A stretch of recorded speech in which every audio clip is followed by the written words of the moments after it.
what's up?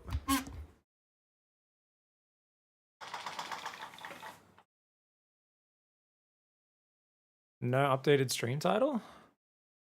But I did update it. Fuck's it not updated? Oh, that's weird. Sorry, guys.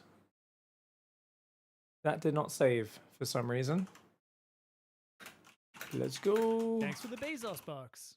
Sorry, I don't know why that's like that. It is fixed. It's thank you, Dragon. Where the fuck's my camera at, man? There we go. What's up? What's up, Ariel Mortis? YouTube Sigma Enjoyer. Oh, thank you for the sub. Thank you for the resub, dude. I appreciate it. Having some pig withdrawals yesterday. Well, I was very busy. I was playing some Menace, playing some Against the Storm, spending time with my nephew. Goes home tomorrow. Thanks for the Bezos box. Oh shit, thank you. Player runs 16 months. Ariel Mortis. I punched the innocent. That's 3 subs right there. Also, for the last few hours, a bunch of people tipped $10 towards the prize pool. There's a $5 6 hours ago as well. Someone with a long alphanumeric ID also did $5. Oh, yeah, since I streamed 2 days ago, it was like another 50, 60 bucks added to the prize pool. Not bad. We're almost at 6.5K. Sick. Playing Menace 2. Yeah, it's. I really think it's like I'm not recommending people buy it just yet, LK Dragon, because I think once they get the AI down and maybe make the cover a little bit more dynamic and stuff, because the cover is a bit too sparse on some of the maps for sure. But it is very fun. Just like the amount of customizability and shit is insane. Like I recently so for those who don't know, basically it's like XCOM, but oh wait. Oh, brackets live already. Oh shit, I didn't expect that so fast. I'll explain it more in a sec. But it's like if XCOM just had an oh, we got to do bully hook for sure. I'm definitely doing bully hook because Hook was super butthurt that he lost to him last time. It was like $10, let's play a money match, and Bully was like, oh, I don't want to really do that. Like I think you're bit worked up over it kind of thing, and then Hook got really mad at that. He was like, what the fuck, why are you being a bitch for? Just fucking play me, man. It's like, come on. And then Bully was like, I don't know, man, this is gonna turn into a whole thing. And then Hook was like, why are you being fucking weird about it? Just fucking play me again. But Hook was a bit too much. I think if you're gonna try and get a revenge match, you gotta really be diplomatic. And I don't know if you guys have met Hook. Hook is like where diplomacy goes to die. Hook is the to diplomacy what a guy smashing on the door to your settlement, the gate, and going, give me your women and children. That's Hook Sire's level of diplomacy, I think. Yeah, which usually people don't open the gate and come out to fight you after you do that.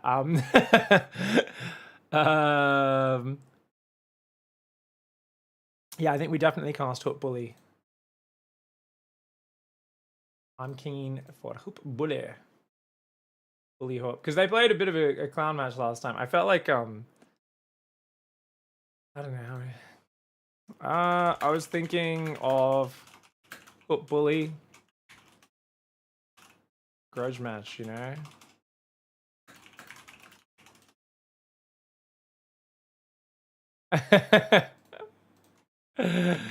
You got your rematch. I'll cast. This should be fun, man. You got your rematch, Hoofy. Yeah, looks like Bully's just finishing a ladder game. Sure, he'll be out soon. I forgot I subbed to Pig. Oh, yes. So anyway, so Menace, it's like XCOM, but with just an insane amount of customizability. More squads and stuff. And like modular vehicles and weapons and armor and just a ridiculous number of items and stuff. So my recent like loadout in Menace was basically because I've got so many of these shitty pirate trucks from fucking up all these pirates, and it's like the shittiest, most basic armored truck ever that'll get one shot by any hit from an actual anti-armored weapon, and even like a decent rifle shooting it from the sides or the back will fuck it up really quickly and like set fires on it and stuff. So basically I've got these like ramshackle shitty trucks just with heavy weapons attached to them. So they've got like either fucking like laser cannons or fucking big auto cannons on their back. And it's just like, I mean, these are pretty sick. They're pretty cheap. They're fast. They blast shit. They cannot take a single hit or they will get exploded. But there's something comical about just driving around with a pack of really shitty trucks with big guns mounted on the back of them. Also got a plasma rifle. Got a plasma rifle for my main infantry squad. Toyota Tactics, pretty much, man. Pretty much. Let's go cast Bully's stream, shall we, guys? What's he doing 16 minutes into a game? Oh, this looks like PvP, yeah? Oh no, PvT. Come on, Bully. You can do it. I think he's got to be like 60 supply up on us, probably, right? Oh, you're down 60 supply? Alright, just tap, bro. Tournament's starting. I don't mind. 5-minute delay is fine. Yeah, today's the PiGosaur Weekly Kid Colombian. $200 to the winner. $100 second, $50 third, 54th. So $400 tournament. We do this one this day, live every week. Stego's our amazing admin runner of the tournament. I pay for the first place prize pool and cast as many games as I can. And it's been a lot of fun. He's been at least a base down for 6 minutes, says Woogie. Whoa! With balls like that, you can afford to be down. Well, not if you've only got one, though. Archons are so shit. Archons are so shit. Oh, Chrome Sound's working. Normally that doesn't save. Maybe because I played No armor upgrades. someone else's. No armor upgrades. Oh, did he do the Gumiho? Gumiho used to go +3 attack, only +1 armor with Terran. Oh, God, this guy does not dodge disruptors. Dude, I miss this MMR so much. There's like, there's a point below like 5k where people actually eat disruptor shots, I swear. And back in the day, it was like 7k players would get hit by disruptor shots. Guys, why is my camera up here? Has Dot been fucking with my scene? What the how did this... How did she... I swear, what is this? Why is my why am I... What the fuck is my camera doing up here, guys? Oh, is that the normal one? Oh, this was the desk camera from that was from the Chinese tournament, the Thunderfire. I put a second camera there specifically for me to be floating on the desk. Wait, let me delete that. So I don't accidentally turn that one back on next time. Okay. Yeah. Patricia's remembered. Ah, nice. Alright. He's in a ladder match. SC2 players dodging rematches. Name a better duo!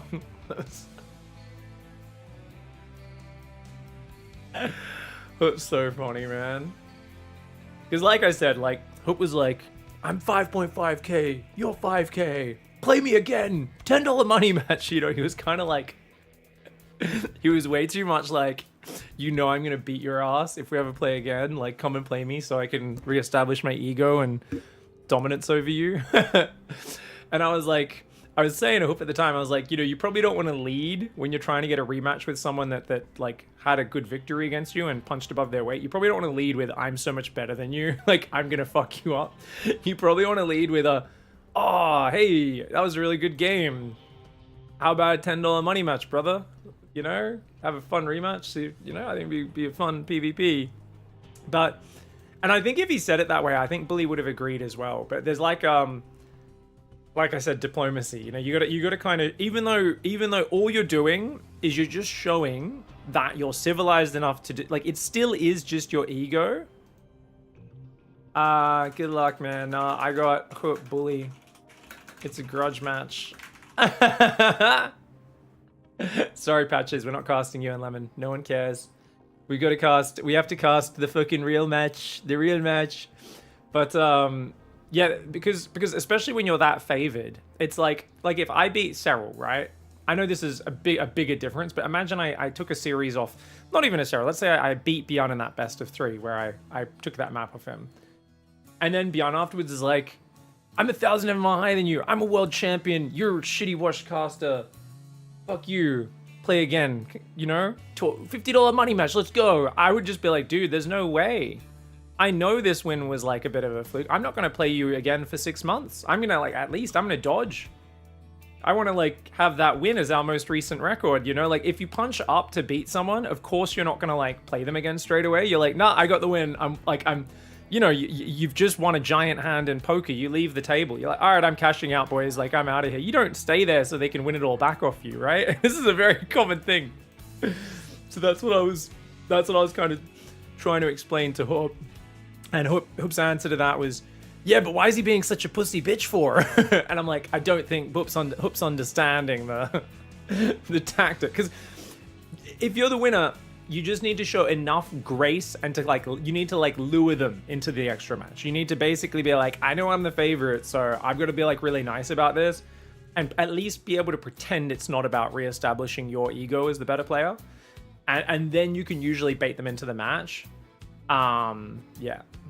What's up, Lightspeed Tractor? Kalaris, though? What about Kalaris?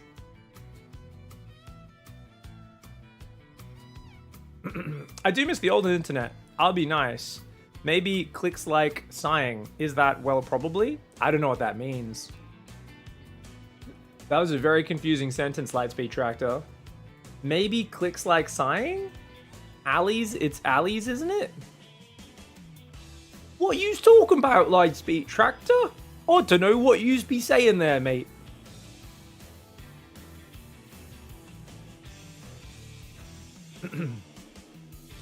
Fighting games has a complete opposite mindset to refusing matches, says Lufwanda. Oh yeah, what is it there? Oh, sorry, I just grabbed it off the top. They're not sponsoring me right now, guys. They haven't sponsored me in a while. I've done 2 sponsored streams for them in the past. I do still use their products, but would I have actually bought them full price? Who knows? They'll need to pay me money and send me some new shit if they want me to do it. Look at this. Look at this beautiful sponsor patch here, guys. Covering up the sponsor patch. The unpaid sponsor. If you ever see dudes at an event where they've got like tape on their uniform, it's because that sponsor is like not allowed to be shown or whatever. You're shit at speaking, mate. I shouldn't have said that. Moving on. Why don't I really am curious what your first comment meant though, Lightspeed Tractor. I was obviously joking, but like I have no idea what you were trying to say. Have you had a few beers tonight? Sometimes people are just bantering, but they're like 6 beers deep, so it just goes over my head because that's not the easiest to understand drunk banter in a Twitch chat. Sadly, I wish it was more. Oh, game 1 starting, guys. Game one. Bully or Hoop? Who's gonna win game 1, guys? You guys have 2 minutes. Get your predictions in right now. Apparently the here we go. All right. What's up, ladies and gentlemen? We have ourselves here a classic North American grudge match. Bull Mjolnir in the top right side, top left side of the map, and I don't even have my hotkey set up. Let's fix that really quickly. Okay. OBS, we can turn off the scroll speed there, make sure that's all good, and give us those damaged health bars. There we go.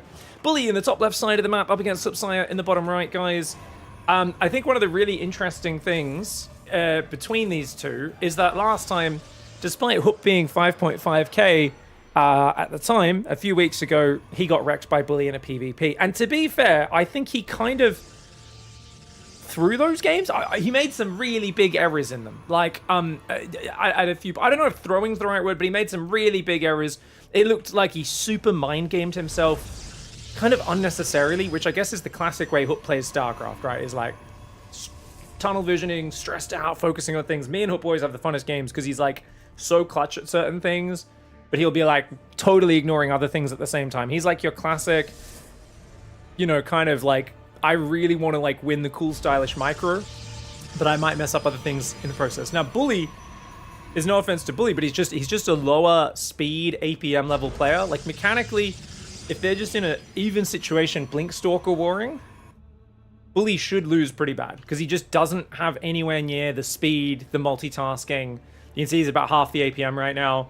But I also think Bully doesn't panic under pressure nearly as much as Hook. I think Bully's more like just doing his thing. Whereas Hoop's going to like try hard this probe micro, for instance. Now, Bully has hidden a pylon. Hoop should know about that. Hoop, though, I've never understood the logic of Hoop's play. I feel like he often just clicks buttons in excitable, fun ways and just does the most exciting, crazy strat. Like right now, he's rallied 2 probes to the natural, so it looks like he just wants to go 2 Adept Stargate. And this is after scouting what appears to be a proxy build. And he's even pylon blocking Bully's natural, which is absolutely insane. Now, I think he may have just basically gambled on his game knowledge that Bully has just hidden a pylon somewhere and isn't proxying. But it's still a crazy call out because going 2 Adepts, no 3rd and 4th gateway unit into Stargate. This is one of the greediest builds you could possibly do. He also chronos Warp Gate here, which I guess gets the next warp ins a bit quicker, but it's so obscenely greedy. I think he did see a sentry though with that pylon that he built. So, you know, he does basically confirm that he can get away with this absolutely heinous greed. Now, Bully's going to go Twilight Council there. Should be able to wall off, but he's not paying attention. Very slow reaction, and that's going to lose him the game to 2 Adepts, unfortunately. It looks like game 1's over, guys. Because already, Hoop's done, like, the craziest, greediest build of all time. Unnecessarily so. Playing like this as Hoop when you're the favorite is insane, by the way. It's so greedy. So to do this when you're, like, to basically gamble on having the hard read on your opponent is wild. But it's GG now. Bully, I think, is probably feeling the pressure, and he's going to tap out. GG's. Too fancy of an opening for Bully. Not a bad idea if you think Hoop's going to, like, freak out and lose his shit. But the problem there is that Hoop seemed to know exactly what was going to happen before it happened. I don't know how he knew that, because like I said, with what he'd seen, missing pylon, going immediately to adapt Stargate into a Nexus is one of the greediest builds out there. If you go 2 Adepts, even if you non-stop build Stalkers after that, it's still really hard to defend like a 3-gate Robo. Because you've built 2 Adepts that have undoubtedly gone across the map. Add to that the Stargate, it's going to be especially hard. But now you're not even building out of the gateways. You've only got 2 Adepts and no other gateway units. It's a free loss if that was a 4-gate or a 3-gate Robo from Bully. Does anyone know the player base of SC2? No one's ever known. They've never shared those numbers. They used to share graphs with us back in the community summits. Last one of those was probably like 2018. And it was always 1.5 to 2 million players back then. It has no doubt gone down from that point. I have no idea what the actual numbers are. I guess half the size of that now, but I have no idea. I really don't know. All right, guys, game 2, 2-minute timer. Get your predictions in. Let's go.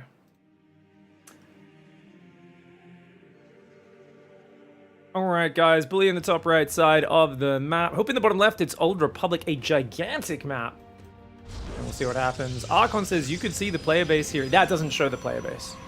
The non-Apple website, yeah, that's not accurate. It might show some stuff, and I'm sure you can compare it to its previous stats and stuff.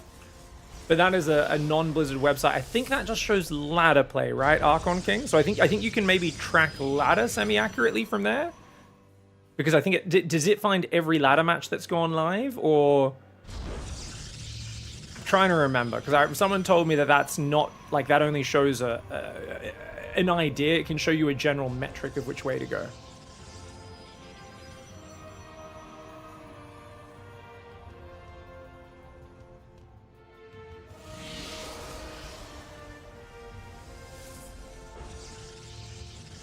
Two gates are up.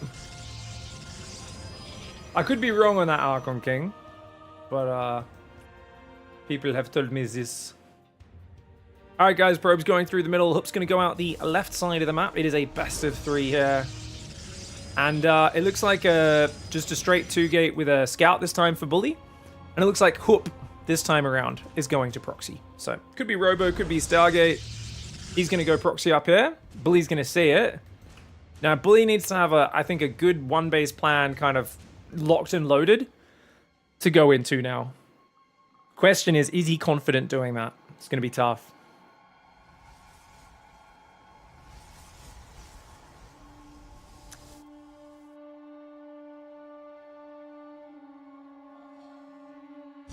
Oh, it is going to be a Stargate. Okay, so it's not a 3-gate Robo all-in. Stalker Sentry could actually play okay against this. Bully is going to stalk a sentry expand despite seeing that he's being proxied. I'm not a fan of this play for Bully.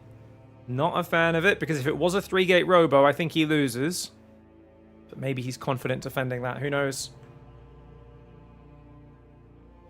Was it 1-gate scout? Yeah, well, you build the 2nd gate and then you send it to scout, usually. Nexus does start here for Bully. Insane greed for him, man. Insane greed, but it seems like both of these guys are not expecting the other player to pull the trigger. He does attack the pylon. I always try not to attack there because they might not realize they've been spotted.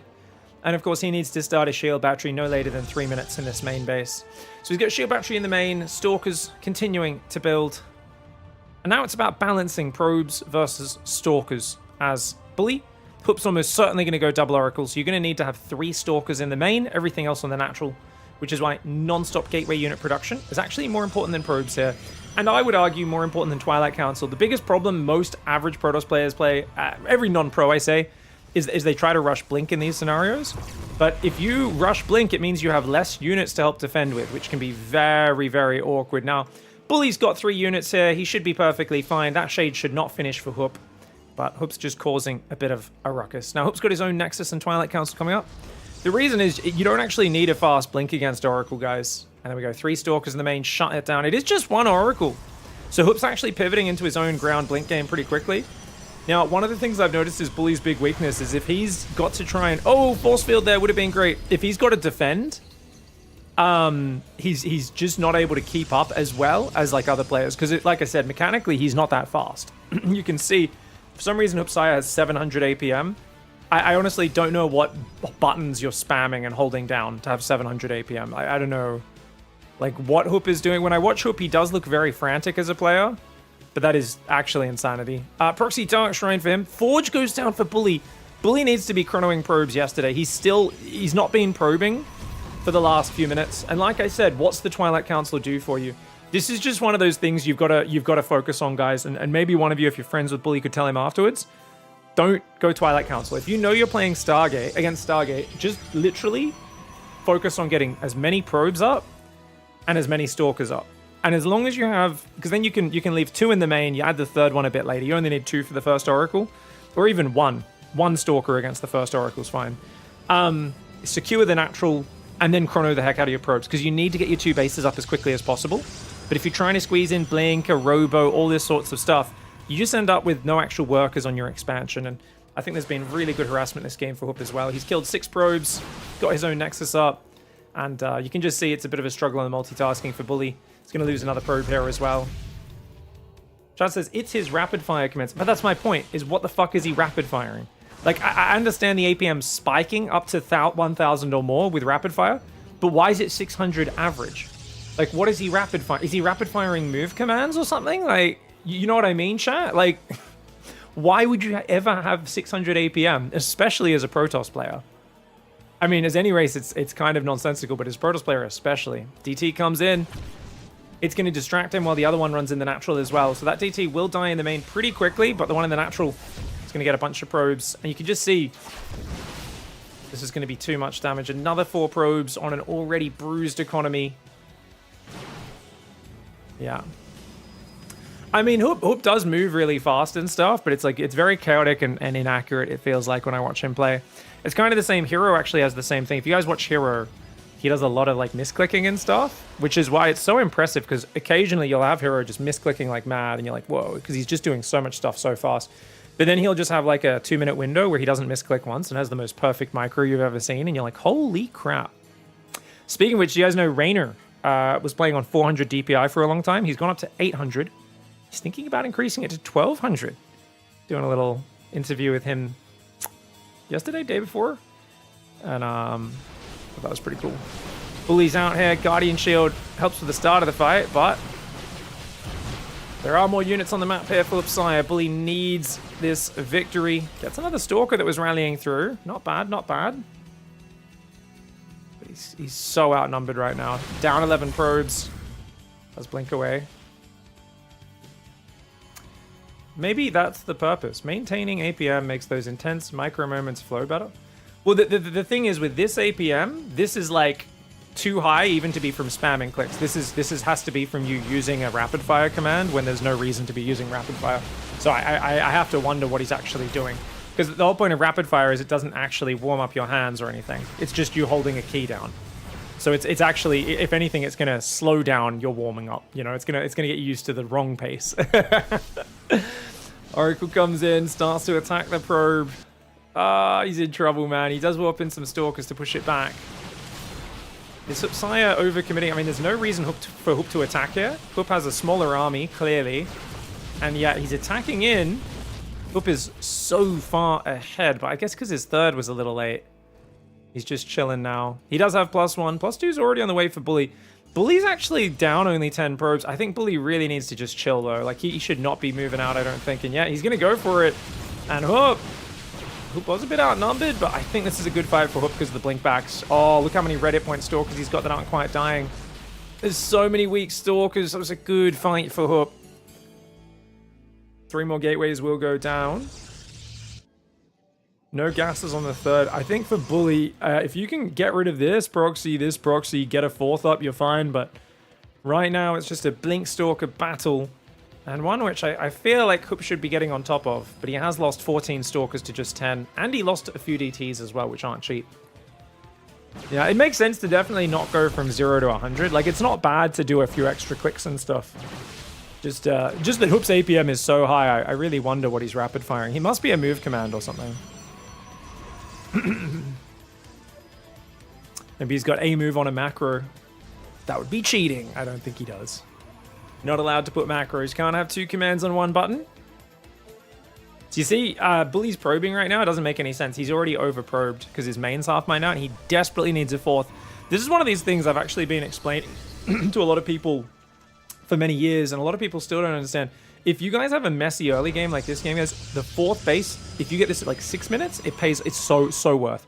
Because your mains are both half mined out. So you notice they're both oversaturated quite a bit. They're in the red, despite not having that high a probe count. So the more an early game gets dragged out, the more important it is and almost necessary in StarCraft 2 Legacy of the Void Income to rush a fast 4th and potentially even a fast 5th base, just to open up places for those probes to transfer from.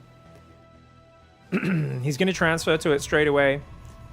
How many observers do we have? Just 1 observer, Bully. I mean, I think it's so dangerous. He has only, what, 1 cannon at the natural. Oh, he has a cannon on the third as well. I guess he's okay. That gives him a bit of detection in case DTs come in. More DTs are warping in for Mr. Hup. Looks like he's going to go DT Archons. I hate DT Archons because I really appreciate Zealots. I think Zealots are great. And DT Archons, yeah, you save a bit of gas compared to a High Templar Archon, but they are so expensive on the minerals. 250 minerals compared to 100.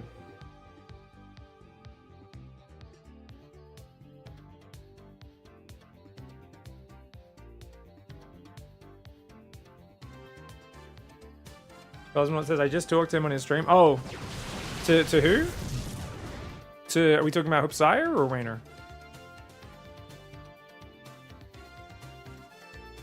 Stalker Zealot here. Yeah, it might be like for rapid fire to stack Phoenix, but he's got it on every button. Maybe. It might be.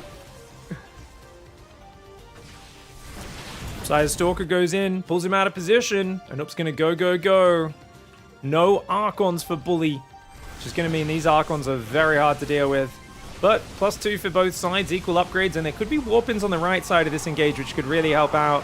Problem is, those 2 Archons, man. Those 2 Archons add so much damage, and even without charge of his own. Oh, he dodges the Disruptor, blinks to the left. He didn't even see the Disruptor shot when he chose to blink there. Lucky timing. I think he would have dodged it easily anyway. Hupsire looks like he will get in for the 2-0 here. Off of the Proxy Oracle opening. Bully just can't quite hang on. Another Disruptor. The Disruptor recharges so quickly these days, but can't quite deal with it. The supply's, you know, shockingly close because there's no forward warp-ins. But I think if Bully was in position to, like, pick off with the Stalkers and then bring the Zealots in later, that would be a good one. Sorry, I don't know how we got on this scene, guys. I don't know. A wild pig appears? I didn't even think I pressed a button on my stream deck. And then for some reason I was on the screen. Was I on the screen for the whole game, guys? It's fucking wild. Maybe I just hit the wrong button. Disruptor's gonna go down, and Hup will take the 2-0. Pretty simple all in. GG, well played. Yeah, I don't know how that happened. That's so weird, guys. Their scenes are all over the shop today. Weird shit's happening. All right, simple victory there for Hoop. It is what it is. Choose outcome. Hoop gets the 2-0. Not the most interesting series. I was really hoping Hoop would shit the bed. No offense to Hoop. But I mean, he has 500 MMR higher than his opponent, so I was hoping he'd shit the bed a bit, make it a bit more exciting. All right, Shameless Yakov already start. I think Shameless Yakov's probably already started over on EU. Beyond's waiting for the run of that. Percival's there. Lemon SOS is going on. Oh shit, where's Lemon SOS playing? All right, fucking piece of shit. All right, I gotta go to Asia and try to find these kids. Gray hairs? White hairs. I don't have gray hair. Gray hairs for fucking losers. I tech rushed. Yeah. Skip tier 2, straight to tier 3. Quick hive. Yep. I got my first white hairs like maybe just under 10 years ago. I think it was about 28. I was grinding pretty hard, streaming very long hours also all the time, doing all sorts of crazy shit, traveling all around the world to commentate, and I got a big tuft of it's so big now. I have a massive tuft of like white chest hair that's like pure white. I have a fair bit of white on the sides, plenty of white on the beard. It's a good time. The white hair comes in much faster, or the gray hair, depending on what you get. Based on a few things. Stress being the main one.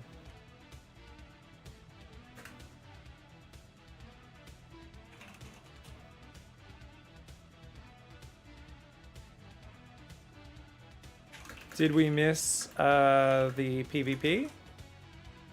I see Dave Tester's here. Looking for a Lemon SOS. They are just starting. Oh, Dave's typing the other one. Who's this then? 6K Protoss, okay. Ah, okay, awesome. Please invite. Is that SOS or Lemon?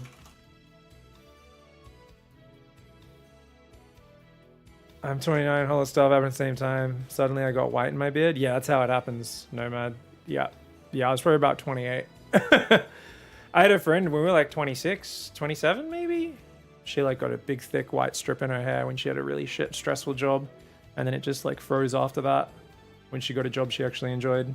Thanks for the Bezos box. It's one of the ones that is super tied to stress. Yeah.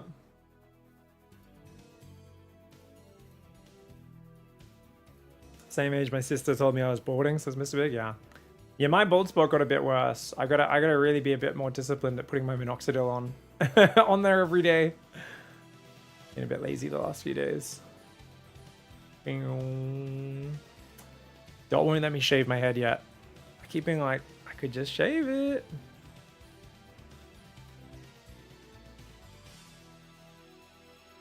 Alright guys, we got SOS versus Lemon. Game 1's gonna be on Old Republic. Lemon is a very good Chinese Protoss, so I have no idea how this matchup goes. I feel like it could go either way. Lemon, best Chinese toss. I know a lot of you don't know who Lemon is. Versus SOS. I know we're doing PvPs to start the day, but these are the most interesting matches, like, player-wise. Yeah. Alright, you guys have 2 minutes to get your predictions in. I'm going to play an ad break really quickly, guys. You might miss the start of it. Minoxidil pills are so much easier.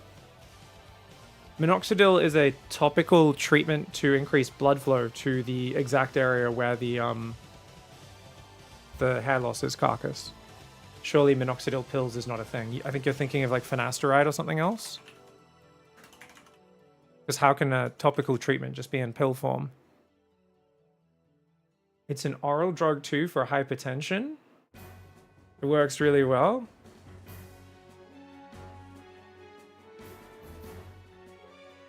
Increasingly off-label for pattern hair loss, but only in lower doses. Ah. Wow, that's crazy. I think I should just stick it on. I'm already iffy about the finasteride that I'm on. I'm already like, should I really be taking this long term? Yeah, it helps your hair grow everywhere. I really don't want to have more hair. I'm already a hairy motherfucker. You know, it's an old game when chat and stream were talking about managing balding. Yeah, white hair, balding. The cool guy chat. You are beautiful the way you are. That's very kind, Zal. Doesn't mean we can't put a little bit of effort in, hey? Tiny bit of effort. I mean, putting a few drops of stuff on my bald spot twice a day. It's not the hardest. I am a lazy fucker, but it's really not the hardest. You know? I'll tell my wife, you're beautiful the way you are as well, but if she starts balding and could literally put a few drops on her head to stop herself from balding, and she's like, nah, I'm too fucking lazy, just love me as I am, you fucking dickhead. I might be like, oh, that's okay, I mean, fair, I will, but like, you know, that does seem pretty lazy, you know? and that's why, you know, goes the other way as well. She doesn't want to look at me with no hair. We'll put in that tiny bit of effort, eh? Seems like a good idea. All right, guys. We've got Lemon in the top right side of the map doing the greediest 1-gate expand available. Chinese players are greedy, but so is SOS. SOS also does the exact same, but both of these guys are trying to out-greed each other, excuse me, on one of the biggest maps in the pool. The reason why a big map normally doesn't make this safe is because this is PvP. Your opponent can warp in units next to your base. I feel like Proxy Robo is so hard to stop with these builds. Yet both guys seem confident trying to make this work.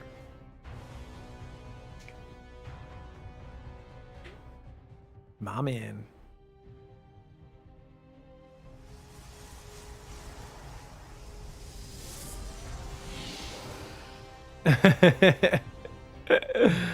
Send pig to Turkey for a hair transplant. I think it wouldn't be worth it. Yeah, I think I've got to wait until I bald a bit more. Then I'll go to Turkey, guys. Yeah, for sure. Just a little bit more. What's up, Liliana? Your mom is beautiful the way she is. You know it. Thank you, Infamous. Says love you. Thank you, Infamous. Mr. Murder. Piggy, that's the CG content credit. Oh, that's so kind. Player runs as well. Shrew Milk. Pigfest69 sounds dirty as hell, and I'm here for it. What's up? Well, this is PiGosaur69, not Pigfest69. Maybe I put that in the stream title, though, because I've been doing so much Pigfest advertising and stuff and trying to work up to it. We are actually getting, I think we're about $400 away from the $6,900 prize mark on Pigfest, though, which is cool. Something's wrong with my YouTube. Is it just me? Someone was saying the YouTube homepage isn't working right now. You can only go to the subscriptions tab or something like that. I don't know. Sounds like they're having some issues on the YouTube servers. 2 probes going down. Oh, SOS's Adept is getting more damage, guys. That's 3. Does he get a 4th hit off? Yes, he does. 4 probes. Meanwhile, the other Adept gets only 1. And Lemon. All right. Kind of losing that trade. Also, SOS is going for an Oracle here. Problem. Oh, it didn't get scouted, actually. And if it did get scouted, you'd want to be building a pylon and a shield battery in this main base. Lemon's going to go take a 3rd, is he? That's crazy. It's too early to take a 3rd. That's unreasonable. Then again, you can afford to lose quite a lot of probes if you have such an early 3rd base, and he is going to take it. For those who don't know, Lemon is one of the best macro Protoss players in the world. Gave Oliveira a lot of trouble before he retired. Used to be a random player and is fantastic in a macro game. Very greedy player. Dude, these Adepts are doing too much, though. SOS is just running through these mineral lines. Lemon has been so greedy. I wonder if he can actually kind of make up for this. The Stalkers need to focus the Oracle. They do so. The Adept does get out. He's going to go back for more. The Oracle tries to come back, but the Stalkers are still there. 7 probes going down. He's going to get himself at least 1 or 2 more probes. Damn, dude. Lemon. This is such a greedy, but if he triple chronos his probes, I actually think he might be able to recover. Because remember, SOS's macro is on the same level as a drunk 6-year-old, guys. Like, him floating 600 minerals here, taking his 3rd a minute later. This is not surprising. He's ahead. He's in a very good spot, for sure. But I worry that because Lemon is one of these modern guys who's able to just take punch after punch and keep macroing through it, that he might be able to weather the storm and then just like overwhelm SOS, while SOS is hitting like supply blocks right now on 54 and that sort of thing. To be fair, Lemon supply blocked on 46 as well. There are 2 Adepts here as well. Welcome back, Decay. Thanks for tuning in. We've got SOS here. I swear SOS is like not playing at all, then he's super active, then he's not playing at all. You never know when he's going to come out, but he always brings out some fun builds. Big thank you, Anonymous, gifted 10 subs. Guys, slap some bacon down to say a massive thanks to Anonymous. That's how we kind of just generally say thanks in this channel. for people being generous mother truckers and allowing us to continue streaming StarCraft 2. I believe, what are we at, 2026? I think we're 13 years past the first time one of my friends told me I needed to quit because the game was dying and I should get into something that had a better outlook like League of Legends. And yet here we are 13 years later still doing it. And that's thanks to you guys. Thanks to people like that anonymous sub-gifter. Thank you. 2013, first time someone told me I should quit StarCraft. Because it's a dead game. Stalker's blinking there on top. Depth's taking big damage. 7 more probes go down. Dude, Lemon is just getting absolutely wrecked in the harassment game. And yet SOS still hasn't saturated his third. And I wonder what SOS's plan is, because I don't think SOS really has ever truly embraced like fast fourth bases. He's down on Stalkers as well. He's actually getting jumped on. He's going to lose one Stalker there. Does get the other one away. Gets a Sentry. So actually that's not bad, because he got a Stalker and a Sentry for just a Stalker, I believe. But Lemon answers in kind. Oracle's still alive. Is that another Oracle? Oh, he rebuilt the Oracle knowing that Lemon doesn't know how to build shield batteries. And because in Lemon's mind, he's like, I killed the Oracle. Now I'm safe. I don't need to leave Stalkers at home. And if he happens to not have Warpins available or recall, oh no. Uh-oh. The friggin' harassment is just ruining him. Another 3 kills. Forces the recall. SOS takes a fourth. It's still not the fastest fourth. SOS absolutely could have like exploded his economy way quicker than this, but he's got 8 gateways. He's got a Forge. He's got a Robo. SOS has killed now 22 probes to just 1 loss in this whole early game. If Lemon wins this game, it really does tell us the difference between these two players. Omega Macro Virgin from China versus guy who won 2 world championships, 2013 and 2015. He held that record as the only 2-time world champion winner in StarCraft 2's history until 2022, I believe it was, when Serral won Katowice. So yeah, it was a long time from 2015 to 2022. 7 years he held that record before Serral became the 2-time.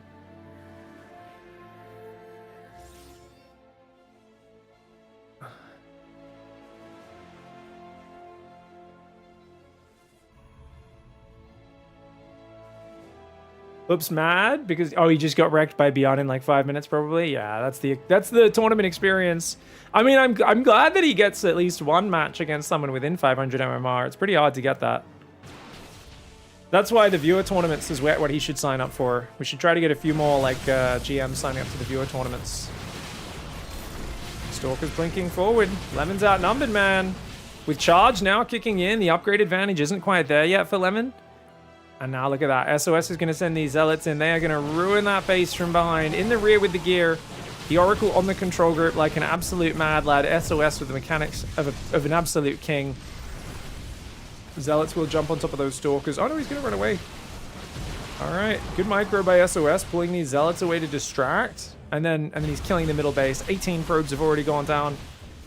So, both players played the most unconscionably greedy builds ever. But SOS just kept on getting adapts in, kept getting Oracles in, and Lemon there losing 22 probes when you've both done greedy openings. Not a good play for him. Lemon lost 30 workers early on, as now I had an income. That's basically my experience on ladder against Terrence this Dynaman. Against Terrence, really? You must have a really shit economy. I get that all the time against Protoss and Zerg players that are like really greedy, where you're like, I'm killing so much, but then you realize the guy built no Zerglings or Roaches, and you're like, normally they build like 30 of these into drones and into army, and because they didn't, you're just like, oh, I'm kind of screwed. Quick ad break, guys. See you guys in 3 minutes. Game 2 coming right up. I'll put the prediction up straight away, okay? Why is this just called Tournament? Yeah, wrong map, buddy.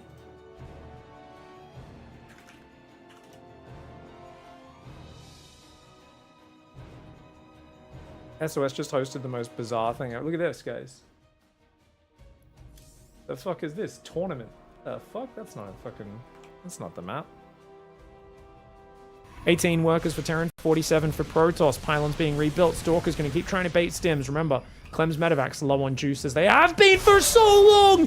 Disruptors come out and land some big juicies. Oh, damn. Lots of Marine Marauder Viking going down there. That does hurt. That absolutely does hurt.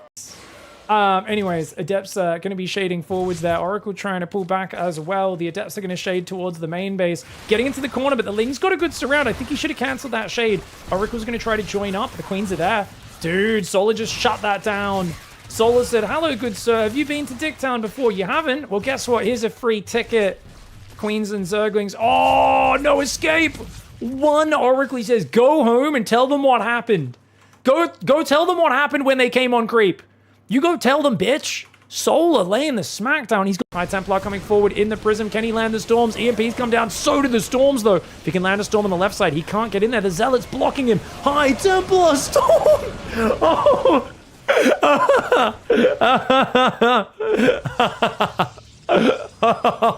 Holy sh...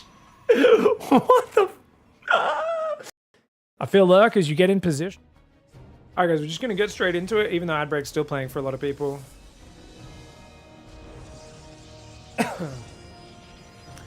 Alright guys, SOS up in this series. No doubt on this map he'll go for a more standard double gas. Going one gate expand again here would be rather silly. It would be rather silly. Going one gate expand here again would be rather silly. Oh my god, he's doing it, isn't he? Wait, are they both doing it? No, okay, Lemon's gonna take the second gas. Okay, Lemon's a sane person. SOS is actually insane. You know what? He could block his base. If he gets in, he sees no second gateway, you can block the Nexus. Dude, SOS's build is trash. He just saw the probe, but he doesn't realize he's being blocked. Oh no! He's got 400 minerals. Okay, at least he can start the Cybercore. If Lemon Pylon blocks him here, I think this is really bad for SOS, guys. Okay, he's dropped a second gas, second Pylon, Zealot. He's realizing, oh gosh. I mean, it's not the worst thing in the world. It's not what he wanted to have happen. I think he's going to play Stargate probably now before Expand. The problem with such a late second gas is I don't think he can even get the Stargate on time. So, yeah, Lemon wisely goes for that Pylon now. He knows he's disrupting big time. Now, if you don't track this probe, guys, they can proxy a robo, like right outside your base or a gateway or something like that. So that's why usually people will follow the probe just to make sure. And I think he's just going to let SOS take the Nexus now. He's like, I don't care, dude. I've already delayed it enough. I would rather have confirmation that you're building the Nexus and kind of get that information than anything else. And SOS, of course, has gone Sentry, which I think is quite bad for SOS going Sentry here because he can't defend double Stalker. If there was two Stalkers coming over and you've got a Sentry and a Zealot, good luck dealing with that, mate. I guess you can sit on your high ground, but yeah. This feels awkward for SOS. I guess he's going to confirm what's happening with the Scout, which is the Sentry, which is what he wanted to do. SOS hasn't scouted till now, so fair enough. And he does get that probe, starts his own Nexus behind this Stargate, plus 2 Adepts on the way forwards. And the 2 Adepts will get spotted by SOS. He's going to need to pull that probe to the high ground to wall off. But I'm not sure if he noticed it. He's building a Stargate of his own. So I think he's thinking of going delayed Phoenix here to deny the Oracle control of Lemon. And potentially, you know, dodge. I mean, you've seen a Sentry. No one goes Sentry into Stargate because they're both so gas expensive. Therefore, it's unlikely for Lemon to build Phoenix, expecting a Phoenix War.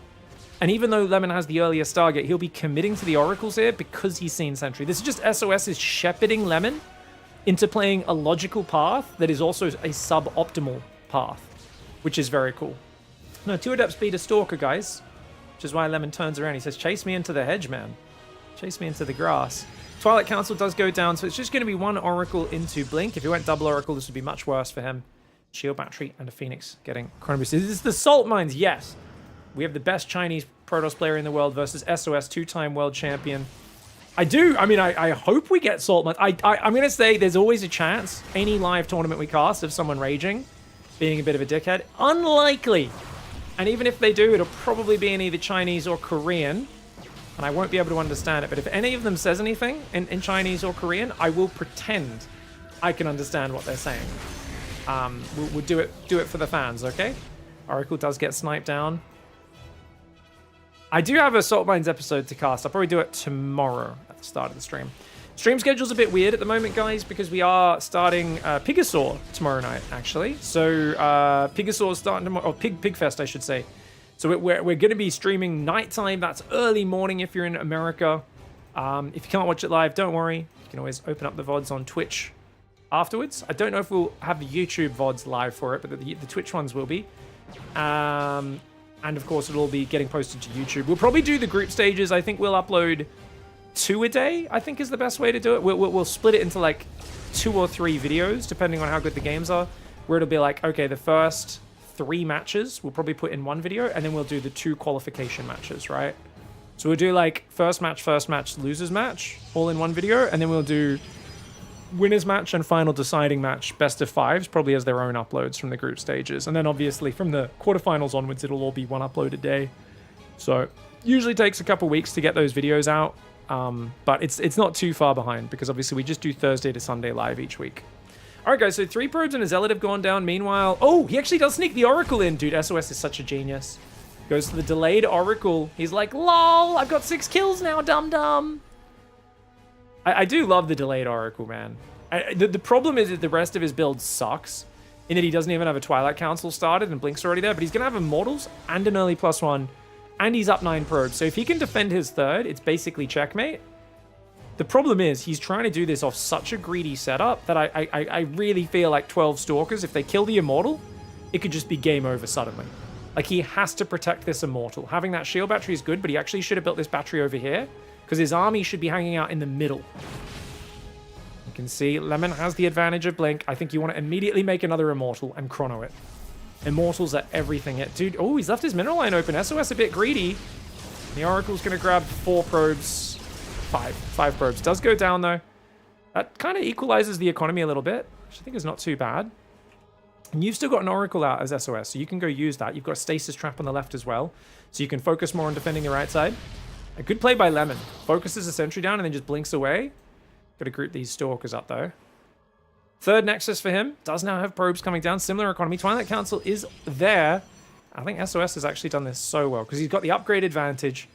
And I knowing SOS, he's not going to make Blink.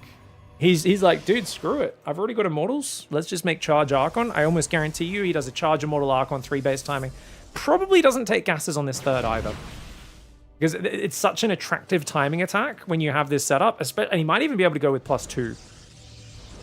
+2 is probably going to delay the attack a little bit. Maybe just commit with +1. But because you've got such a good upgrade advantage, going straight for +2 is tempting. Especially if you just slam Chronos into it. Lemon here on pure Blink still going into charge. Charge is not going to do well because that Templar Archives is about to go down, guys. Like any second now, SOS is going to drop that Templar Archives. Yeah. I know how SOS thinks. Me and SOS, you know, come from the same time in StarCraft 2. I don't think I ever got to play SOS in a tournament back in the day, in his peak. Don't remember ever playing SOS in a tournament. I've probably played him in like a weekly cup in the last few years, but I'm not really competitive these days, so it's not quite the same.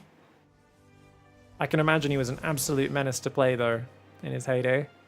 Double Forge trying to go down for Lemon. I don't think he's going to get there in time, man. Right now, he needs as many Stalkers as possible, and he needs to basically counterattack when SOS moves out. The way you win this is your Stalkers just chip away at units as he moves across the map, and all your Zealots counterattack super hard. And yet, we're seeing lots of cannon battery. Guys, does SOS not realize that he's the guy doing the timing attack here? He still hasn't built a Warp Prism, and he's massing static defense. Oh no, has SOS like completely lost track of where this game is? I mean, don't get me wrong, he's got the better army, but I think he's making a wrong decision massing static. I think he really needs to be chronoing a Prism and going. Because every second that goes by, Lemon's... Well, I guess he's pretty slow to catch up on upgrades, to be fair. It's not like Lemon has an economic advantage. I just think, like, you make a few Archons and go. He's now starting +2, but that's quite delayed. That +2 could have been at least 30, 40 seconds further ahead. He's only got 1 Archon. The cannons and the batteries could help out. Here comes the Zealot Stalker timing. Only 1 Archon. Oh, but the Stasis Trap blocking all those Zealots is excellent. He does have the cannons and batteries reinforcing that base now. He's going to try and trap these units here. Oh, he's going to throw a Stasis Trap there to try and keep the Stalkers away a little bit, but you can see without your own Blink, Lemon can pick off units here. He can do a bit of hit and run. These guys are trapped, though. That Stasis Trap only gets 4 of the Zealots. 4 of the other ones do go down. Still no Warp Prism for SOS. He could have saved that Immortal. The Warp Prism's so big because you can save Immortals and Archons and juggle them, which makes Stalkers so much less effective. They can't really focus fire because if you see which guy they're focus firing, they lose an entire volley of all their DPS. So Warp Prism is the hard counter to Lemon's setup if you've got the micro for it. But SOS is keeping it simple, and he loses another Immortal. He's lost all of his immortals, and now it's just Zealot, Archon, Stalker, which Lemon, in theory, could out micro. Units lost tab. Still in favor of SOS, but he's now down in workers. The Zealots coming in are going to make things a little bit harder for Lemon. Oh, but Lemon catches SOS not looking. Gets the Oracle, gets another immortal, grabs a few Stalkers, and then just runs away. Dude, Lemon is all over it. The Zealots are going to come in. They're not going to do much because I don't think SOS shift-clicked on the probes. He does now, but I think Lemon's just out multitasking SOS here, guys. And I think SOS, if he just made a few Archons, he didn't need stasis traps and cannons and batteries. He should have just had 3 Archons and a Warp Prism, and he crushes the first attack. But SOS has actually made this a bit more complicated than it needed to be. And now his +2, which is also quite delayed, finally kicking in. He does have a 4th base of his own. It's not like he's out of this game, but I think he's lost the advantage. And we are going to see what the next step is, because there's no Robo for Lemon, by the way. Lemon doesn't have any detection on the map. A single Dark Templar would have killed him in this game. He's being cutting corners to get back in this map, but he's doing it really well. And skipping detection against SOS, guys, I'll tell you, that's a brave call. I think Lemon just realized he was kind of behind and he needed to make something happen, but he goes too deep, tries to get the Robo, doesn't quite get it. That extra Immortal will come out here. The Immortals are rallying into the middle of the fight, which is a little chaotic, I'm not going to lie. Zealot finds that side. Zealots do find this base, but there is a cannon there. I think a cannon does beat 2 Zealots. Could be wrong. Oh, 3 Zealots got on top of it. Cannon does fall. Archon gets picked off. This is where you need the Warp Prism to be saving these units and juggling them. You need that Warp Prism just behind your army. Oh, without the Warp Prism, Archon Immortal is so weak. With it, it's a force multiplier. But SOS, he's just started the Prism. I think he's realized, he's like, dude, this guy's focused like 14 Immortals and Archons down. I gotta build that Warp Prism. Like, yes. Remember, the Warp Prism back at SOS's absolute peak didn't have ranged pickup. It was more of a unit for warping in units in the base, whereas it was when Stats, Neeb, Showtime became the kind of strongest Protoss players. Classic as well, 2016. That was when the Warp Prism Micro really became just absolutely like necessary. Deer in 2016 looked fantastic as well with the Warp Prism Micro. Stats was one of the best in the world, of course. 6 Immortals, 2 Archons have gone down, and the unit's lost time has now shifted Lemon ahead and taking a 5th base. You can see he's just got, this is too mechanical for SOS. Slow old man SOS. It's hard for him to keep up in the Stalker Zealot war. He's sitting here on 3 base, and he is having troubles. Yeah, Zest as well. I don't know, actually, how well did Zest do in 2016, guys? Because I know Zest was amazing, like circa 2018 to 2020. Can't quite remember how good he was in 2016. Sure, he was pretty solid at the very least. Probably won a GSL. Stalkers need to be blinking back. Lemon with some good micro. He's just kiting this down. He's losing a few more units now. And I mean, the upgrade disadvantage has been hurting him, but he's just been out microing with the blink. And it's going to be a Zealot drop rather than using that Prism with the army. You can see SOS has swapped to a more Stalker-focused army. If I was in SOS's shoes here, guys, I'd probably drop a 6th gas, a Robo Bay, and a 2nd Robo. And I'd be like, let's just hope I land some big disruptor shots. I think it's not even a good play. I'd just be looking for something kind of out there because I feel like I'm getting picked apart with it's not working. Stalkers do blink forward. I mean, I do like the idea of getting the Prism in the base as well, but I think the Prism picking up at your own Immortals and Archons is probably more important. It was Showtime who first did the 4 Adept Prism hop to pick up off the sentries versus Deer. Really? Showtime? I thought it was Neeb, because Neeb was always the most creative, where he'd shade Adepts into a base, and then the Prism would come in, so he'd get like 1 or 2 volleys off, and then he'd pick up the Adepts and fly away. I remember Neeb used to do that against Zerg a lot as well. Maybe it was Showtime, I don't know. Prism in the main base! He loses his 4th, but if he can win the fight, it will not matter. Stalkers up top for Lemon, need to pull away. I think Lemon should be going home and getting his house in order. His main base is in big trouble right now. Lemon's still trying to run around on this side of the map. He's trying to warp in units. Ooh, SOS the Zealots get a bit confused there. They go back to the main base. He's going to depower one of these, but the Stalkers will take care of the Prism. Nicely done. Lemon rotates to the right side. Very dangerous. I mean, but you can see he just has faith in his mobility. He's going to try and focus the Nexus, which is an unnecessarily risky move. And whilst he will get it, he's going to lose a lot of units for this. Lemon throwing away a lot of Stalkers when he's already up 2 bases is a very bad decision, guys. You can tell Lemon's just trying to like outmaneuver SOS and he's getting fancy rather than logical. The problem already was that your army supply is dangerously close to SOS. You've already got a big economic advantage. He just traded a lot of army to damage SOS's economy which is the opposite of what he should be focusing on. He still might be able to hold, but that Archon Immortal Ball is scary. Zealots aren't good against Archons. He's given SOS a potential win timing here by throwing army away for economy, which is exactly the trade he did not want. Stalker's going to try and focus the Immortals. He gets one, he gets two. The Probes actually finished one off. He gets all the Immortals, and it's those Immortal Focus Fires that are so good. Don't get me wrong, they can always blink forward and focus the Prism, but if you force them to blink forward like that, they get wrecked by the Zealot Archon normally. But you can see, came in a bit too late, the Warp Prism. And Lemon, not going to go down without a fight. He ties up the series. You guys are glad I'm casting this, right? Terran and Zerg players who normally whine about PvP. This is the right... I picked the right games, didn't I? I'm pretty sure I did. I'm pretty sure I picked the right games.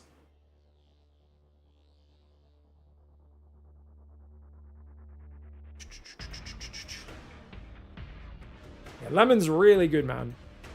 I'm telling you, it used to be when a player would come up in China, they'd have like, you know, a bit of range. They could do a bit of that, this, a bit of that. But Lemon was the first one in a long time where I was like, oh, he's actually just a greedy macro god.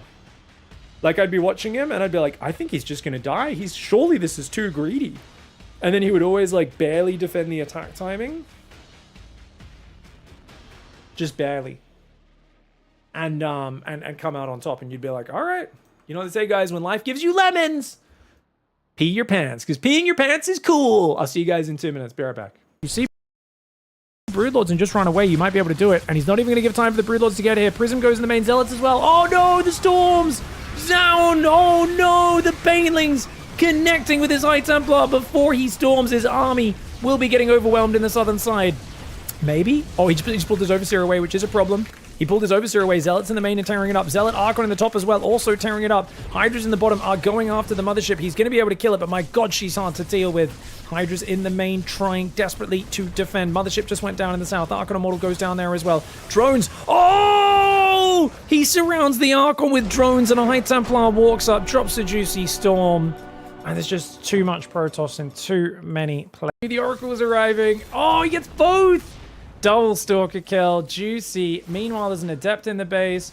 Solar starts complaining about how Protoss is so easy, but he can't play it because he's too skillful as a Zerg player. Promise, I normally don't play like this, but it's just your race is so easy. That's why I can't play it. I click too fast because as a Zerg player, we have lots of things to manage.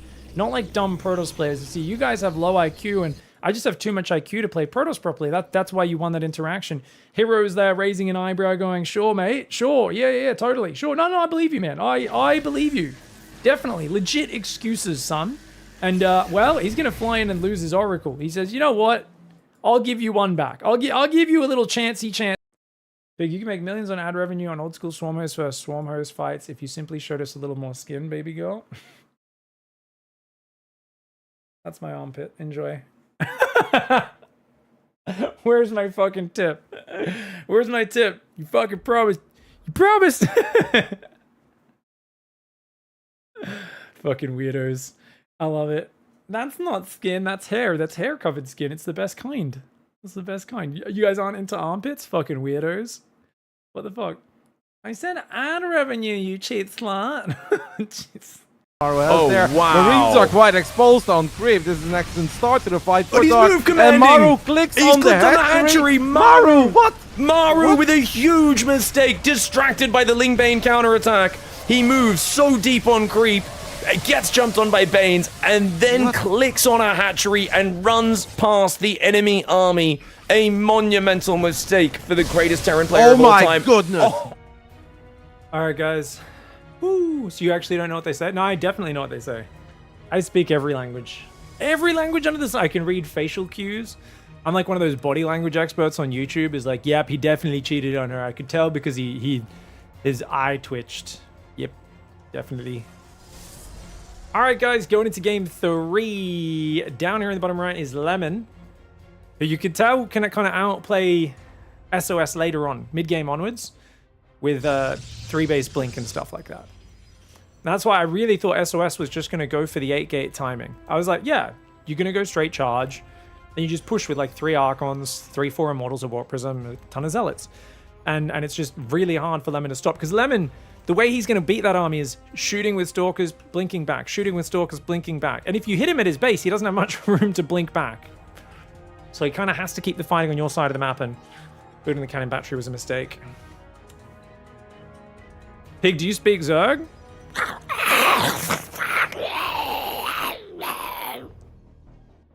To be fair, for those who aren't Australian, you might not realize that's actually not Zerg, that's possum. The Australian possum makes some of the most fucked up alien noises ever.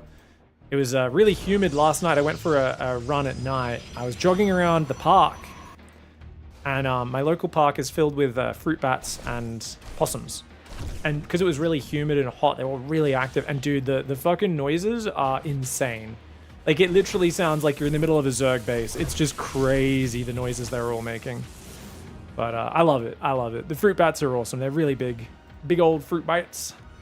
Possums were jumping around. I saw a little baby possum as well. Well, not quite baby, because it wasn't on its mum's back. But it looked almost like a squirrel. It was so small, with the big brushy tail. Yeah, possums look cute, but they're pretty savage. They've got pretty big claws, and they do like to fuck people's gardens up. And eat garbage. They're big fans of eating garbage. 2 probes do go down. Alright guys, so as the opening dust settles, Lemon, not in too bad a spot this time. You can see he's lost 2 adepts, but he's at least killed 2 probes, forced a wolf, wasted some mining time. So it's not as bad as it could have been. And he saves the Oracle. So don't get me wrong, feels a bit awkward, but SOS has gone 2 Phoenix into Oracle. You should expect the Oracle this time, because SOS has done this multiple times. He goes Phoenix when he knows you've gone Oracle, gets a few for control of the skies, and then he goes back into his own Oracle. So I really think you gotta pay attention to that. Now, SOS's big weakness historically is his inability to take a quick third base, but you can see he's fixing that here because he knows Stargate versus Stargate, neither of us has a good ground army. Quick third is the best play, and that's why he's going to take advantage of it. Now, the Oracle's going to dive, knowing your Phoenix are out of position, so yes, you got a few probes, but the Oracle's already heavily damaged. Is Lemon willing to take the risk? Lemon is. Going to take a fair bit. And there is a shield battery in the main. Just going to go for a stasis and then get out of there, I think. He knows this is a one-way trip. The Phoenix will come home and get him. And he's going to lose the Oracle. All right, so Lemon's not done any real damage, but he's down 5 probes as well, which is a little problematic. He's got a much quicker third, though. You can see Robo and Twilight are on the way. No early Forge this time for Mr. SOS. SOS might actually do a no upgrade. Like, he might skip Forge and just do like a 3-base Charger Model Archon. So same strategy as last game, but actually committing to it more by not getting the upgrades. Ringtail possums are cute. Brushtails are menaces to gardens, kids, and pests. Yeah, brushtails are pretty savage. Yes, possums are not opossums. That's like a different species, right?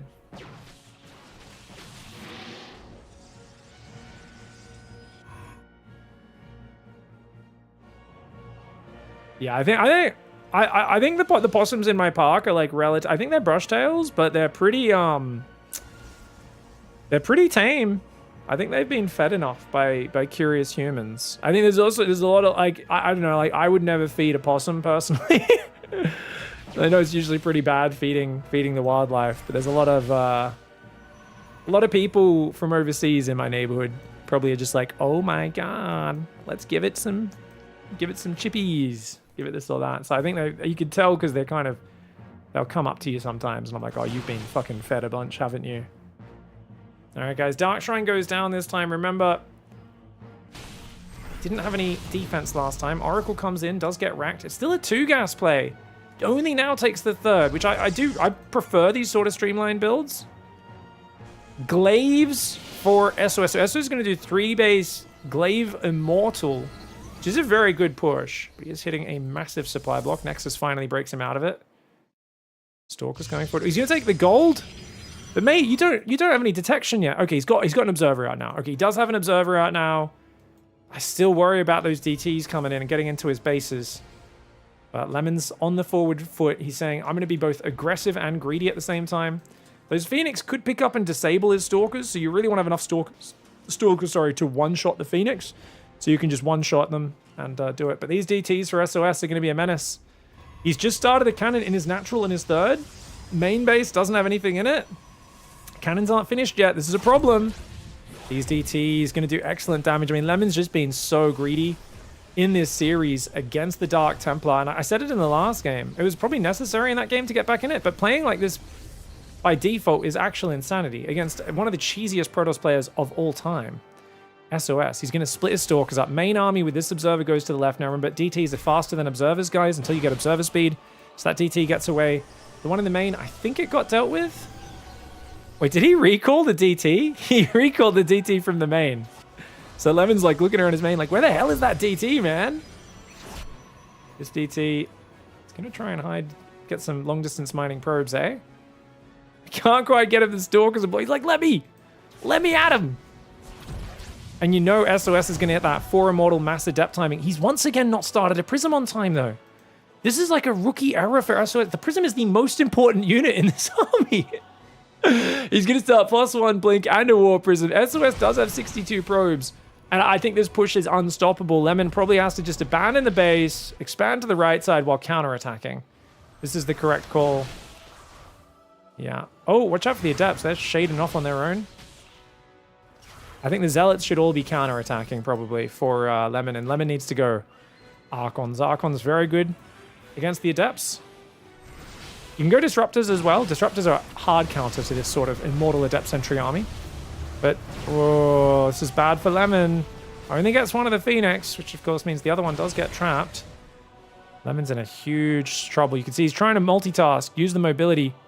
SOS is just going to send all of his Adepts across the map like the YOLO lad that he is. SOS just wants to simplify this, so he's like, okay, I'll just attack you with 50 Adepts. Does have a Dark Templar ready to defend the left side. His Adepts are going to cause problems. Lemon's like, oh god, wall off, wall off, wall off, wall off. Should be walling off probably the gateway, running these probes away. The Adepts cancel the Shade. He's actually able to kill Stalkers with these Adepts. He's got so many of them. The Stalkers are coming back, and the Adepts are far in enemy territory. See if he can take a decent trade with these Adepts. I think this is not terrible. Keeps most of the Adepts alive. Gets 1 or 2 Stalkers. Probably loses a few more Adepts than Stalkers, but that's okay. Stalkers there. Phoenix does go down. Prism almost falls, but SOS keeps it alive. Got to keep that Prism just behind the army. Pick up any Immortals or Archons if you can, but do not venture into the front, which I think SOS, as a guy who tends to use one control group, might struggle with. Does pull it back. Gonna move forwards now. Stalkers move to the left. Gonna warp in more stuff there. These Adepts will shade across the map. Lemon doing such a good job of buying time. But buying time for what, guys? He's not gone Disruptors. Disruptors is so good against this army, but he's just playing basic Stalker Zealot, and this is the modern StarCraft 2 player. Just win with basic units. And I don't think it's right when you're this far behind. I think you need to do more than that. Adept shade in, they're going to cause a big amount of damage. The Immortal Archon Stalker trying to push through. The Immortals are exposed. Oh, you got to start to set the Immortals. 2 Immortals do go down. Nice focus fire there for Lemon. Lemon's already lost 30 probes, though. He's taking catastrophic damage. And with SOS into his own massive Blink Stalkers now, it's not like there's a turning point where suddenly your Stalkers just overwhelm his units because he doesn't have the Immortals left. It's still Stalker versus Stalker. And this is absolutely deadly.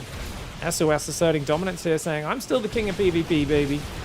I am still the king. 2-time world champion for a reason. I think Lemon playing a more mechanical game here, but SOS being maybe a little bit more clever, I would say, in terms of how he set it up. Stalker's trying to pull away. Oh, careful.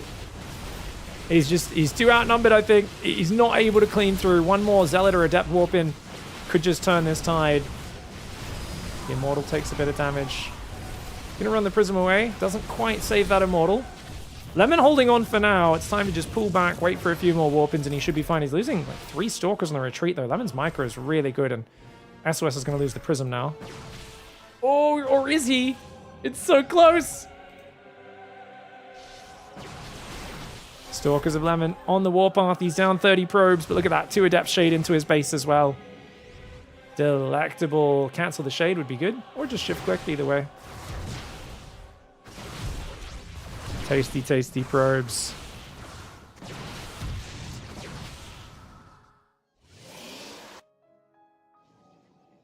All right, we got workers building there as well.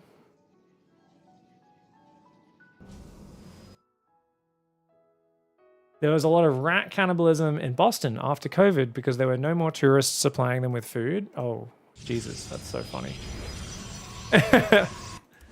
Yeah, like my local park, lots of people like to feed the pigeons and the ibis there. Pigeons and ibis are the two most disgusting birds, by the way. And so there's like a section of the park near like the big pond where there's like literally 500,000 birds live, and it's just covered in feathers and bird shit, and it smells so bad. And I see people like take their kids there to feed them, and they're like, oh, feed the cute birdies, yeah. And I'm like, this is disgusting. Like, it's such a concentration of birds that it's like, it's so gross. Like it's physically revolting to go there. But I think certain people just grow up feeding birds and they just think it's a thing they've got to go do with their kids because you got to go feed the birdies some bread. It's really bad for the birds' health as well. But it just turns into a bloody cesspit, man. Lemon's doing a really good job of running circles around SOS and not dying. I don't think he can get back in it though unless he had like a DT snipe observer move or something. Ooh. Probes going down. Same thing with seagulls. It's just so gross. It's like, yeah, there's so many, man. The birds get more aggressive and they way overbreed because there's way too much food. It's super yuck. Yeah, try not to feed native animals too much, guys. It's really gross, especially in a city where there's a million other people feeding them as well. It's, ooh. Like, there was one house near me where they clearly feed the pigeons all the time because they always have like 500 pigeons nesting on the roof of their house. And I'm like, oh my god, can you imagine the sound of all the pigeons doing their stupid cooing on top of the roof and just shitting everywhere, dropping their feathers everywhere? It's like, it's got to smell bad. It's got to sound terrible. I'm like, stop. Like, why would you do this? I gotta say, I just think, like, I understand crazy cat ladies. I don't think I understand crazy bird ladies. You know what I mean? Maybe some crazy bird ladies in the chat. I just don't get it, man. I just don't get it, you know? Because then people will be like, oh, but their lives matter. And I'm like, yeah, and now there's going to be 50 million of them, and then you're going to die, and those pigeons are going to have nowhere to, like, eat or no way of surviving. Like, you know, it's like, people are like, but I love the animals so much, so I'm going to basically breed 5 million of them, and then it's going to be everyone else's problem because they have no way of feeding themselves. I'm like, You're creating an animal genocide. Stop it. No, I mean, to me, to be fair, it's not really ethical. I just think it's gross. Speaking of gross, guys, Lemon's ability to hang in this game and refuse to die, he's got a fresh third base because this is actually his fourth. Whereas SOS has been really struggling to get expansions up because he's playing Blinkstalker now because he's sick of being down in the mobility, but Lemon's just faster than he is. He's better at the multitasking and he's finding damage. I truly believe if Lemon went Disruptors, he could get back in the game. Even now with the Stalkers, I think SOS is from an old enough cast of gamer where they still get hit by Disruptors at a bit of a higher frequency than the young generation. We're just doing micro training all day. Oh, SOS got him. That's GG. He just killed like 7 Stalkers. Lemon didn't realize the observer on the high ground could see him coming from a mile away, and SOS ambushed him on the high ground. Lemon actually got to the point where he was mining a bit more minerals because he had fresher bases, even though he was down on probes. But I think losing all those Stalkers really hurts, and SOS is floating a lot of money behind this as well. Adept's coming in from behind. You're going to keep shift clicking on these probes. Really nice damage there. Lemon is just so far behind in this game. 4th base is finally up here once again. I think with his own massive Blink Stalkers out, it's not enough of an advantage. Like when the army of SOS was really slow, but Lemon's army is really fast, I think it's a different story. Yeah, so Lemon played random and kind of screwed around and made it to like the top 15, top 12, top 8 of China for a long time.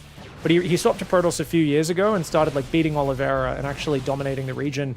And Oliveira would like beat him in the rematch. Like Oliveira would have to come from the lower bracket to beat him once or twice. So Lemon got to the point where he was very, very good. I would say very good macro player, very mechanical. Normally, Chinese players are a bit more trickstery outside of Oliveira and Lemon, who really are like proper macro players.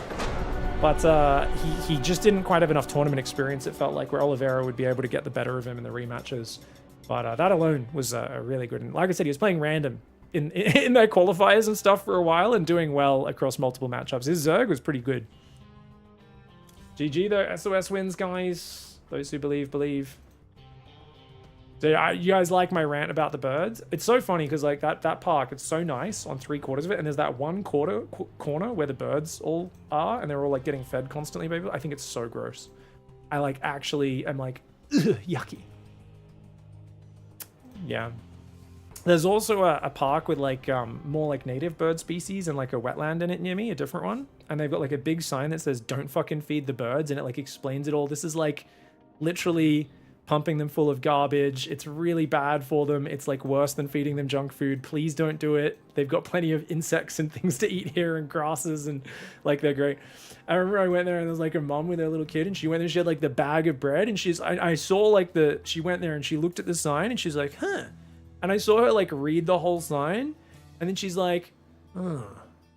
And she's like, oh, it's okay, honey. Just feed the ducks. Ducks are meant to eat bread. Just don't feed the other ones. Only give the bread to the ducks. She's like, because like ducks to her are like the classic non-native bird that you're meant to feed bread to. Like you can't give it to the little swamp hen or the little waterfowl or whatever the fucking thing. She's like, the duck. I mean, the duck. Everyone knows the duck food pyramid is bread at the top, bread at the bottom, bread in the middle. And they just start throwing bread to it, and I'm like, Jesus fucking Christ. She have like a sign in front of her telling you, just like, gotta feed bread to the birds. And I'm just like, Jesus. Those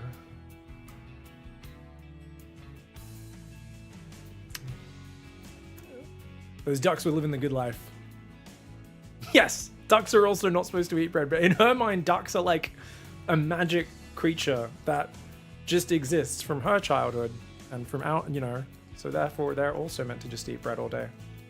Sorry guys, what series are we casting now? We've got Beyond Yakov and Percival SOS. I think we're going to do Percival SOS here. Should be a good series.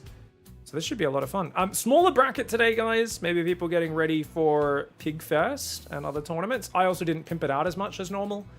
That's okay. Yeah, I need more SOS Percival in my life. So the other side is Beyond Yakov. Yakov, for those who don't know, was a surprise qualifier to PigFest. So really exciting for that. Also, did you guys know that we announced the PigFest groups? That's right, guys. We announced the PigFest groupies. PigFest groupies. I don't know why I'm talking like that. I don't know. I have a brain that's a little bit special, I guess. So fucking what are you guys gonna do about it? Yes. Okay, that can go there. Have you guys seen the groups? I posted it on social media. I don't think I've posted it on the other things yet. These guys are vetoing, by the way. Percival vetoes Celestial and Taito, the big map and the map where the stalkers can get in your back door. SOS vetoes White Rabbit and Mothership.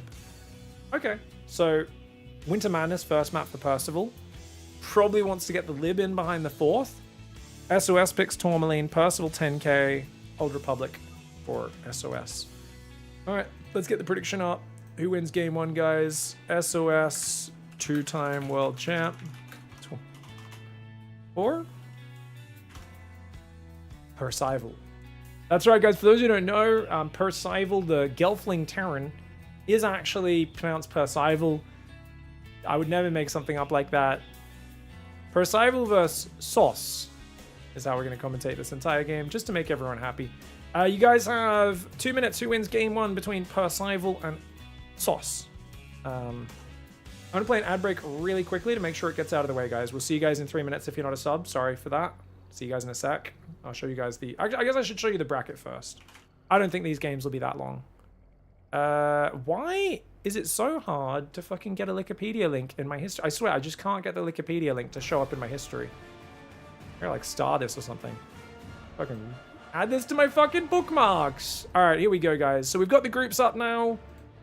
So tomorrow night, 1 day, 6 hours from now, we got Maru, Classic, Shin, and Bunny. Banger group there. Should be a lot of fun. Group B, Clem, Solar, Zaun, Percival the day after that. Hero, Rainer, Cure, and Nightmare. Group C. Group D, Cyril, Beyond, Showtime, and Yakov. Which one's the hardest? Which one's the easiest, guys? I think... Is Group C the group of death? Hero and Rainer have both been in a big grand finals recently. Q is looking pretty good.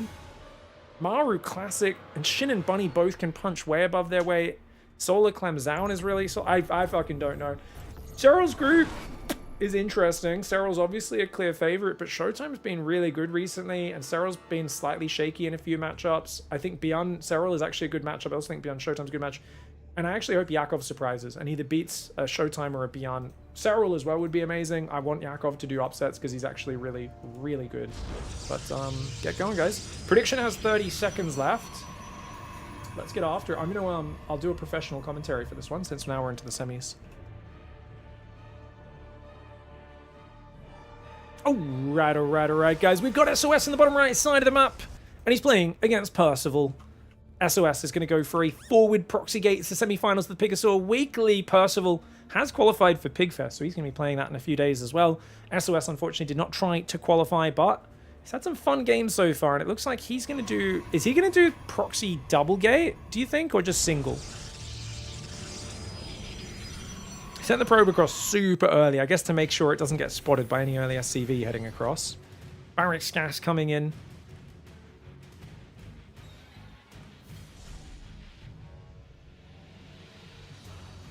Who's the barcode?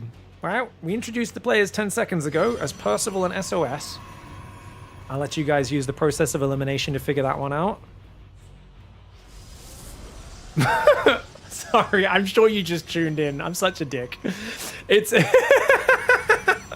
I can't resist. This is like the streamer thing though. It was like you literally must have opened the stream 2 seconds after I introed them.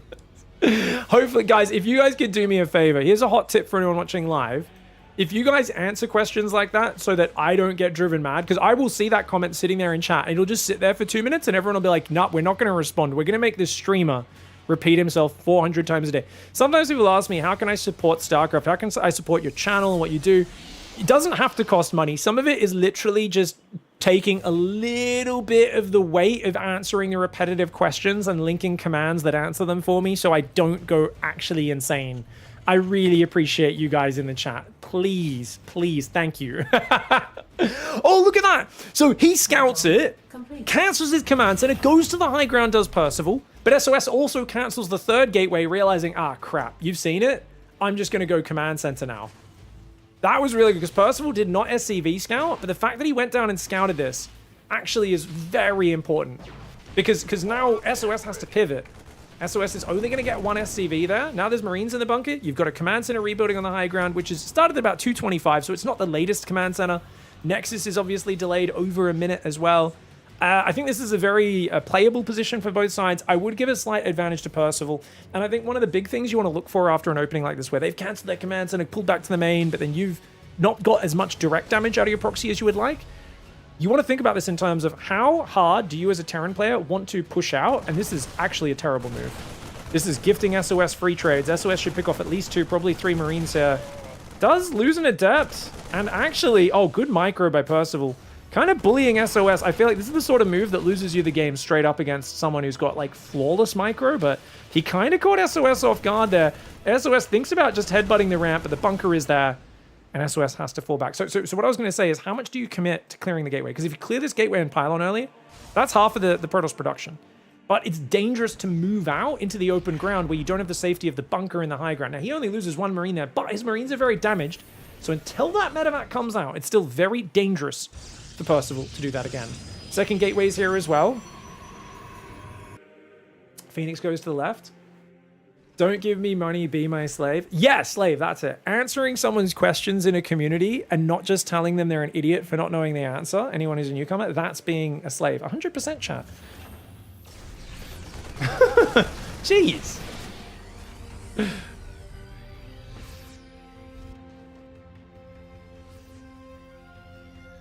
Raven's on the way, 2nd and 3rd barracks, and he's going to go for a little 8 Marine drop.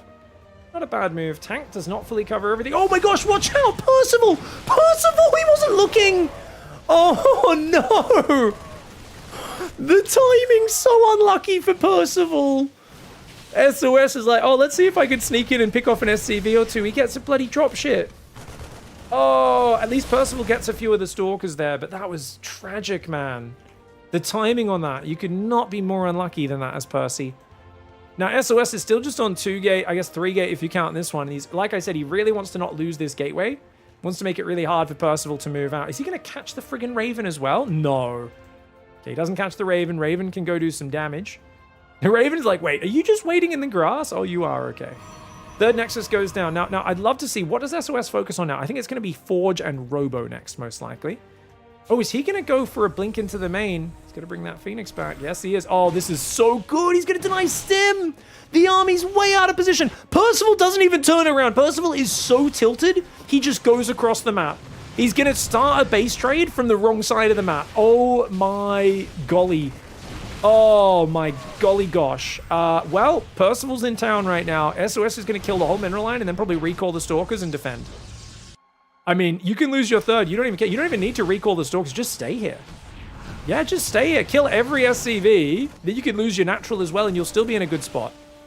SCVs and a few Marines are going to try and fight this. He's got like 3 Marines and a few SCVs. Good blink back micro here. SOS knows, just focus on this. Don't need to focus at home. He's picking off so many. He does accidentally attack the refinery there. Look at that SCV. SCV tried to kill the Stalker, couldn't quite do it. He's going to blink forward, kill the Marines. Oh, no. He's just got so few units here. The probes should pull in as well. Good blink back micro. 1 tank already about to go down. He blinks past the army so he can attack it from behind. He's going to give it the old Barracuda. Coming in from both sides. Stalker's going to blink forward. The tank will go down, and that is a shutdown in game 1 for SOS. What the hell? What the hell, man? To be fair, I'm not a big fan of that drop path. I have criticized Terrans, beyond mostly, for sending out the most chaotic drops in the world continually. And I think that was a really good example of like a Beyond style drop where he will purposely fly directly past the Stalkers, even when he could just take a slight detour, but he's like, no, I don't want to waste 6 seconds. And I'm like, just go around. And he's like, no, no, no. I'm going to fly right through the front of my base. So I just don't think you need to do that, man. Whew.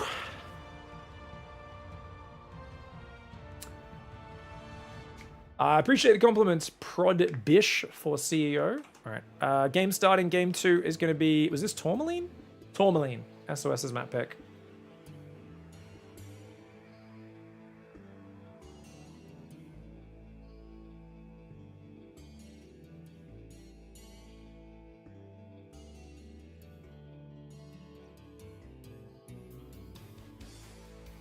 I contributed 3,300 bacon at 10 bacon per click for Percival, so Geonic.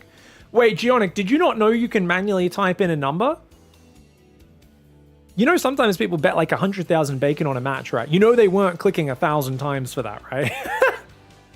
I love the thought of someone's making a bet on the match and they're sitting there like, I want to go all in! He's like, to be fair, you will get good micro. You will get good micro with that. That's pretty sick, man. Pig, what does Pig think about no GG from the players? Did he not GG? You guys tell me, did he not GG? We can talk about it. All right, guys, SOS is on the warpath today. Things are just going well for SOS. The stars are aligning. Percival in the top right. Oh, man, losing that drop just really opened things up, didn't it? Messed him up really bad. Pig, how do you feel about no GG from a pro player? I think almost always a no GG, unless there's a backstory where they kind of hate the player or you know they're a bit tilted, they almost always basically do. I don't know if you've seen players, they'll try to go enter GG F10N, F10 surrender, so menu surrender, and they'll usually try to type it instantly. Like they're like, ah, fuck, I'm done. And they will like smash it on their keyboard while kind of leaning back in their chair angrily or frustratedly, or like while already thinking about the next thing. And they often mishit it, especially the faster, spammier players, the Rainers and Clems of this world. So they usually will DM the player or say in like, if they're in a party to host the next game, they'll probably type GG in the client right after they leave the game, because they realize, oh, whoops, it didn't type because they mishit enter. They didn't hit enter, so they hit GG, but they didn't pop up in chat and stuff like that, you know. And that happens quite a bit. So, you know, back in the day, players were a bit slower.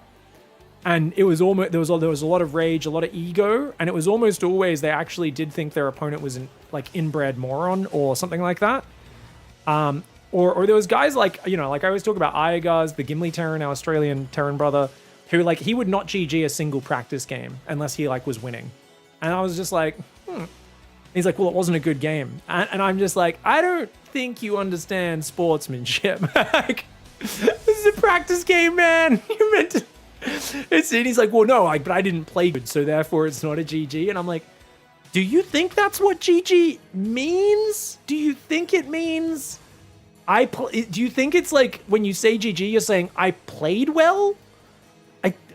There's things, to be fair, there's a lot of gamers I've talked to about this over the years, and there's a lot of people in StarCraft and gaming competitive in general who don't grow up with good sporting role models or any sporting background or competitive background. So I think they just don't understand why these sort of, manners exist and like what they represent. And it's all about representing good sportsmanship and respect for the game and all that sort of stuff and respect for your opponent.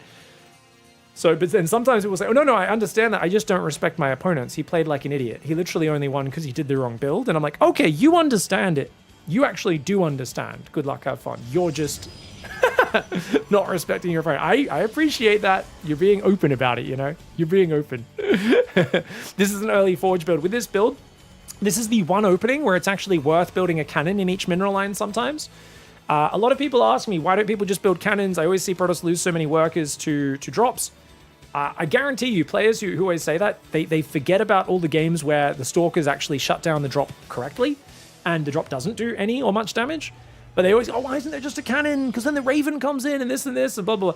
The thing is, if you go early Forge, it can actually be worth building a cannon because you've already got the Forge. The problem is normally you do not have a Forge early on. So you'd have to add the Forge early and then the cannons.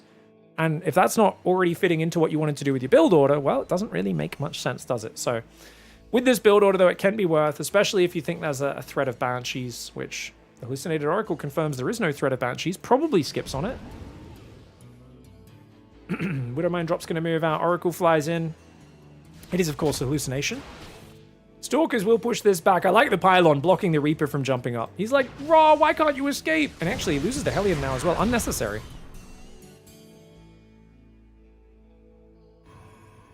What's SOS's build with the early Forge?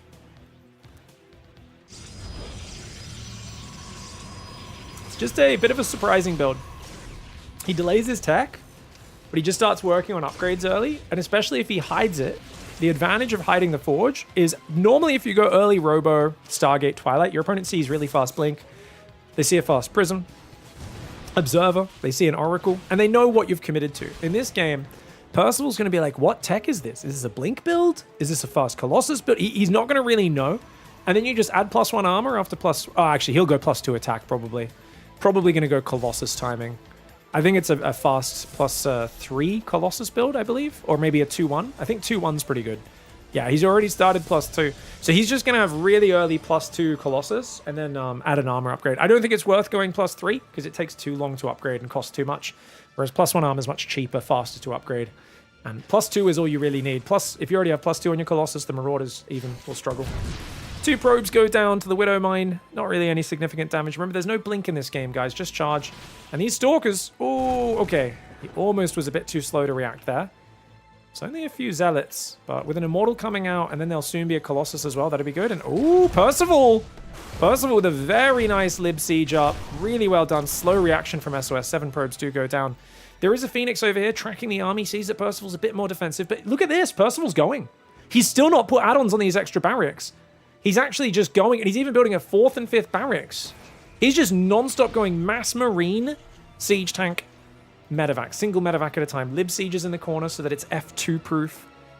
First Colossus on the way. I think Extended Thermal Lance is an essential upgrade with this style. He's got 150 gas. Come on, you know you want it. SOS. Because it's a very slow upgrade, Extended Thermal Lance. Oh, but he's getting boy pulled already. Oh, no. Don't use Force Fields. Force Fields is always a mistake. You have to use just Guardian Shields here. If his Zealots had cut off the Reinforce, he could maybe have worked this down a bit. But his army needs to pull left because he's got to protect the Colossus. He's trying to like lure him away from the Robo. But if the Colossus isn't with your army, that's a real big problem. 3 tanks, good answer to the Colossus. Colossus so good against the Marines, though. Ooh, those Marines take damage. The Colossus needs to focus the Marines. It's only shooting a Marauder. Oh, SOS, he didn't target his Colossus. It wasted so many attacks on a Marauder there. Such an important part of his army. He did get rid of 1 siege tank with the Immortal Stalker, but the Colossus needed to be shooting the Marines at the same time.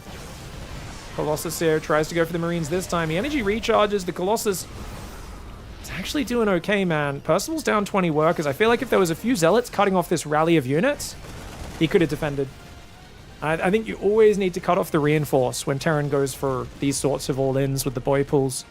Liberator's back in the main, up to 12 kills now. No main base mining, no third base mining. There are 2 Colossus out, but unfortunately it rallies a bit far forward and it's almost dead before they even do anything. If you had a few Zealots in front, totally different situation, right? Oh, look at that, man. He's had to warp in Stalkers for this Lib. Oh, SOS is getting circles ran around him. The Colossus, nowhere to run, nowhere to hide. Oh, if he just had a few Zealots there, but he's only on 3 warp gates. Only 3 warp gates, and SOS will get run over there. SOS's build was very fancy with the early +2 Colossus. Man, I don't know. I feel like the problem if he goes to the Zealots around the back is he might just dive in and kill your Robo before the Colossus gets out. It's hard either way. Why does SOS use a barcode in a tournament? It's probably just the only account he uses right now. It's very SOS to practice on a barcode. It's pretty dumb. I don't know if we have a rule against using barcodes in tournaments. I should just tell him, like, dude, can you not just log into a normal account? Like, it is weird to be playing on a barcode.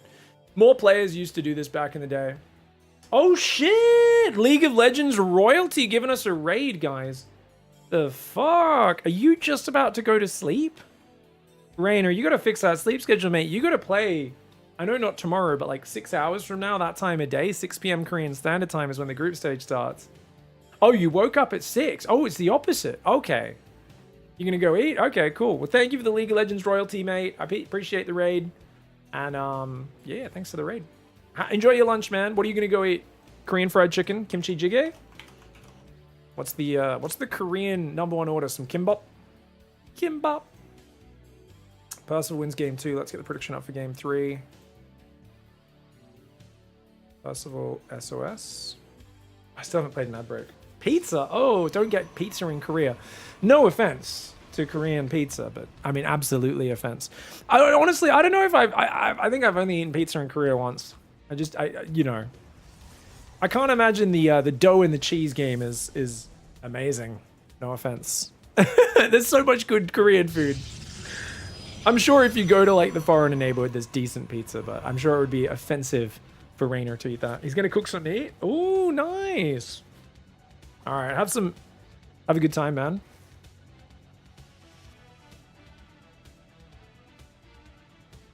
I've never been to a country where the pizza is bad.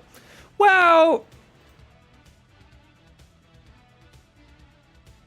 you either have very low standards in pizza, or you've never been to China. I've had some awful pizza in China, man. I remember just when we were at like the first Chinese events we did, and the like some of the ESL German guys in the crew and stuff, they'd be like, "Oh, can we get pizza? This Chinese food is weird." And I was like, "Guys, you're ordering Chinese pizza. Please don't. Please just get us like rice and meat, like just local rice meat, noodles meat, just basic like food that they're gonna actually make really good." Like, we get this like pizza and it's just got this strangest shit on it. You're just like, why is there like, you know, you think pineapple on pizza is weird? Oh man, we got it from like whatever their version of Pizza Hut is, and the cheese, you know, like doesn't quite taste like cheese, and everything was just a bit weird. It wasn't the worst thing. I mean, it's still pizza. Melted cheese on dough is not the worst thing in the world ever by any means, but it definitely wasn't on the higher end of pizza I've had. Yeah. To be fair, Korea is a lot more Americanized than China, of course, because I'm sure, yeah, like Korea and Japan, you'd be able to find decent pizza joints. All right, guys. SOS in the top left side of the map. Percival's in the bottom right. He's going to go for the high ground command center here off the double gas opening. It's Reaper into Reactor. Do we go for a Hellion, or does he go Tech Lab? Looks like he's going to squeeze a Hellion out, yeah? Or a Widowmine, maybe. Factory's idling. Interesting. Widowmine. Okay, so it is Widowmine. Reaper pokes the front. Corn on pizza. Oh yeah, corn is very popular on pizza in China. There was a lot of corn on the pizza in China. They did love that. To be fair, corn is pretty amazing in most things. It's not the worst. It is weird, but yeah.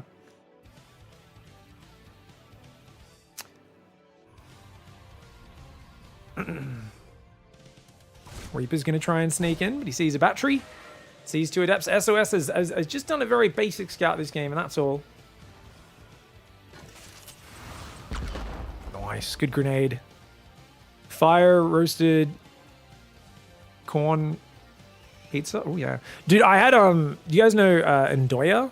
Nduja, the salami paste stuff, which God knows why that's pronounced Nduja. I had one of those. It had like, I think it had like the fennel plant, not the seeds. And it had charred corn and like Nduja. That was my first time having Nduja on a pizza, and that was a life-changing pizza. Went back to the same place, and they weren't selling that one anymore. They took it off the menu, and I was like, what the hell? Everyone probably just read it and was like, that's a weird-sounding pizza, but it was so good. It was delicious. It's really nice. It was at a brewery here in Sydney. I was like, damn, brewery doing good pizza, man. I think that was at a public house down in Petersham. All right, guys. So you notice SOS here is really simplifying the matchup. 3-gate shield battery, fast third.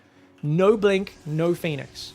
He's just saying, let's just have an abundance of units. If I just have 3-gate units, you can't kill me with all-ins because I'm just going to have so many basic units. And Percival's just going all in. SOS is hard countering Percival right now.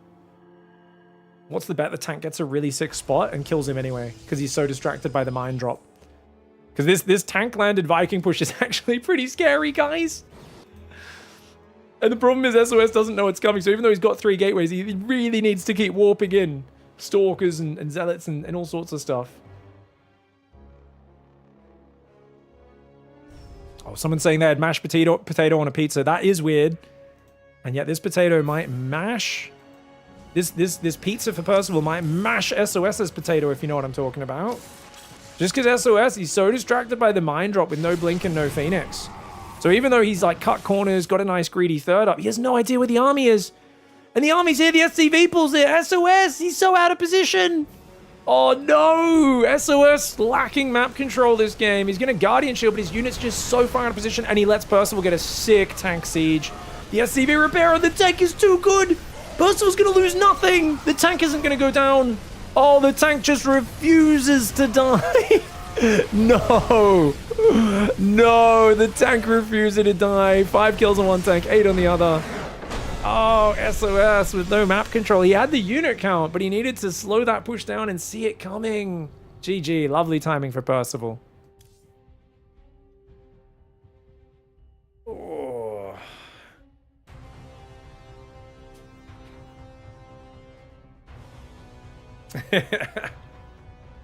That tank has won it from death like 4 times. Percival says, ah, in the party. Can anyone adjust score in challenge? Best of 5, you fucking donkey. Did he think it was best of 3? I'll ask, guys, is Stego in the chat? Percival accidentally reported result as a win for him when it's going to game 4. These noobs. Just letting Stego know on Discord.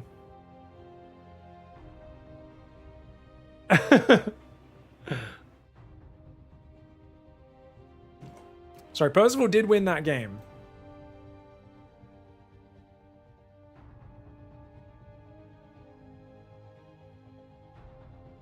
Alright guys, let's get the prediction in for the next one. Oh shit, if this next one goes... Oh, sorry, I gotta play the ad break now. Sorry guys. I'm gonna just play a 1-minute ad because I think I played 2 minutes before. So it should work out. Game 4, Percival or SOS. Yeah, because I think a 1-minute ad break plus the 2 minutes earlier should tally up because I don't want to play a whole 3 minutes as the game's starting. Should be okay. Yeah, he's only got to win 2 games in a row. It's a 2-1 lead. I think it's a good opening, the 3-gate, but it's better if you're aggressive rather than defensive. I think you kind of have to do it as an aggressive build, and then you can take a quick third behind the aggression, but he was jumping to the next step too fast. All right, guys. We did get the prediction up, yeah? Yeah, okay. All right, we got SOS in the bottom left.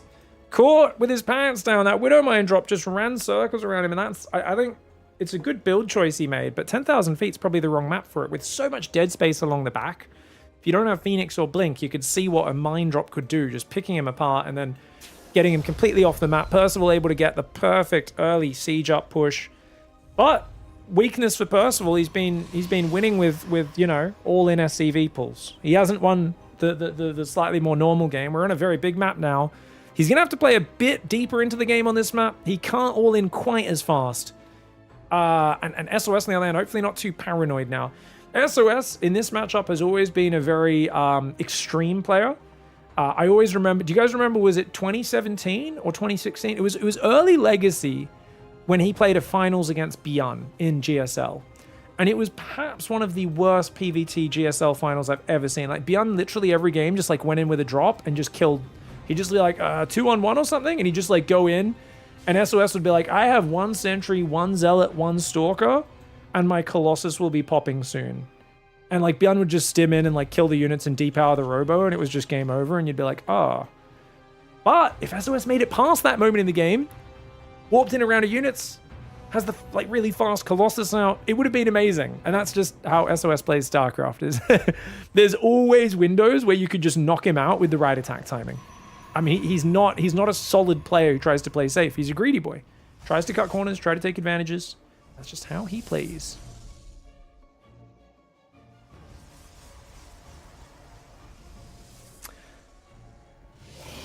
Kind of wild seeing Percival winning over SOS, says so. Well, if this was 2015, 2016, it would be wild. I think right now, Percival's being grinded, man. And SOS is super random. Like, even his games against Lemon earlier, right? He killed 22 probes, lost 1, and he was still down on economy against Lemon. And it still was, like, such a close series, even though his openings were so much, like, cleverer. And that's the modern StarCraft 2 is not just about strategy. Like, it used to be a lot more about build order interactions. The game pace was so much slower. And nowadays, because the game pace is up so much, and to keep pace, you need to keep expanding. In the old economy, it was very valid to just do a clever next step of tech, stay on a 2-base or a 3-base economy, and focus purely on how you interact with your opponent, how you trick them, how you counter their comp, how you harass them. But SOS's multitasking ends up hurting him when he's got to try to do that and macro at the same time. Whereas all the other modern top players, it's so easy for them to just basically macro, micro, tech at the same time. I do think SOS usually makes cleverer moves, trickier moves than his opponents. And, you know, the scary thing is the mechanics, as always, though. Now, what's interesting, guys, he sees here what is a very suspicious build. Where's the starport? We know it's over here. It's proxied. He's building Phoenix. He's going to wall off with a probe. I think he should build a pylon or a gateway or something, a full wall. He's trying to play 4 gates here, so he's trying to reactively wall off. He's got 1 Phoenix. This is going to be a 4 Hellion drop, but if these probes pull up the ramp, I think he's okay. He just doesn't know where this is going to come from. Let's go. And here we go. Hellion drop comes in. Does the Phoenix pick off the medevac? No, he picks up a Hellion to start, but I think he should drop the Hellion. Main base does not have a shield battery just yet. He's got to focus. He's got to focus these Hellions down. He's not focusing the Hellions. Okay. Wow. It's a one-way trip. I don't think you ever want to pick up the Hellions and leave, but I guess he saw the battery finishing. And he figures, oh, he can unload on the Logo and get a probe and escape because there's no lift energy. So yeah, the Hellions can escape. Medevac goes down. Pretty good defense. Only 5 probes fall. Starport has to take the long way home, as you can see. Guys, is that the Team Liquid logo? It's like a unicorn there, right? Widowmine wanders into the base. Stalker takes one for the team. Phoenix will pick him up. Guys, was this just 2 medevacs just walked across the map from the reacted factory? Cute. Very, very, very cute. 5 probes, 1 Stalker have gone down. Phoenix still roaming. Hallucination going across the map. Percival is skipping tanks, and he's going directly into Stim Bio, shields. He's going to float the starport back, put it on this reactor, and start medevacs in about 30 seconds. He's already got +1 weapons on the way, and he does find this Widow Mine up here. I don't think it got a shot off. Third Nexus starts. What's the next step? Robo. So it's going to be kind of... Oh, no. Oh, guys. SOS's game plan. What is it? He's gone Robo on 2 gas. There is nothing that isn't very gas-heavy out of the Robo. He doesn't have a Twilight. He doesn't have a Forge. He doesn't have a Robo Bay. I think SOS is a bit muddled right now. This 4 gas is crazy late, man. He's got like a decent little army, but it's so gas-heavy. Stalker, Sentry, Phoenix. He's got the most gas-heavy tech follow-up, which is probably Colossus. He is going to go Robo Bay immediately. But he's really... He needs a minute, and I don't think Percival's going to give him that minute.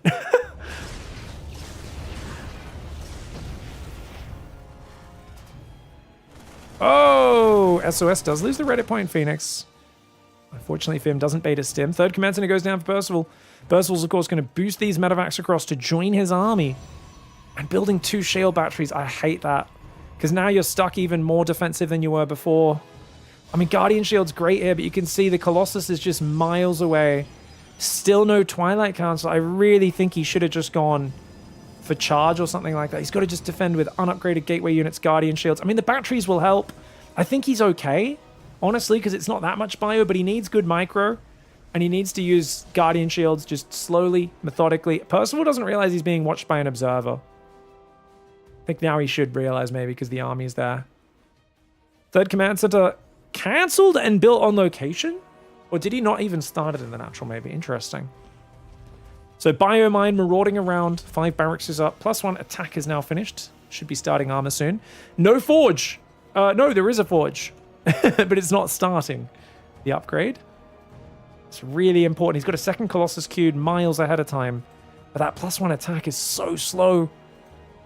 As SOS ventures. SOS does like doing Colossus timing attacks. He finally starts +1 but I think he'll have to do it with +1 rather than the +2 that a lot of players prefer. Twilight Council finally goes down. SOS survives here. He's doing okay, but his army's very clumped at the front, and this drop around the back could be a nuisance. It is just 8 Marines, though, and the shield battery will buy time. Sentry hallucinations. I'm not sure how Terran's supposed to surprise. Well, the trick is it's hard for them to cover everything you're doing, and scouting can be a bit ambiguous, and things like Widowmine drops and stuff can be quite chilled.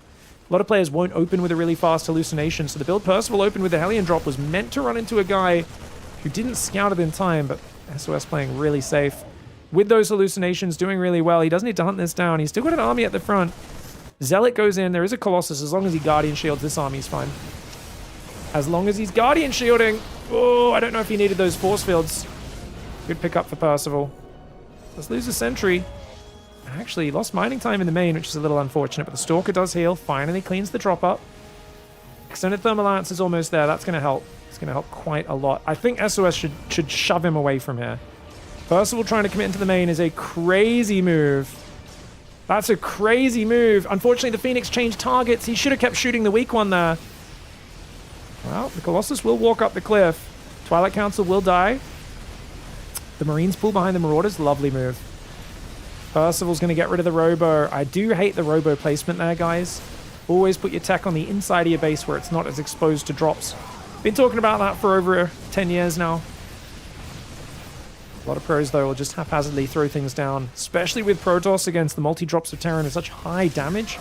You've got to have extra insurance there. Phoenix going to try and kamikaze. Hey, nice kamikaze move. Unfortunately, the Vikings will clear that Colossus.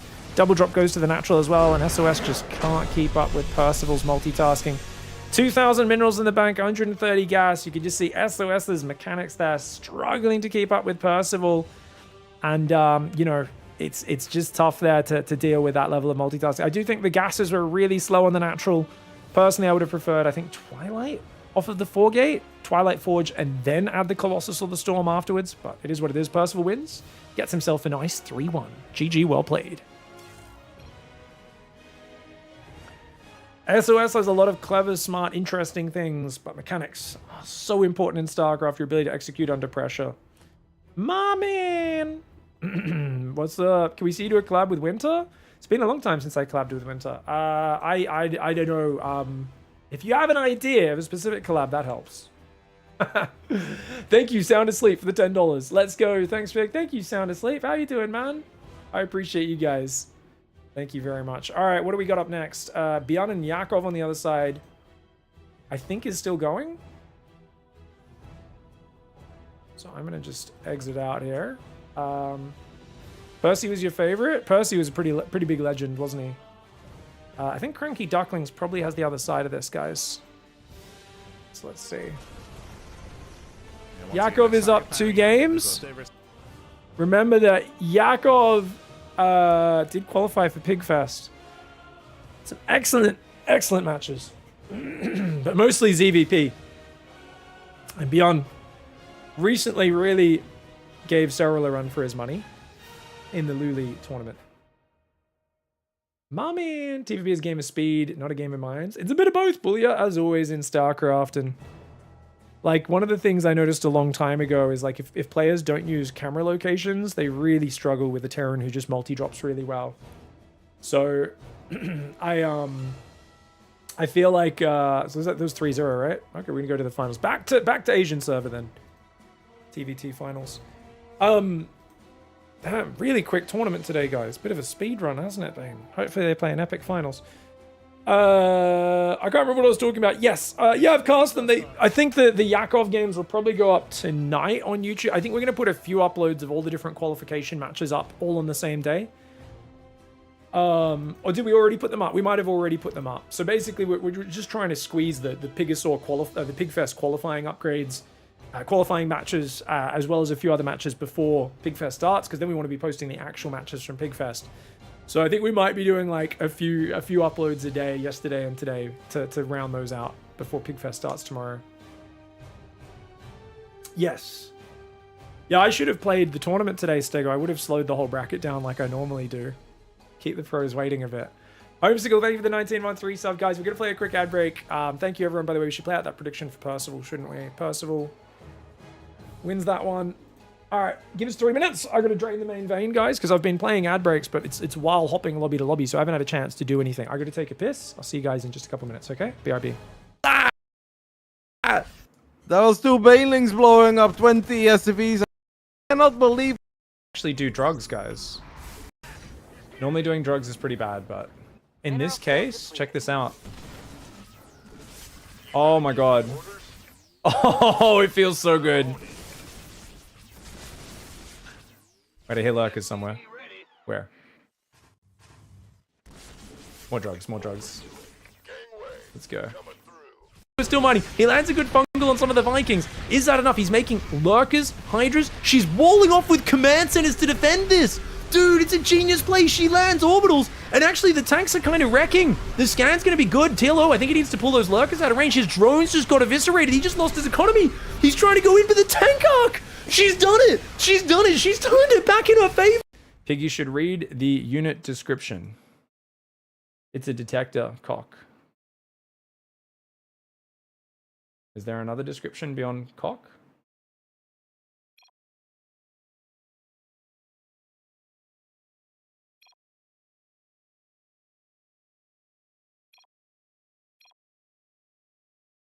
Cock. This bad boy can fit so much piss in it.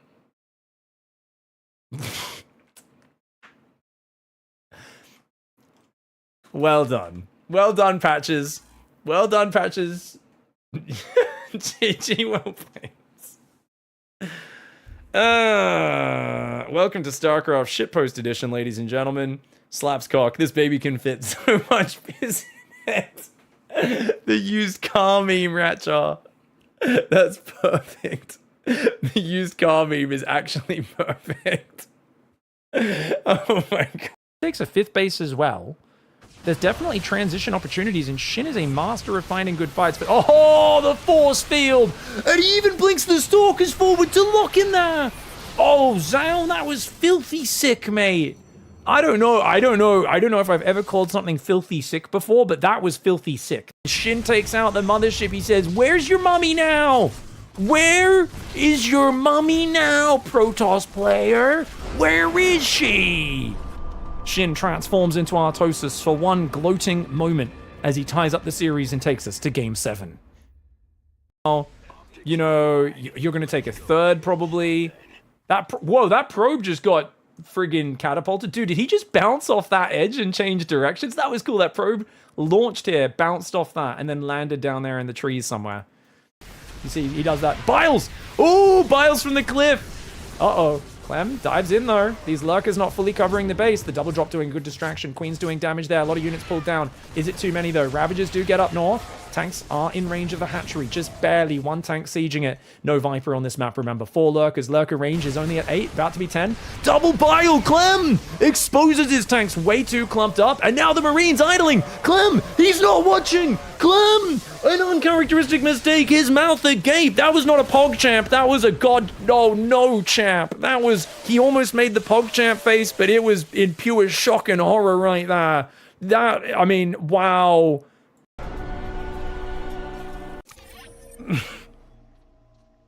Did I lose any units in that last fight?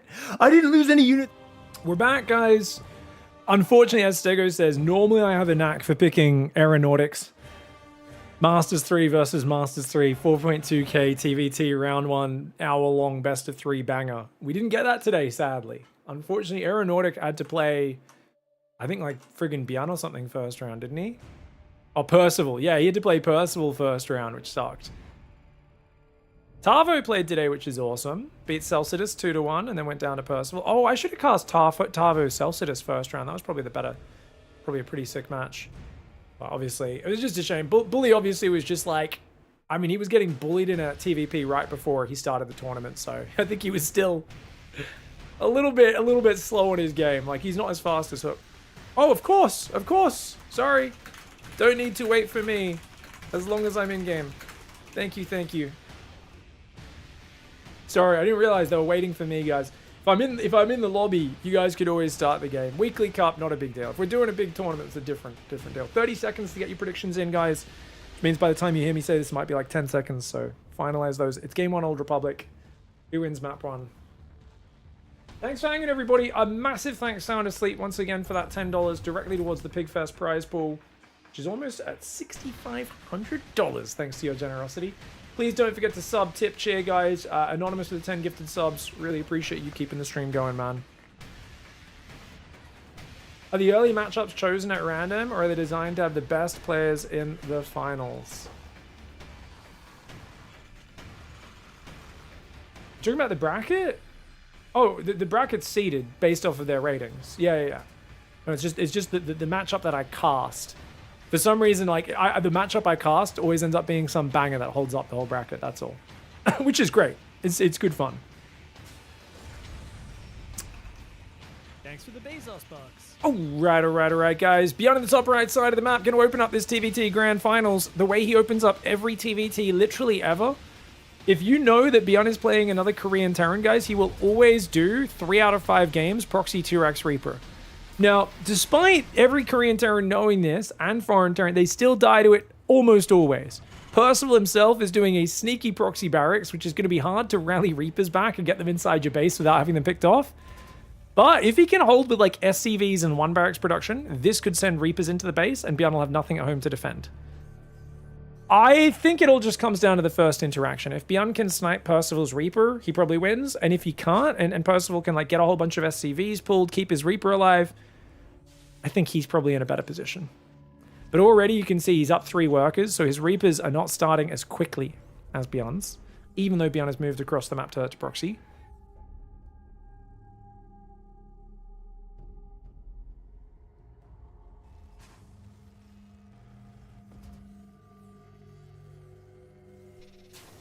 My man. We have been talking about mixing up the PiGosaur formats.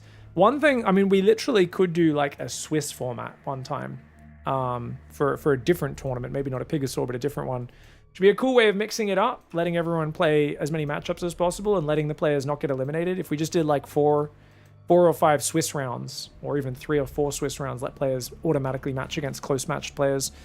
Reaper moves out. Percival, I can't believe he didn't scout for this, guys. This just seems crazy. You're playing a guy who proxy Reapers every game. Every second game, to be fair, but it's so common. But he's going to go in. Beyond doesn't really have anything on his side of the map to answer that. Who the heck is going to win this? I mean, 1 Reaper versus 3. The SCVs really need to help out. Beyond's going to focus fire it. No, Percy! Percy loses his Reaper while microing the other side of the map. He has only killed 1 SCV. Finally, he gets a few kills there. But this is a mistake. It's a big mistake. Oh, no! Oh, I think Beyond's got it, guys. And this here is Korean TVT at its finest. These guys don't wait. They just get in each other's face and stab, stab, stab. Now, to be fair, Percival has a lot of minerals saved up. Notice he's focusing the gas workers because those are the ones that allow you to build Reapers. But Beyond can also cancel his factory, which he absolutely should do. That'll give him back a lot of minerals and gas, allow him to make a bunch more units. That mule returned a few more trips here, as did this SCV. This barracks is struggling. Now, you've only lost 1 Reaper as Percival, but Beyond's still building 2 Reapers at a time. Percival's out of gas. And that means you are outnumbered by 1, and you're about to be outnumbered by 3. He does have enough gas for 1 more Reaper after that Marine. Factory cancels, though, which means Beyond can queue up even more Reapers. I mean, there's just no way for Beyond to lose this. He's got this one in the bag, guys. And, yeah. I gotta say, I'm shocked that Percival didn't scout for this. I mean, it's just... To me, if you look at Beyond's TVT, it is actually heinous that he does this build at such a high percentage and gets away with it. Zogger, thank you very much. Guys, slap some bacon down in chat. Zogger just dropped 480 USD on the prize pool of PigFest. I think that gets us to almost $7,000. I think we just went straight past $6,900 for the PigFest prize pool. Thank you so much. There's also been so many people supporting while I'm offline, while I'm asleep. I wake up every day to a few more tips added to that. And there we go. Beyond gets on top. Easy finish for him. Not the most exciting game one. And I think it's an oversight for Percival to play as if he's playing against a normal Terran. Beyond, even when he plays Maru, even when he plays TY, even when he plays Clem, this build is like 80% of his games. You guys notice how I keep changing them? I'm 50%, 80%. It's a high percentage. It's a very high percentage. If someone does that even 25%, 1 in 4, I feel like you should always go check it out. Pig, you should check the total. Oh my god! Ah, you guys know it's the rule, guys. Thank you so much for supporting PigFest, Zogger. So the rule is I have to 69 myself on stream. Thank you. Sorry, no. That's okay. That's not a rule. I made that up. But I do want to say thank you to Zogger for... I don't think... Is that 69? Can you 69 yourself? I don't even know. Anyways, point being... appreciate the support, Zogger. Thank you for going whole Zog. He's gone whole hog.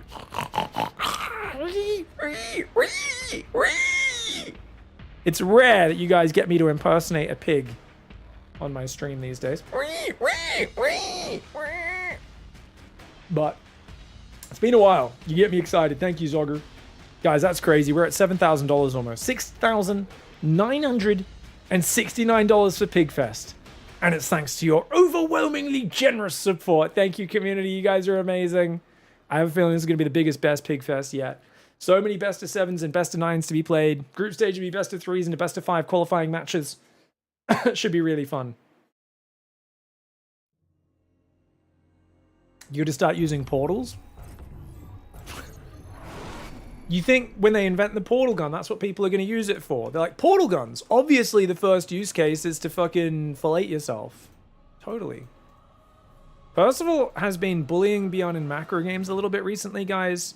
So we'll see if Beyond can keep this up. All right, guys. Rough start game 1 for Percival. You know what? I'd actually love him to play a greedy 1-Rax expand this time. And just call out Beyond's bluff. Then again, actually, that would be really dumb, because Beyond very regularly will proxy 2-Rax 2 games in a row. Even though we know he's not, that would be kind of crazy to go 1-Rax expand here. We'll find out. This is gas first. So it does... Gas first normally is a 1-Rax expand, but it's a slightly safer variety because your factory builds so fast.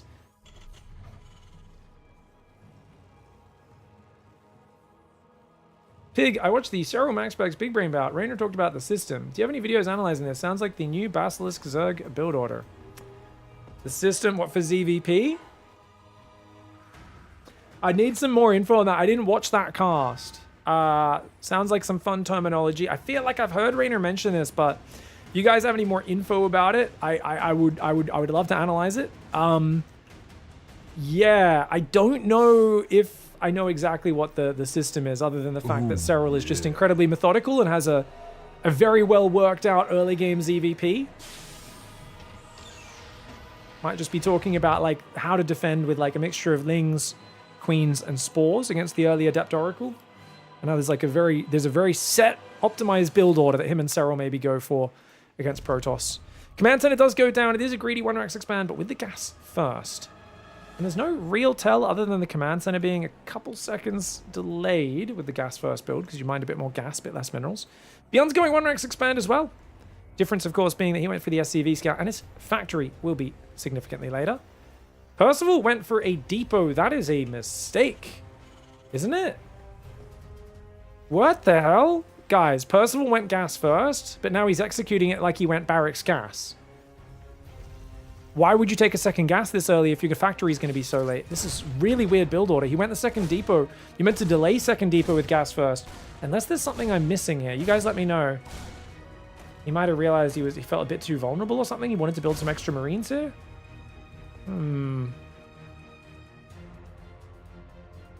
I heard a laser talking about the system as well, and he said he lost a game because he didn't follow the system. Yeah, I imagine they're just talking about an optimized ZVP early game and how if you don't do it, it's really easy to like make a mistake and lose to 2 Adepts or an Oracle. 2 Reapers are going to come in. Percival's just moved out. Crazy to have his Marines this far forward. I mean, that is some exceptional greed. He had no idea what Beyond's build order was. To go out like that is actual insanity. But he can defend the high ground here. SCV should be safe. And he can just chill up there.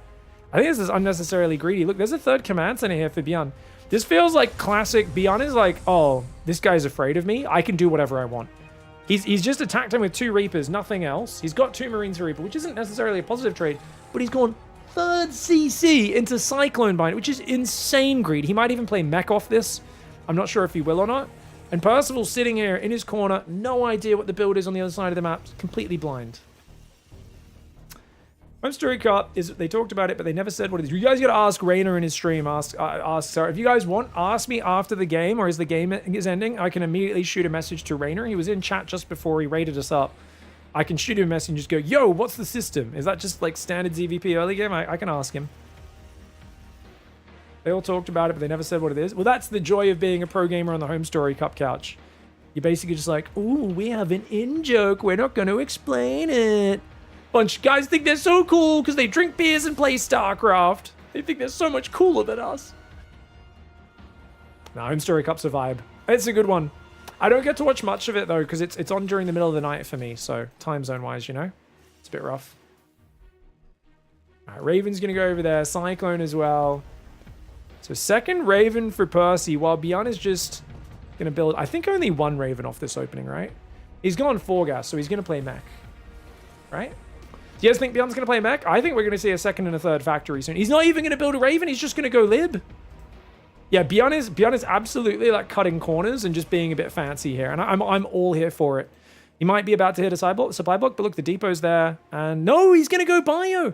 And he pulls the SCVs from the natural to build the barracks. I hate this move so much. I know I've ranted about it a lot.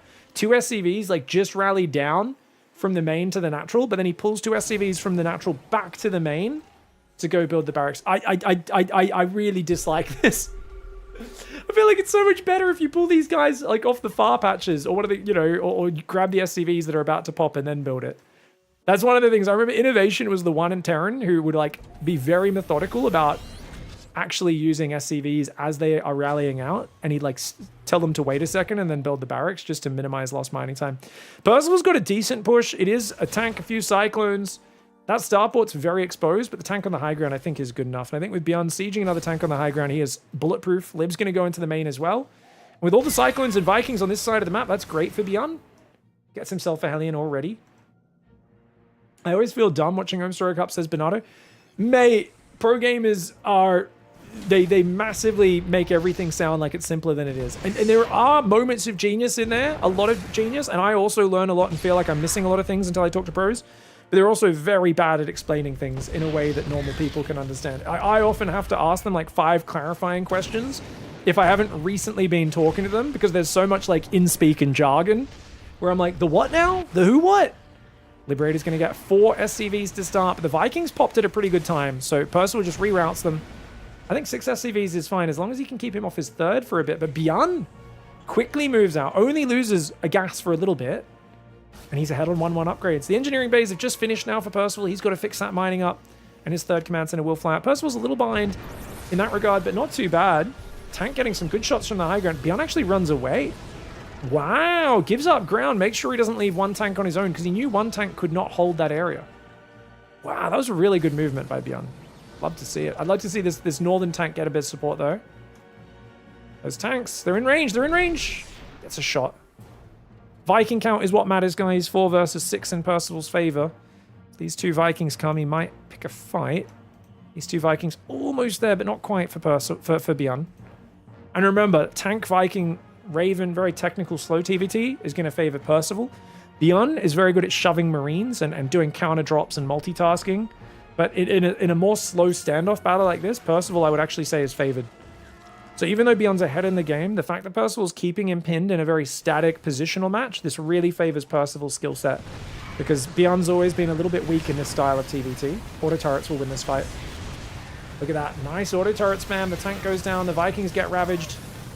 Could even land the Vikings for a few more SCV kills. The SCVs could have tried to land on that, but he doesn't want to risk losing his air advantage. Beyond's going to move across with his Marines. Bit of a desperate counterattack, but could be very effective, even though he doesn't have shields or medevacs with them or anything like that. Percival bullying right now. Oh, but Percival gets caught! Massive Marines flank, and that's what Beyond does well. Oh, Percival lost track of the Marines and loses his entire army, and just like that, everything swings back in Beyond's favor. 1-1's not quite there for Percival. It was finished for Beyond. Shields will be finishing for both sides. Armory going down for Percival and Beyond now at the same time, so that will allow the upgrades to even out. Percival's on the same work account. Problem is he's 2 tanks to 5. He's down a couple of Marines. And that single Viking might not seem like a lot, but it is technically air superiority off of 1 Viking. Oh, he boosts forward. Beyond's going to get a siege up, deny the gas. The Marines committing to the fight here is actual insanity. Does lose about 6-7 of those Marines before they can pick up. Tank's trying to siege. This tank's in range for Percy, but he doesn't have a scan there. Beyond scan runs out as well, funnily enough. These Marines could maybe get a tank. Oh, the tanks are friendly firing because he was running over the lower depot and the tanks were shooting the depot. So Beyond just shot his own Marines like 2 or 3 times there. He will lose this siege tank up north. He's getting some really good denial on the mining though. Really, really well done. Gets a few good shots off, but the mass repair does save the siege tank. Same time, landed Viking in the main, gets 3 SCVs, more mining time down. 4th command center on location. Where is that 2-2? I think that's one of the most important things for Beyond, who is kind of a marine god to focus on. I'd also love to see him keep mixing in a few Libs and Vikings and not go pure medevac, just because Percival's already on the ropes, so he's going to really struggle to deal with Lib harass. Fortuitous unsiege for Beyond. Now there's depots on the edge and SCVs patrolling, and Beyond needs to clear all this up because Percival has a lot of map vision despite being in a rough spot. Thank you so much, Shadowhawks, gifting 50 subs. Oh my lord. Oh my lord. I said lord. I meant to say lord, and it almost turned into log. I don't know why. I guess I'm just getting a full log of excitement right now and how supportive Shadowhawks and Zogger are in my chat right now. Thank you guys. Appreciate you.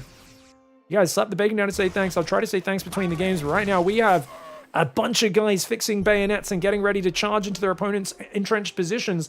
1 tank, 2 Libs. It's not a good army for Percival. Percival stims forward. He does get the flank for the Marines. The Marine flank might be it. The Marine flank. Oh, he can't quite break the position though. Gets 2 siege tanks, but Beyond holds on.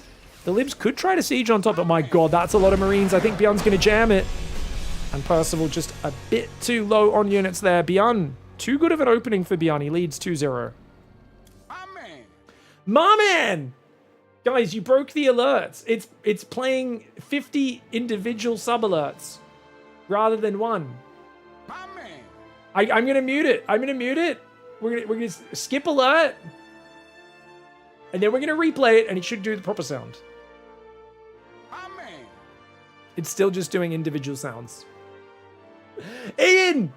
Thank you very much, Ian, for the 10 gifted subs. It's going to be 10 minutes of my man. My man.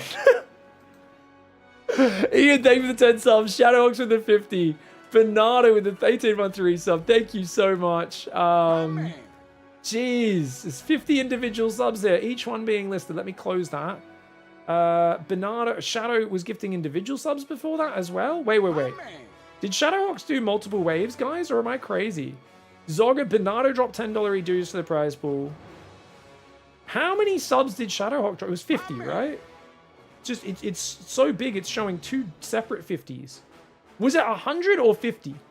Because it says 50 and then it says 50 again. I don't know if that's bugged or if that's real. Did it pop up twice in chat or? I guess if I look at my Twitch dashboard, that should tell me for sure. Okay, it is just the 1 wave of 50. You got it excited. Whoo! Thank you. I mean, that's massive, guys. I really appreciate it. Beyond wins game 2, guys. Game 3, I think, is Tourmaline. Get your predictions in right now. Beyond's going to proxy barracks, almost certainly. I don't shy away from making predictions, guys, even though I could have just looked in game to confirm first. but I did not. I'd rather be wrong and honest. All right, guys, we got Beyond in the bottom left side of the map. Percival in the top right as well. We've got a big TVT matchup. Barracks Gas this time. I do think Percival's opening was scuffed last game, guys. Gas first into Depot before Factory is a nonsense build order. And making Marines and then standing on the low ground ramp, a bit unnecessary. I think Percival definitely needs to play a bit more tight in the opening stage, because he was playing good once he got the pressure on, but he just stayed a bit too long in enemy territory, lost track of the Marines, and got flanked.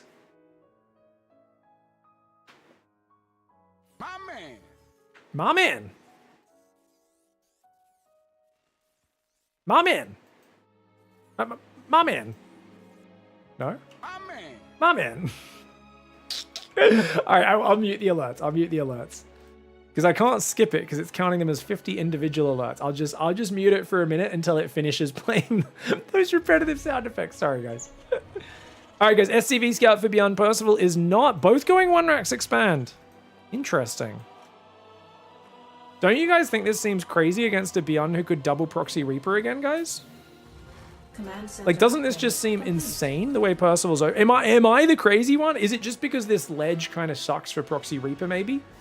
Maybe the viewpoint is proxy Reaper sucks because this ledge is very narrow and a bit awkward to get up and down. Maybe. Maybe this is a map where people just don't proxy barracks. It just feels like if there is a map where people don't proxy barracks, Beyond will just proxy barracks over here and jump up this ledge. You know what I mean?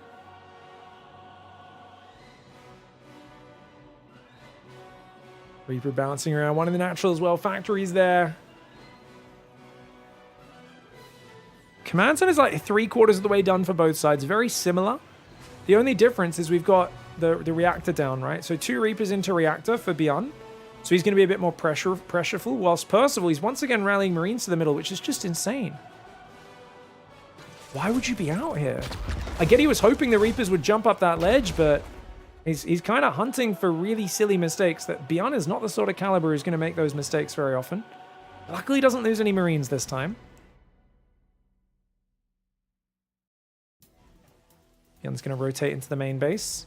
Hellion's almost out, though. Will really help you defend. He's got the Reaper and 2 Marines over to the left, and he realizes our right side's a bit open. At least 1 SCV will go down. 2 SCVs and grenades to protect his retreat. Slick play there, 2 SCVs for free. Once again, Beyond's getting away with both greedy builds and doing damage. And it's just because he's SCV scouting at the start, whilst Percival's playing blind. They both got a 3rd gas up nice and early. Medevac does come out here for Percy, so it looks like Percy wants to be a little bit more active on the map. And he's actually going to go very early tank, no Cyclone. Ooh. Whilst Beyond goes for a more standard Raven opening and reacted Hellions.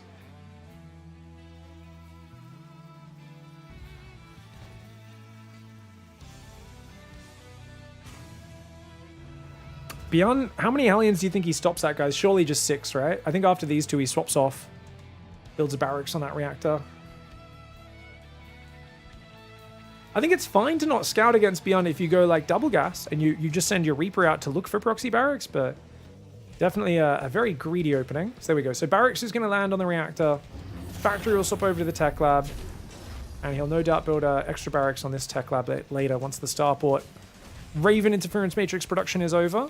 There are Ravens now for Percival, so he does go for a tank plus 4 Marine drop, but look at this. Depot's ready to spot for it, Ravens nearby, and the Hellions can just jump on top, so I think this shouldn't find much damage, but especially if Percival just picks up and flies away, there's no Cyclone for Beyond just yet, it's 12 seconds away. So that Cyclone is the only anti-air threat on the medevac. So wisely does not siege up. Gets himself a Hellion for 2 Marines. Only 1 SCV's died this game. The Reaper and the Hellion run in. Auto turret goes down to defend it. 3rd command center on the way for Beyond. Surprised neither player is playing second star, but he unloads in. Oh, he goes back in the main and actually gets a few SCVs there, guys. Sorry, I wasn't expecting him to take that risk, but Percival goes in, gets a bit of a reward. Did anyone curse Bully versus Upsire? Yeah, it was really one-sided. Bully just like let Adepts into his base game 1, and then game 2 didn't play the smoothest. He was like way behind pretty early in both games. It was pretty one-sided.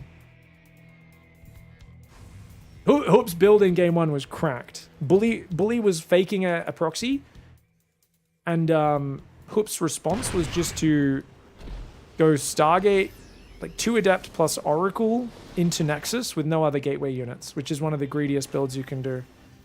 And I was like, but you've seen that he's proxying. But he somehow just like, it's like he read Bully's mind and knew that Bully was just going to take an expansion and was just faking the proxy. So it worked out really well for Hoop. 8 Marine Drop's going to move out here. He's going to go drop the main of Bjorn. Percival in the north. I'm cheering for him. I really want this to be a close series. Double eBay, similarly timed. It's very much a mirror matchup, guys. The only difference is 2 Ravens for Percy versus 3 for Bjorn. So Bjorn will have a few more interference matrices available. Cue the guy in the comments of the chat. Ping, actually it's matrices. So's your face. Faces and matrices. Percival's only started +1 armor. Uh-oh. Hopefully he checks that and realizes, because that's a much less important upgrade than +1 attack. Oh, the Aliens dirt back in with a bit of a misclick. Marines are going to get a bit of mining time, 2 SCVs. Unfortunately, no stim, so he's just going to take out a couple of these Vikings. Baits a few auto turrets, and the medevac does try to boost away. Marine will get taken out by the Reaper. I think the medevac should escape, unless the Cyclone goes up to the top left and cuts it off. Units lost time slightly in favor of Percival. He's going to build some depots out front at his third. I always like my third to be as wide open as possible, so that my own tanks and Marines can move freely.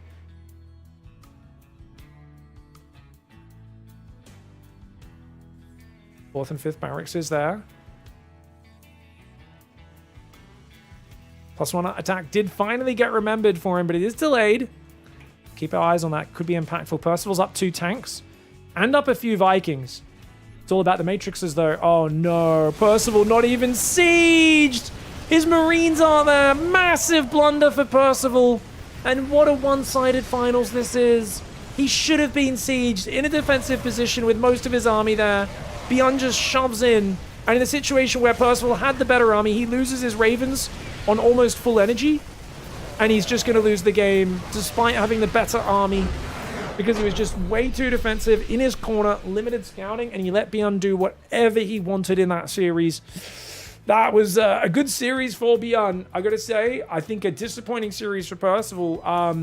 This is what happens to players when they're so defensive and they just have no map vision, very little pressure on the map. He just didn't have any scouting out there, and it's 7.5 minutes. You've just done a drop. I mean, you've got to be aware of this. His Vikings are pre-landed. He's just chilling. To not have Marine spotters moving out, I get it. Because there was 6 Hellions and a Cyclone on the map. So the map control does go to Bjorn here. You gotta have some depots out. You can't be having your army in this sort of setup. He's got a whole pack of Marines there. With the medevac, which I guess he's repairing the medevac and preparing to send that drop out as well. He's got turrets on the edges. Viking Raven watching for a drop on the right side. He's just not respecting or thinking about the frontal push at all, and that's an absolute disaster. I mean, that is his whole advantage was in the siege tanks. If his army's all together, he's perfectly fine here, because he's ahead in Ravens. He's got plenty of you know, stuff here.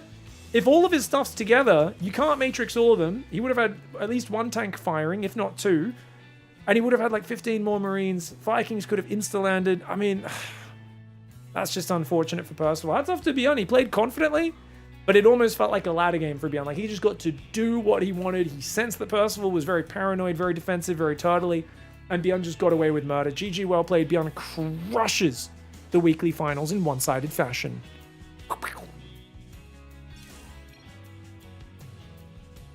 This is a very common thing. I was like, I think Percival in the slow game's a bit more favored. But you can't just like rush there without trying to engage in the rest of the game. Like, it's just it's not gonna go well for you.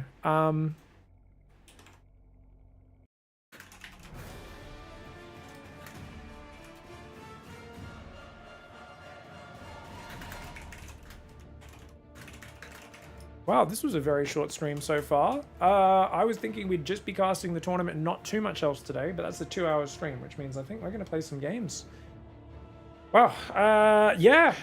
That's kind of crazy, man. Hopefully we get more sign-ups next week, especially once Pigfest is through the group stage by next week, which means everyone who's eliminated in the group stage, you know, hopefully a bit more willing to sign up there and stuff. Thank you, everyone, for your massive support. We have not updated this goal yet since those last donos came through. We are actually at 69.69, except for, oh, sorry, we do have to hate on, what's his face, right? Right, guys, we gotta hate on Sound Asleep. Drop $10 for the prize pool. We would really appreciate that, but you ruined the number. It was 69, 69, 69. Now it's 69, 79, 69. You ruined it. No, I appreciate you, Sound Asleep. Thank you very much. Thank you, Zogger, for getting us to the meme number. Thank you, everyone, for getting us so close to $7,000 within just 2 weeks of opening funding for the tournament. Banger tournament. You can see the groups all there, guys. Group A starts tomorrow night with Maru, Classic, Shin, and Bunny. Group B, the day after, Clem, Solar, Zound, Percival. Saturday, Hero, Rainer, Q, and Nightmare the day after that. Obviously, this is my time zone, European time zone, which means it's like very early on the morning those days, guys. You know, it's like, because what's the difference between like East Coast America and Central Europe? You're like 5 hours, 6 hours difference or something. So it'd be like, the days are going to start at like 2 a.m. West Coast, 5 a.m. East Coast. It's pretty brutal timing. And then, of course, Group D, the big dog, Cyril, Beyond, Showtime, and Young Yakov. Someone was saying it's Yakov, right? How do we say it again? Yakov? He likes to Yakov in the corner of the map. Oh, I'm a child. But yeah, thank you everyone who's been supporting the tournament. You guys are legends. It's going to be an absolute banger. So just to convert it to your time zone, guys, the time we start each day is 8 p.m. my time. It's 2:30 p.m. my time right now. So 5.5 hours from now is going to be the start time every day, which should be really fun. So if you look at your clock, add 5.5 hours, and then go +1 day is when Pigfest starts. Didn't realize Bunny was still playing. Yeah, Bunny's been pretty good. Bunny plays a few of the Asian regionals. I hope he does well. We'll see how we do.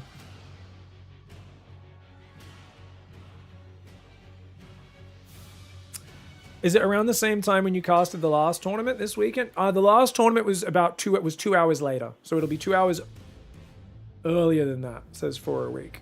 Yeah. I think it's gonna be like, yeah. This is, I mean, when Americans actually supply.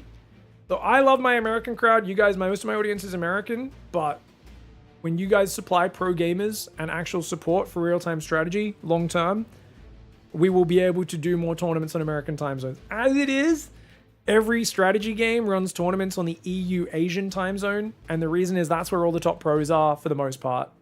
It is what it is. I wish it was more balanced and we could do some more American time zone tournaments, but yeah, it's if we do that, we basically do it too early in the morning to get the Koreans on, and it's a massive handicap for them, and it favors the Europeans because even then they're still complaining that it's late at night.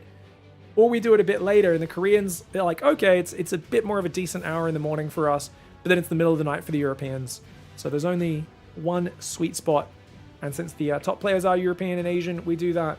Now, obviously, you guys won't be able to watch live if this is your normal time viewing, but you can always open up the VODs here on Twitch and watch afterwards, and we'll be posting them on YouTube as we go afterwards. It will probably take us about a week, maybe a week and a half after the tournament's over to have posted everything if you want to watch on YouTube, but it should be awesome. It should be a lot of fun. Yeah. You expect me to convert Australia time to US time? I only got a D- in calculus. Because that's definitely calculus. Also Australian time, yes. Central European time, that's definitely Australian time. Korean Standard Time, also definitely Australian time. Yes, these are both common Australian times, definitely. 100%. Yeah. Used to have a 2 AM to watch GSL in the early 2010s. Yeah. I mean, if you got kids and shit, understandably hard to do that. Yeah, but it is what it is. I've tried doing different time zones for Pigfest, and it's too hard. It is too hard, unfortunately. I could try to do it a bit later in the day, like a 2 hour later start. That's definitely something we could do for the next Pigfest after this. Since I kind of have to get my times, my sleep schedule. Like I'm going to sleep at 3 AM every night at the moment, just to make sure I'm in peak condition for the tournament. Yeah, Stego, that was so funny. Yeah, the Chinese guys had a tournament and it was posted in CST, Chinese Standard Time. But Enki, being a Latin American guy, was part of the American cosmos. And for Americans, like, they'll be like, yeah, it's Eastern Standard Time.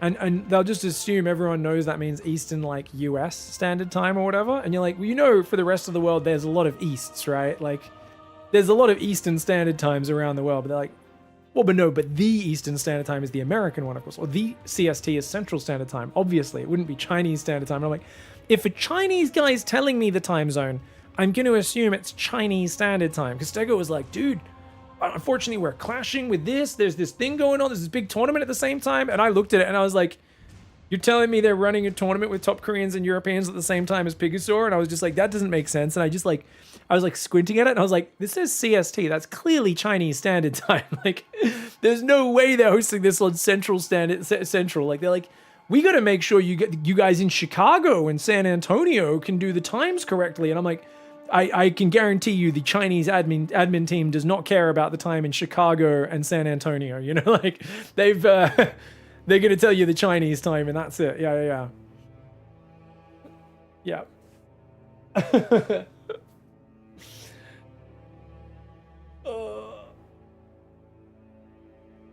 What should we play today, guys? Okay, so what else do I have to do today? I have to, on my list of things to do later today, we have... Does someone keep moving my fucking schedule around? Or did I do this? I swear. Okay, I do that one first. Oh, I did copy paste. I see. I did copy paste, not cut and paste. Okay, sorry. Just look at my scheduler, and I thought I'd cut and paste something from this afternoon to a different day. And then turns out I'd actually copy pasted rather than cut and pasted, so I was a bit confused. All right. I've just got to work out and stuff and whatever later. So let's play some ladder. Let's play some GM Zerg ladder, guys. Let's play some good games, hey? GM Zerg ladder, go. All right, let's play some games, and we'll see what our form's like. If our form's good, I might do like a challenge or something. If it's not good, we'll just chill. And I'll make sure I make a note to pay. Who are we paying? Beyond, dude. I feel really good for Beyond that he wins $200. I also am like, man, I really wish you had to work a bit harder for that. You know when you pay $200, you're just like, oh, I kind of wanted some more entertaining games. Fucking hell, Percival, put up a fight. Don't just turtle in your corner and die. Come on, man. It is what it is. Sometimes there's an easy tournament, and I gotta say, when I was a player and I won a tournament that easily, it did feel good. Like, Beyond just feels like he cheated the system. He's like, I didn't have a single tough match. That was fucking easy. He's like, sick. You know that's gonna put him in a good mood for the rest of the day, which is really good. I like it when Beyond's vibing because it usually means he gets really good games in for like Pigfest and stuff. Australia is literally east, at least for Jezza and my time. Jezza. What's a Jezza? Is Jezza the YouTuber? Jezza or Jazza is a very common nickname in Australia. I very rarely got called Jazza. Normally it's a Jeremy who gets called a Jazza. My friends did like to call me Jar-Rod. Because once on like, I don't know if it was like the detention list or something in school. It was something like that. They fucking, because people always misspell Jared because they're used to inbred people who don't know how to spell Jared. Like Jared is the easiest spelling in the name. Like, like name in the world, right? It's like so obvious. It's Jared. It's on like the first page of the Old Testament of the Bible where they're like, and his fucking, and then Noah's granddad was 762 and he had 47 children. This guy's name was Jared and his dad was 316 and he had 412 children. You guys ever read the Old Testament, by the way? It's the funniest shit. That like first few pages, you're just like, this doesn't seem particularly believable. No, it just goes right into some crazy fan fiction. That Old Testament starts off real wild, man. But anyway, it's spelt the same as mine because at least they use the correct spelling. And then you'll maybe when they're like JARRYD or like JA. Anyway, so on this list at school, they put my name up as JARROD. And my friends thought it was so funny. They were just like, Jarrod, what the fuck? And I was like, yeah, what kind of an inbred person thinks anyone's name is spelt like that? Like, do I look like I live in a trailer park? Like, come on, man. Put some respect on my name. I dispute Cane Pig. Everyone knows AI is the easiest name to spell. That's true. Oh, Al? Yes.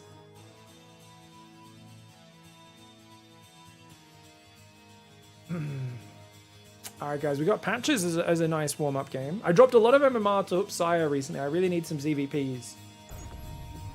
I tried doing the Eric meter rush, could make it work. Seems like it's mostly make a few, then pivot into something. It depends on how your opponents play. It's a very high-tech build, so it's very strategic. So it depends on your understanding of how to play. So when you first play it, you always want to build 5 muters off of 3 gas. Oh, jeez. Is the way to do it. 3 gas is the sweet spot where you can get 5 muters really quickly without ruining your mineral income too badly. I'll do it this game. I'll just walk you guys through it. Guys, it's been a little while since we did the Eric build. Ratjar said they've had trouble with it. I'll walk you guys through. I'm playing Patches, who plays like an absolute Gronk, like in the best way possible. So I'm going to have to no doubt adapt based on how he's playing, which is going to make things somewhat interesting. So you want to go 16 hatchery, same as always. And very short on money, but you get so much information with the early overseer. Any fast 2-base tech build is really going to be rewarding you the more economic, the more you better you are at understanding StarCraft. And, oh shit, that gas is late. Sorry, you meant to just build 1 drone and then the gas on 55, or 2 drones or something? This gas is a few seconds late, guys. It's not optimal, but it's okay. So that gas should have been a little bit faster. It is what it is. Okay, obviously we need to pull off gas, guys.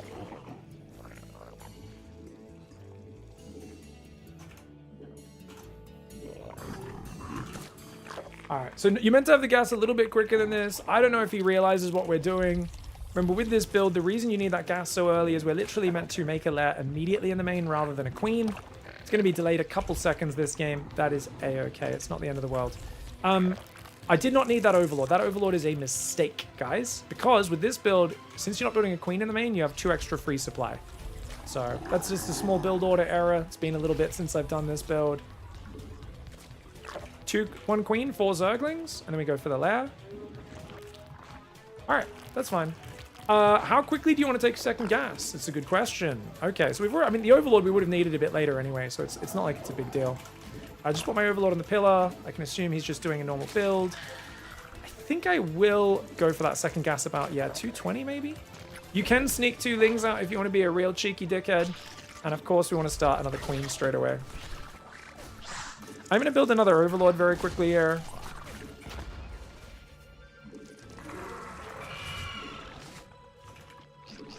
So I need to get up to the main to inject that. But I also need to make sure I'm covering my natural with the queen. But it looks like he's not being too aggressive with the Reaper, because most people don't run their queen out of here. So we are fine.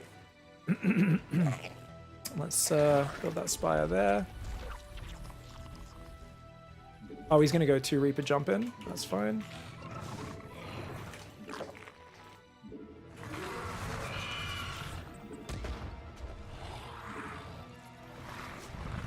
Built another, I built another guy. Oh, I forgot to take the 3rd gas. That's all right. Okay. Try to make another queen. We're just going to quickly make our Overseer. Just have a little look around. You probably could skip it. I wouldn't focus on scouting because this build is so fine on the economy. If I was like not a super high level player, I would do this build very differently. Just to be sure. In case you guys are wondering. Like...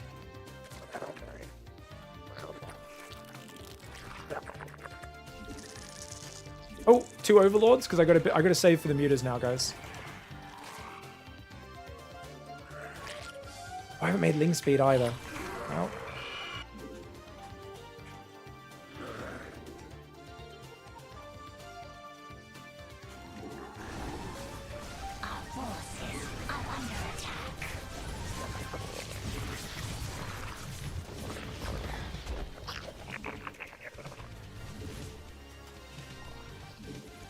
5 mutas are on the way.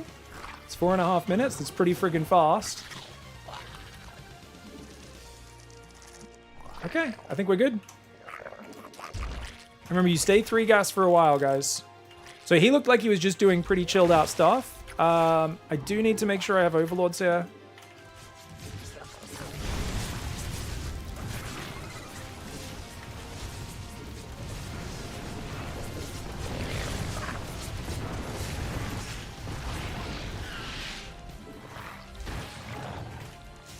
Okay. One of the best things is they're going to be so busy, take a quick 4th.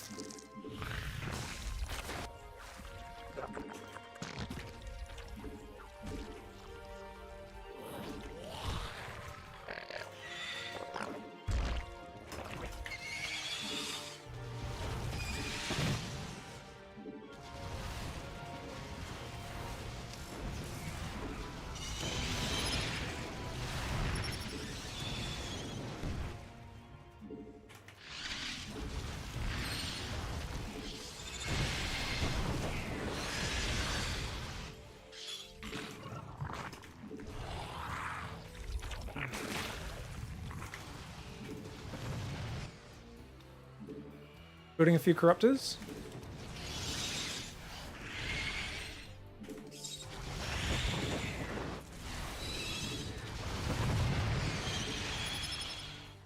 Oh, we did actually connect. Whoops.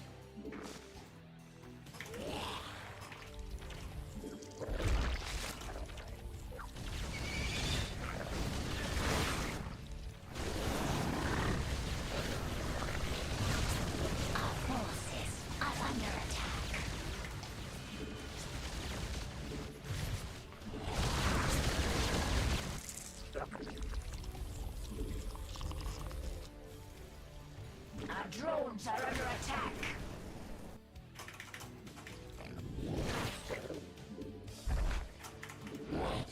Alright, cool.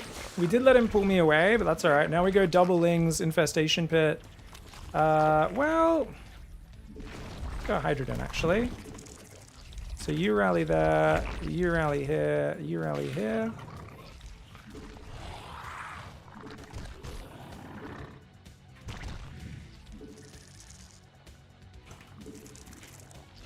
Okay, you guys can go there. We can get this one.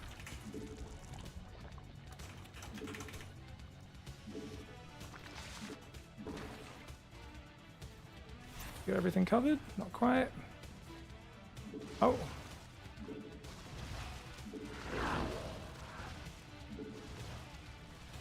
Our forces are under attack. Okay.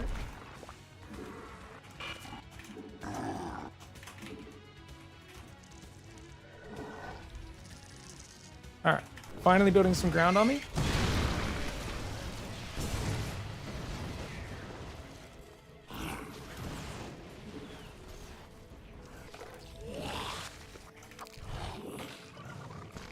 Okay, we've got good creep now.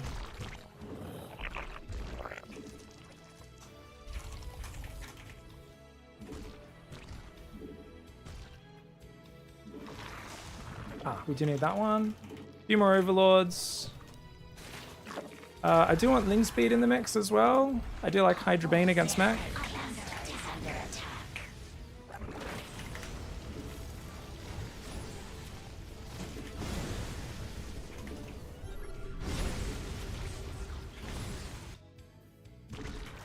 Our forces are under attack. Metamorphosis complete.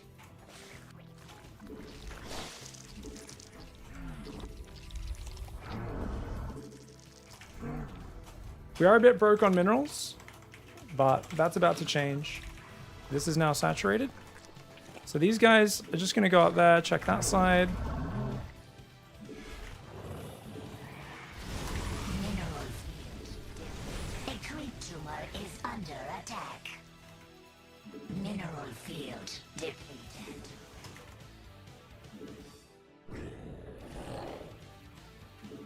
Mineral field depleted. Our forces. A creep tumor is under attack. Metamorph mutation complete.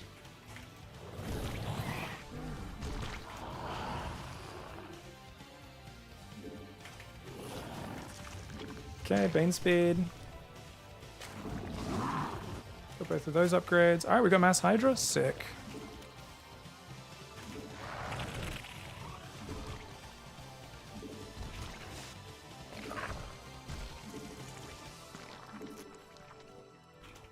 Okay, we can get the Vipers now. Get the Frenzy. Mineral field depleted. A creature is under attack. Okay, we can just kill him. Our forces are under attack. Our forces are under attack. Our forces are under attack. Oh, the Widow Mine wrecked him!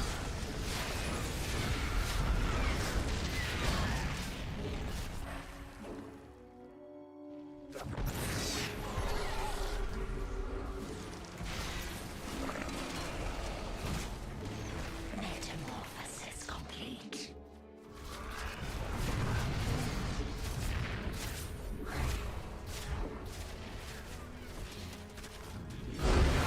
Got him. Forces are under attack. Metamorphosis. So what I noticed with this build, right?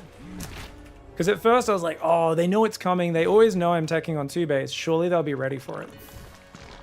And you'll notice in the games that I've cast of it, the games that I've played, when the players are really high level and they see this coming, there's 2 very different responses you're going to see. There are games where your opponent sees what you're doing and goes, this is insanely fast tech. And from like 3 minutes, they're fucking like, oh God, I gotta make Cyclones, Vikings, anything to shoot up. Oh God, oh God, oh God. And then you see the other range of players, and I noticed there was a pretty clear split where below 5k, pretty much everyone does what Patches does, where they just don't expect the mutas to hit this hard, this fast, and they delay their response too long. And they just think, oh yeah, I can squeeze a 3rd command center in, I can squeeze in some Hellions. And it's like, no. You don't realize, like, my Spire's almost halfway done when you're starting your first Hellions. Like, you gotta be making things that shoot up here, right? You can't be screwing around on this. So I at first I would be like, oh, okay, they've scouted the Spire, or they know what I'm doing. I'm not really going to build any mutas, or I build like 1 or 2 mutas and just try to force an over response. And that would work well against the high level guys who react really hard, but then the guys like Patches and everyone below 5k would just not react very much. And I was like, oh. So I quickly realized, oh, I need to actually commit to the mutas as the default, and only if I see them really frantically responding with my Overseer, just don't build those 5 mutas, right? And then just go drone up the 3rd and go for Lings and all this sort of stuff, right? Pretty good defense. I don't think I lost many drones in this early game, maybe like 5, which I think is fine with how many Hellions he built. And yeah, essentially it's just a very fast tech build. I wouldn't advise this for regular people, right? Like if you're an average Joe, I think you can just do 2 base muta off of a more normal hatch gas pool opening, and immediately after the queen pops in your main, start a lair and a 2nd gas. And you could do it off 2 queens, right? So that's more in the realm of a normal ranged build order, right? Where it's like, just don't pull off gas, do a 2 base muta, and that's still going to work really well for most players. This is an incredibly detailed, sensitive build for somebody. I'm going to obsess over getting these tiny, crazy fast tech rush up. This is not like this is baby's first 2 base muta build. So just keep in mind, this is not an easy to do build. Don't get me wrong, you've got more room for error than I do because you're not going to be playing people as high level as I am, but at the same time, it's a very odd build order. It's probably good for expanding your repertoire because everything's so different to a more normal macro game. On the other hand, it is definitely its own weird setup. So this sort of game, look how low his economy is. One of the things I could have done here is I could have already been building a Hydra Den. I should have realized it was mech earlier. I did pre-build Corruptors though, because I saw the Fusion Core. So the BC teleporting in is actually really bad for him. I probably should have ran these drones away as well, because I think I let him kill like 5-6 more workers. Yeah, I let him get a few more workers than he should have. It's still fine for me because BC is so expensive. But, and I'm at like 55 versus 33. But I definitely, and he completely forgot about this command center, by the way. He was feeling the stress. But if I'd already gone Hydras, I could go 50, 60 drone Hydras rather than, I ended up going to like 80 drones. And in this sort of scuffed early game, I don't think you need to do that. I think you can just make an army off of a small to medium economy and go kill them if they're trying to play mech from this sort of scuffed opening. But GG's. Thanks for the demo. It won't be my go-to. I want to play around with it. Yeah, it's very, I mean, it's out there, Ratjar. Obviously, the scariest thing is like, the big thing that makes me good with it is I'm good at defending with like 4 to 6 slow zerglings, a couple queens, and drone micro. If you're not good at that, it can be quite hard. So the initial game, if you guys are wondering of the build order of this, is one of the games we put up on Pig Plays was me versus Special, and I think that was a really good example of it. But it also starts with me surrounding his Hellions early on, right? A pro gamer smurfed me, but he wasn't prepared for my insane build. This is some good clickbait here, man. I'm gonna link it up to you guys.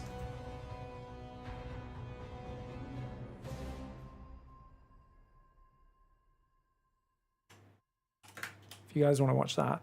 But yeah, even that game, it's like he tries to run up my ramp because my drones run up the ramp, and I think I surround his Hellions with like 3 slow zerglings and a queen or something. His first 2 Hellion run by, it's like I don't think most people pull that off very often, but I have a pretty, I feel like sometimes I defend better with slow zerglings than I do with ling speed, just because I realize how dangerous it is, you know?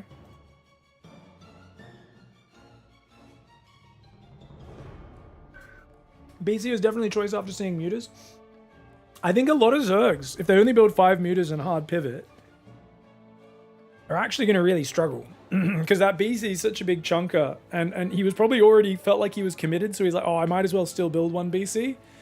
And if I hadn't already started my Corruptors, say he teleports in, I go, oh shit, what? And I only start Corruptors, and he might kill like 10, 20 drones and get the battlecruiser home.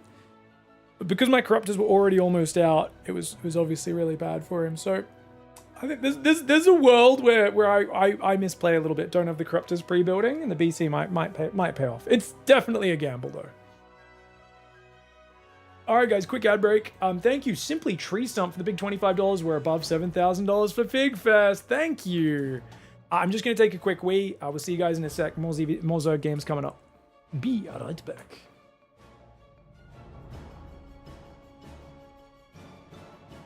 Get a snack.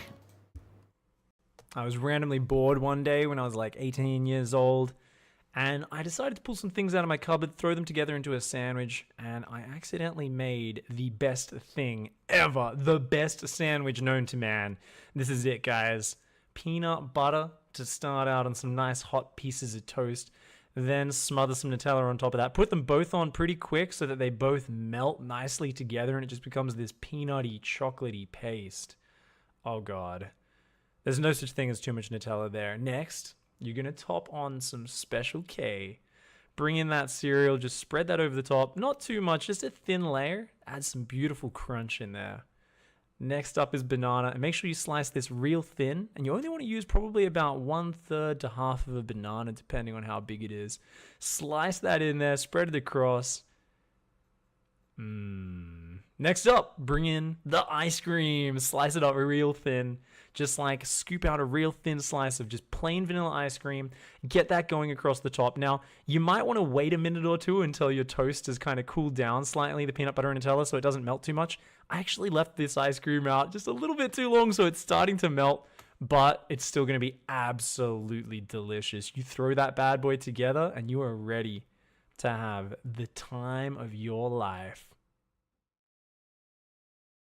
I have to eat this really quickly. Best sandwich in the world.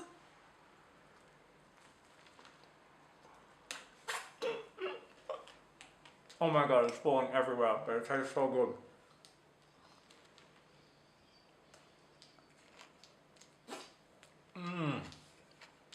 Oh, shit.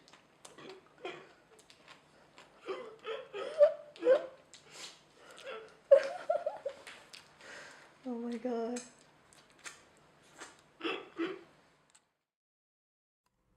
I was randomly bored one day when I was like 18 years old, and I decided to pull some things out of my cupboard, throw them together into a sandwich, and I accidentally made the best thing ever. The best sandwich known to man. This is it, guys. Peanut butter to start out on some nice hot pieces of toast. Then smother some Nutella on top of that. Put them both on pretty quick so that they both melt nicely together and it just becomes this peanutty, chocolatey paste. Oh god. There's no such thing as too much Nutella there. Next, you're going to top on some Special K. Bring in that cereal, just spread that over the top. Not too much, just a thin layer. Add some beautiful crunch in there. Next up is banana, and make sure you slice this real thin, and you only want to use probably about 1/3 to half of a banana, depending on how big it is. Slice that in there, spread it across. Next up, bring in the ice cream. Slice it up real thin. Just like scoop out a real thin slice of just plain vanilla ice cream. Get that going across the top. Now, you might want to wait a minute or two until your toast has kind of cooled down slightly, the peanut butter and Nutella, so it doesn't melt too much. I actually left this ice cream out just a little bit too long, so it's starting to melt, but it's still going to be absolutely delicious. You throw that bad boy together, and you are ready to have the time of your life.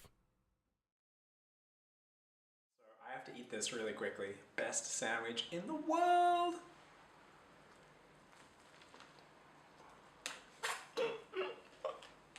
Oh my god, it's falling everywhere, but it tastes so good.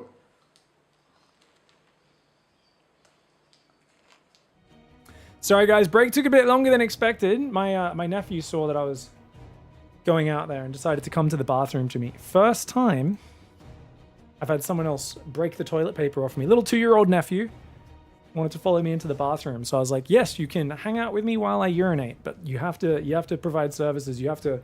I made him break the toilet paper off and hand it to me as I was peeing. It was pretty excellent, guys. Pretty excellent.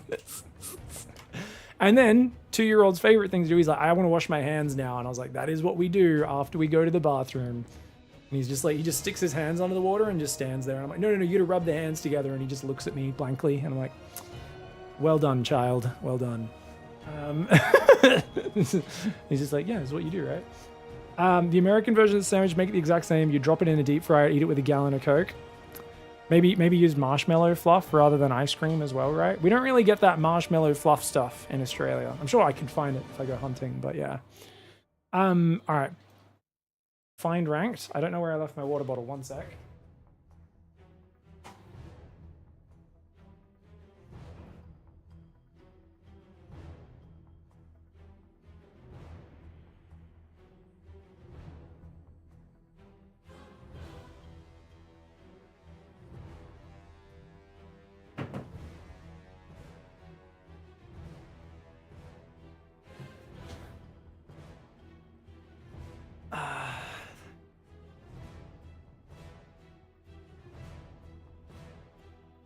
Oh, what's up, Ratcha? Oh, peanut butter pickle sandwich? Yeah. I gotta buy some pickles, bro. I do actually have... The in-laws are here. They have bread. I always have peanut butter. And I have a few pickles that came with my... I got a like charcoal chicken yesterday. You know, like from the Lebanese joint. So it came with a bunch of pickles and stuff. So I could at least grab one pickle and put a bit of peanut butter on the edge of a bread, and I can just get like at least one mouthful of like pickle peanut butter bread. Ratjar's been on this train for a while, guys, saying it's like the best. Pickle and peanut butter. Yeah. I mean, it'll also be like some nicer sourdough bread rather than just like, I imagine normally you'd just do it with like cheap white factory made Wonder Bread tip top or whatever.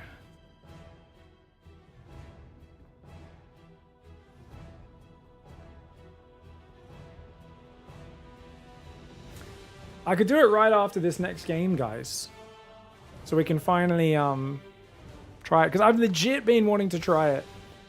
Because Ratjar claims peanut butter pickles is like the best combo. That's just disgusting, so squirmy. Nice.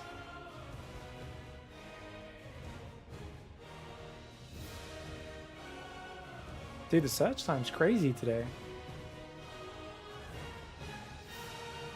What's a Boston bun?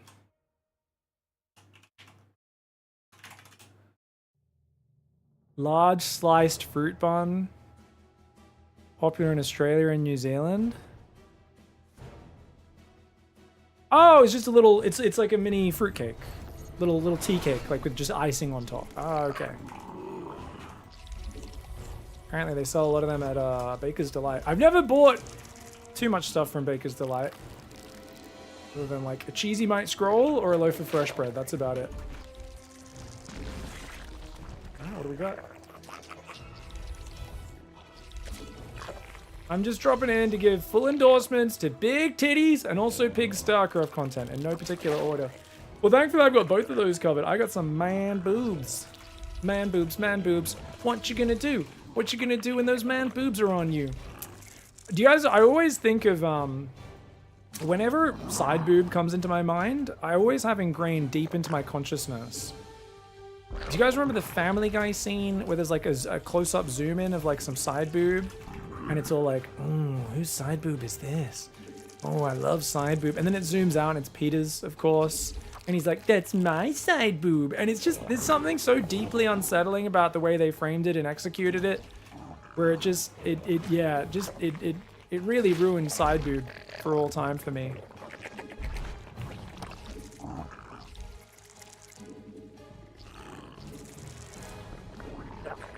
You can leave if you want to. You can leave my base behind. This is chance, right? We're on the Australian server. I think ordinary is chance. You guys tell me if I'm remembering that correctly. Get ganked.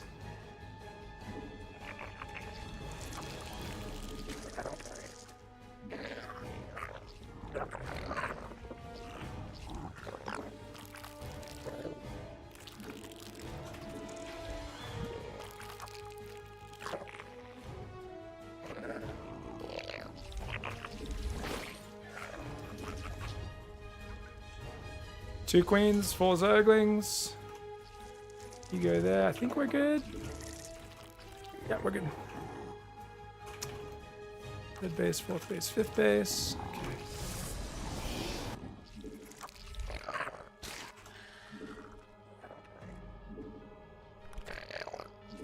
Ooh, I accidentally built extra zerglings. Okay. Extra drone. It's meant to be zerglings. 2 more of these. Depths. No surprises there.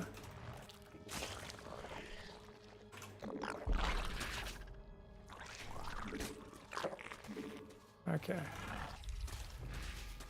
That third queen. Get an extra overlord.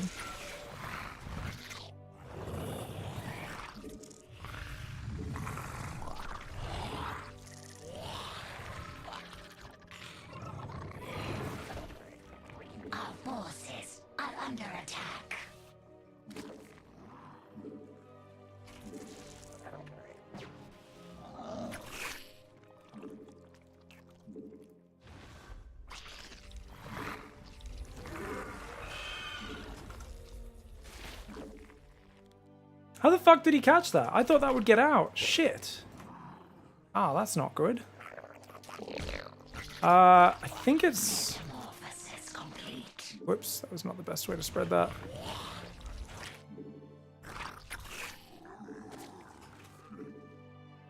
Alright, I am assuming this is, an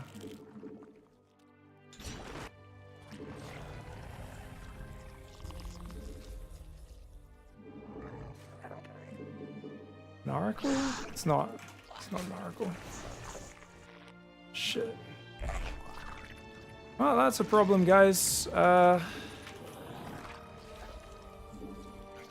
It's a real problem.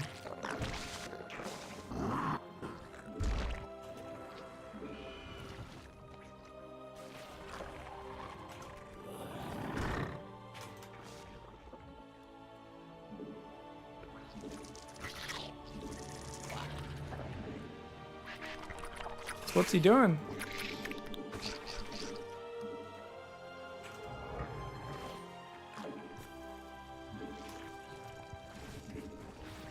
The hive cluster is under attack.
under attack.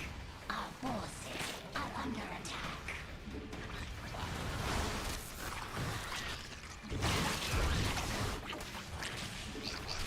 A creature is under attack.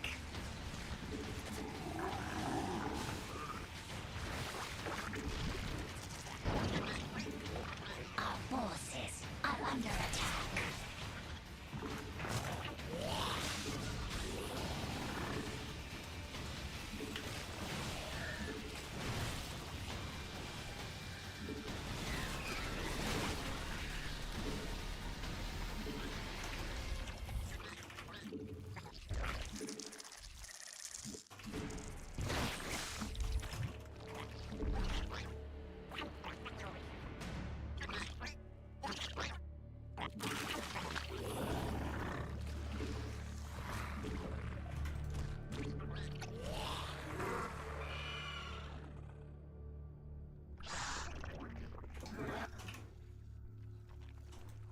Our forces are under attack.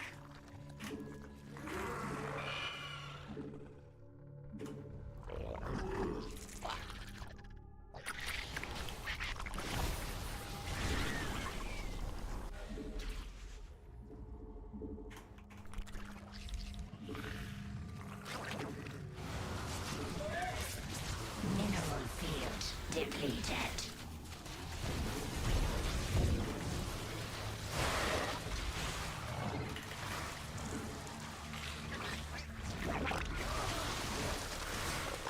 Our forces are under attack.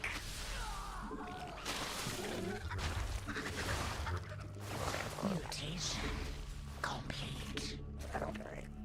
Metamorphosis complete.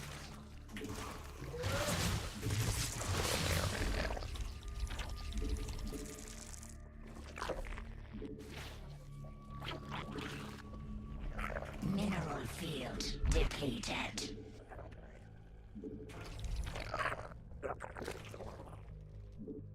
Our forces are under attack.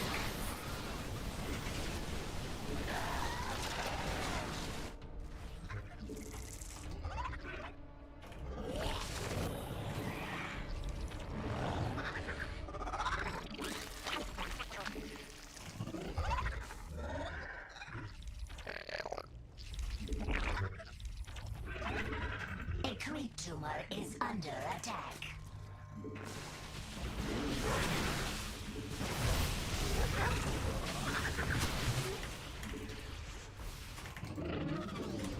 Mineral field depleted.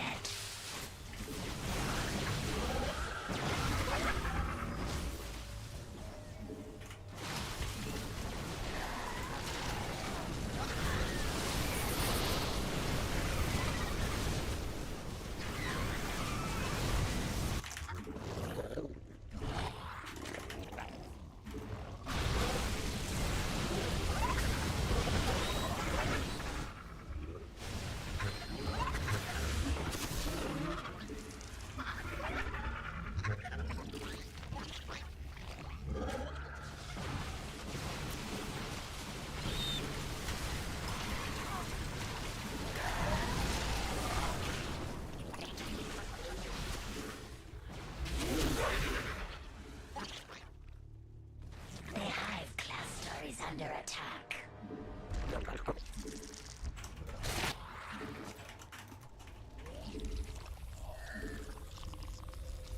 Our forces are under attack.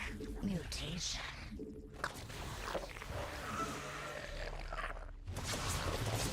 Our forces are under attack.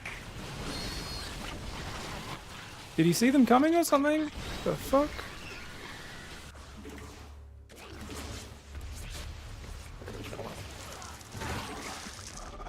Mineral field depleted.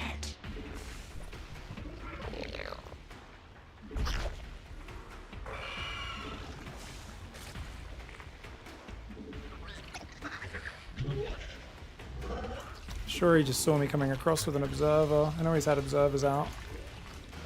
The hive cluster is under attack.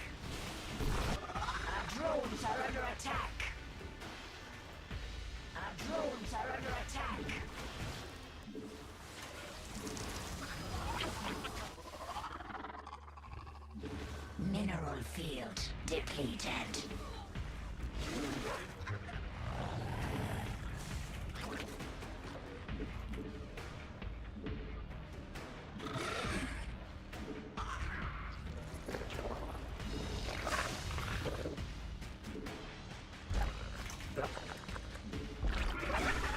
guy's so much better than I am. Field depleted. You know, when you're playing someone, you can just sense they're like actually 50 times your skill level. It's one of those games.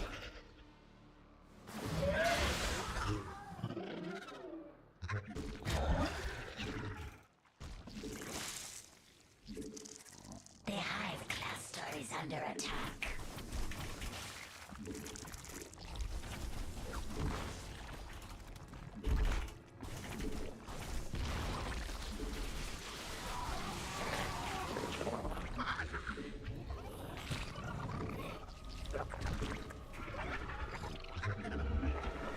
Our forces are under attack.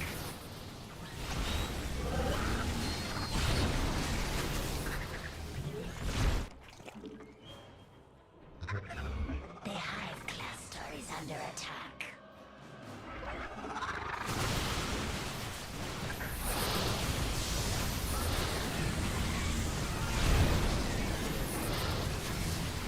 Our forces, the hive cluster is under attack. Our drones are under attack.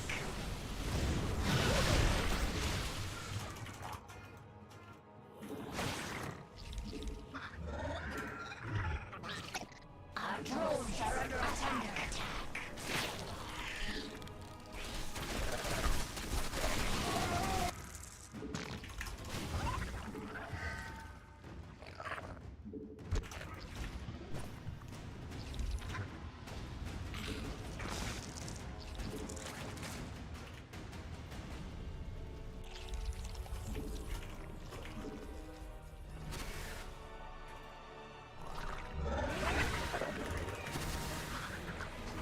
Our forces are under attack.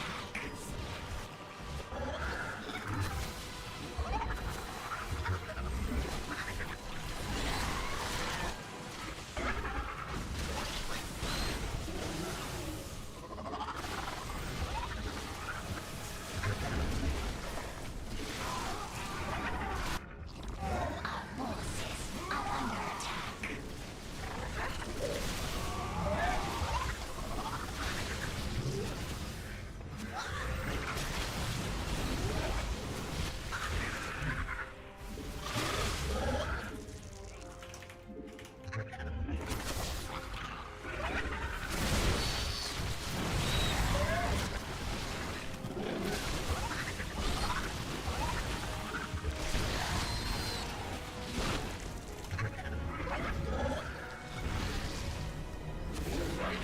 Mineral field depleted.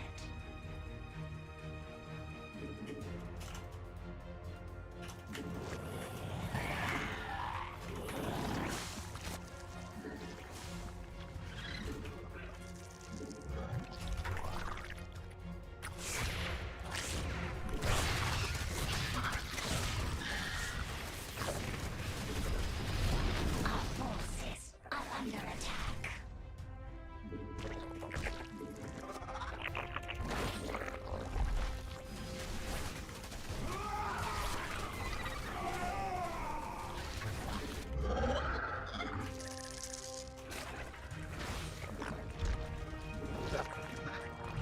Our forces are under attack.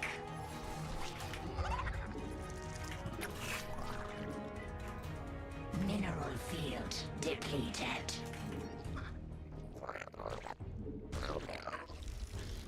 Our forces are under attack. Mineral field depleted. Our forces are under attack.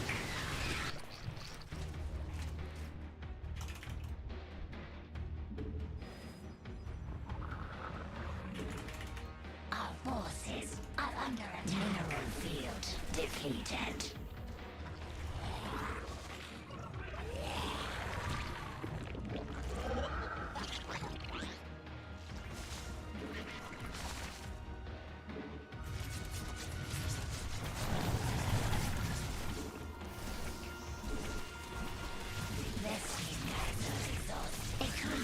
The hive cluster is under attack. Our forces are under attack. Mutation complete. Our forces are under attack. Drones are under attack.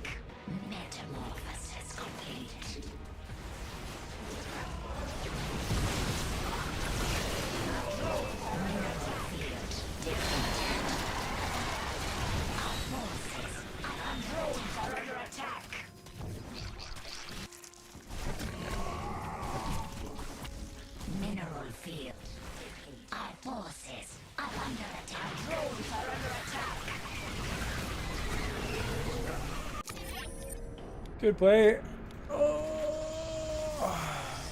Thought it was an oracle. Should have sent my overlord through. GG's. Bad play. I don't know, Pig. You were hanging out. I was completely dead for like 10 minutes plus. I was dead from like maybe 6 minutes. Like, I had army running around. I had no economy, no upgrades, no tech. I was completely dead. Just waiting for him to finish it. Not a good enough economy there. GG's.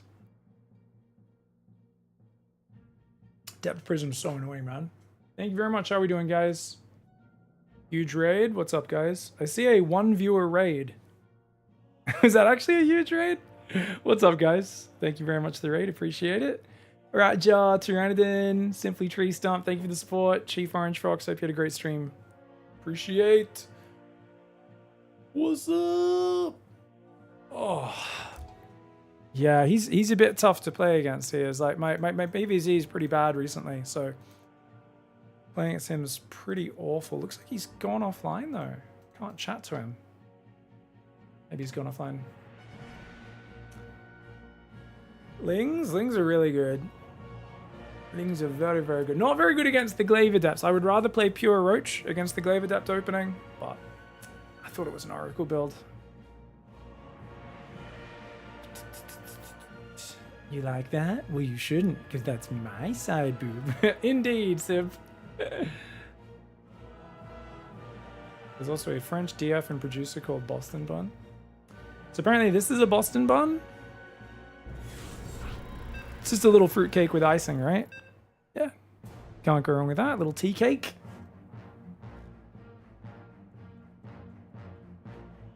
Yeah, Lings wreck stuff if they can surround it in the late game. I don't mind playing ZVP later on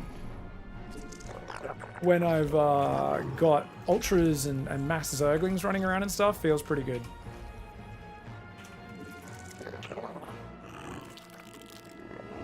Of course, if the Protoss player is really good at late game, they'll crush it. But most players really struggle with the Ling run bias.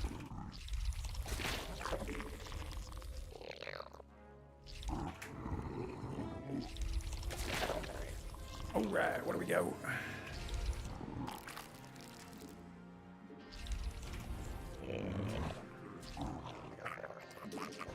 Alright, we got patches. What do we want to play? Enclave. I think I want to play Swarmhost Nidus, guys.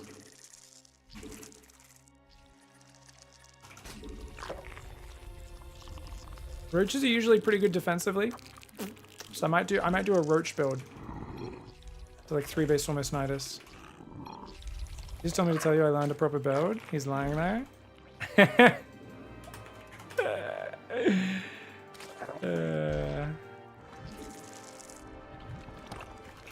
Your gas timings and third full CC timings are always fun.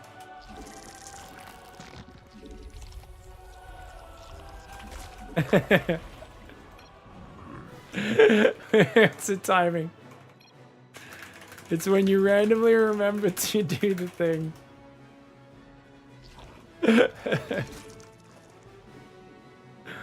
To be fair, he actually consistently does things in the wrong order, so he's kind of like subconsciously actually got a bad habit that he's built without even fully realizing it, I believe. Happens to all of us. Even players like, well, I don't have a build order, there's no timing. And I'm like, then why are you so consistently building your 4th command center so early, you know?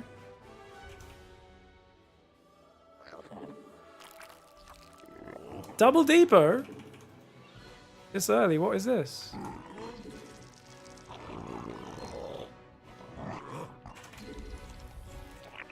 Oops. Oh, 2 barracks Reaper? Is this 2 barracks Reaper, guys?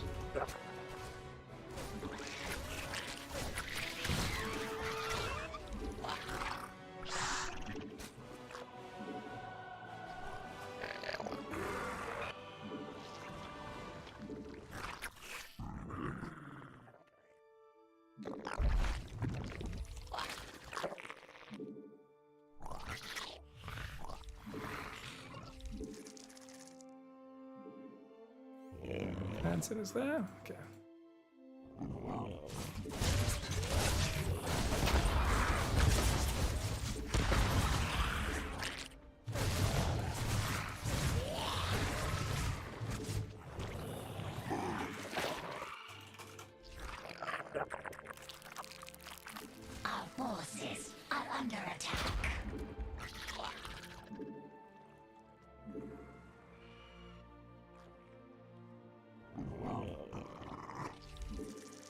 forces are under attack.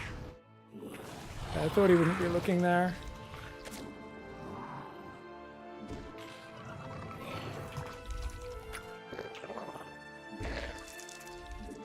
Metamorphosis complete. It's kind of like a 2-on-1.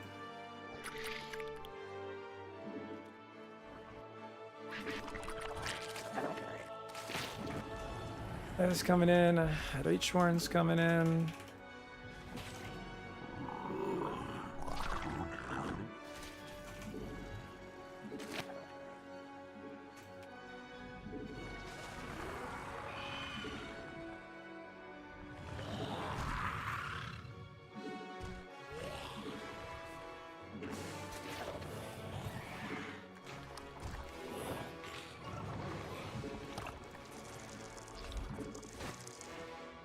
Our forces are under attack.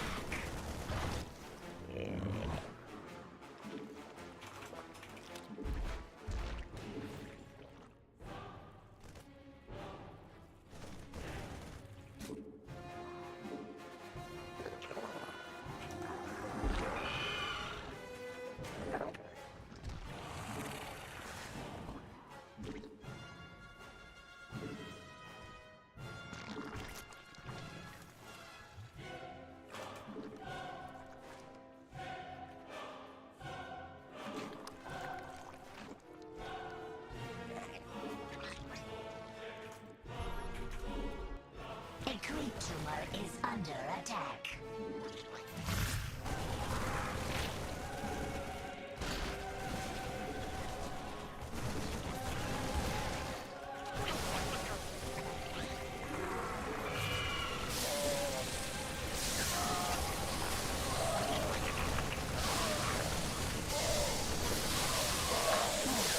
Are under attack.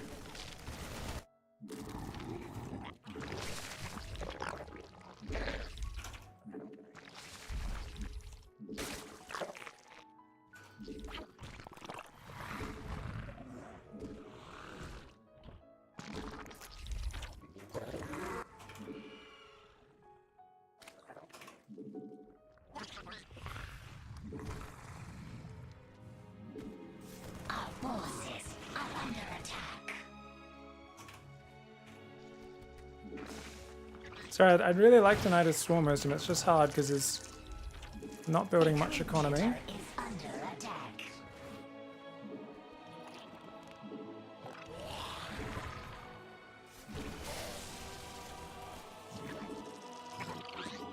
Our forces are under attack.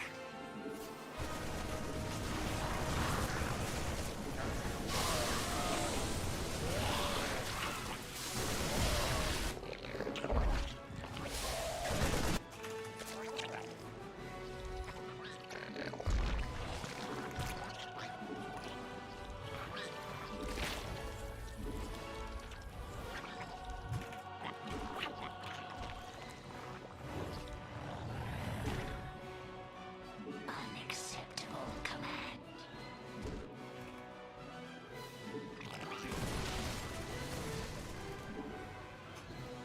Okay. No upgrades for him.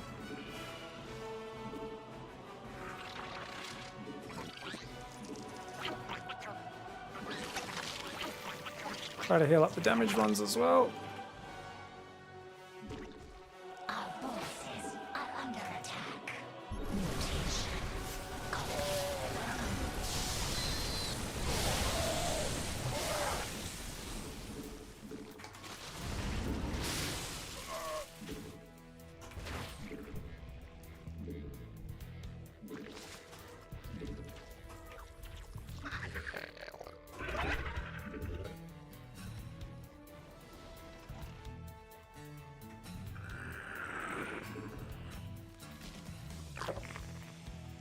Mineral field depleted.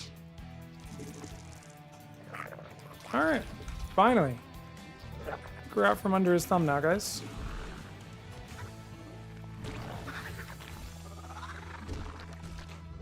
I think he sacrificed too much economy to do all this.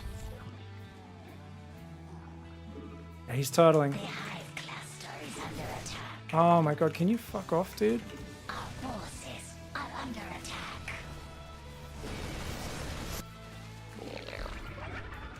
That was sloppy. Part of me kind of thought the drop was empty. Mineral field. One of these. I'm totally counter dropping you. Run away, you know? 13 Swarmer is probably a bit too much, but whatever.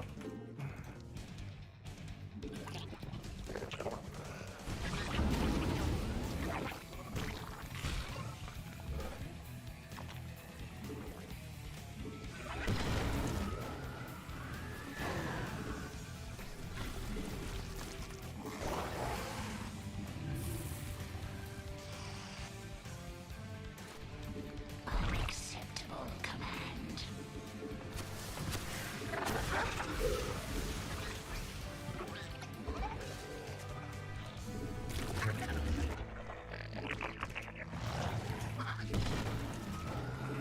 Mutation complete.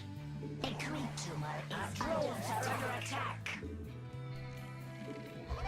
Our forces are under attack. Mineral field depleted.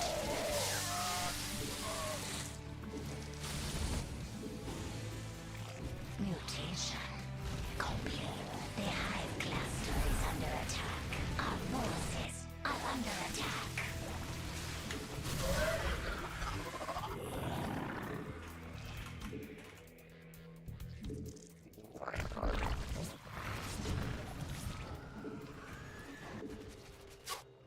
A creep tumor is under attack.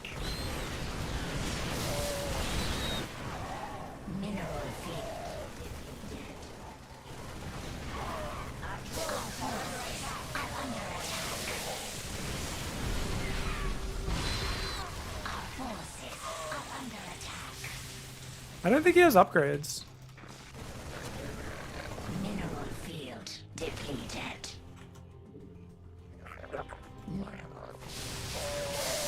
Right? His units just feel really crap. The hive cluster is under attack.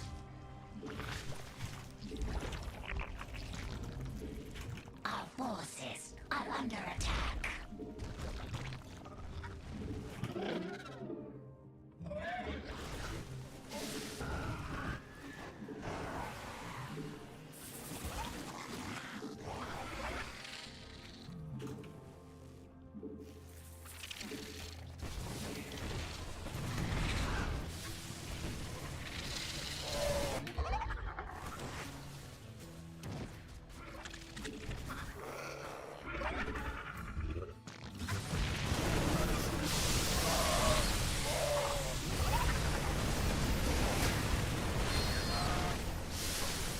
He's on 0-0. Yeah, he doesn't have any upgrades. What the hell? Patches. GG. It's the thing. I was like, how are these Marines of Rewarded so bad? I've got 1-2. He's on 0-0. It's a very Patches game. 4th command center before evays, right? He's very good at like just putting on this chaotic pressure, but yeah. I think the big thing I notice in his games is like he'll get a good time third up and stuff, but then he'll kind of just build like a random 4th barracks or something, and just I think if he could just build the habit of going after the 3rd CC double gas, double engineering bay, and then holding the SCV key down a bit, he'd have like really good macro follow-up because he's so in your face with his cool drops and stuff. It's just one of those, if you could mix that transition in a little bit more with the double gas, because he stays 2 gas for too long always. It gives you a lot of units, but then your tech falls off a cliff if you don't get enough damage done. The upgrades in tech, yeah. GG's. Cute build as always, though. How are we doing, guys?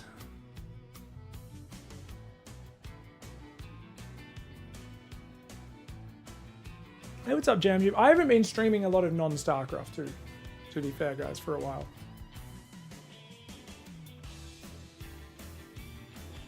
Is Patcher T the same as Patches? Yeah, that's Patches. Yeah, yeah, he's really quite good, but very chaotic player.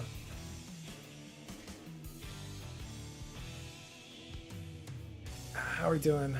Stereo game night or expand beyond SC2. Yeah, I'm gonna try to mix in more more other games. I could play a bit of Menace or a bit of Against the Storm right now, maybe. How long have we been live? 4 hours? We could mix that in. Sorry, I'm not advertising Manscaped, guys. I just have the shirt on. I should get rid of it. 1 sec. Let's turn the camera off. Get rid of this free advertising. People are like, oh, you got a Manscaped sponsorship? I'm like, no.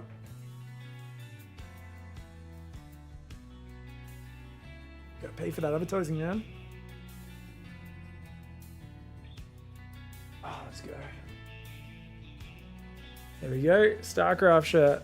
Haha. Now what's up, Jam June? Oh, I hope you're doing good. StarCraft 2 is the only game worth watching. To each his own. To each his own, I would say. Yeah, it just happened to be sitting on the shirt right here. On the chair, sorry. The shirt was sitting on the chair randomly.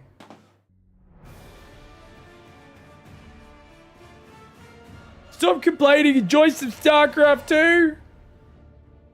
It's better than Housewives. I mean, you gotta alternate, Ernstons.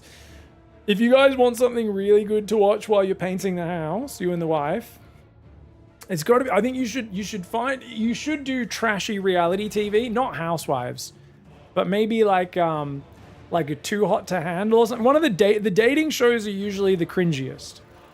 I think the dating shows are the ones that are the most enjoyable for a married couple to watch.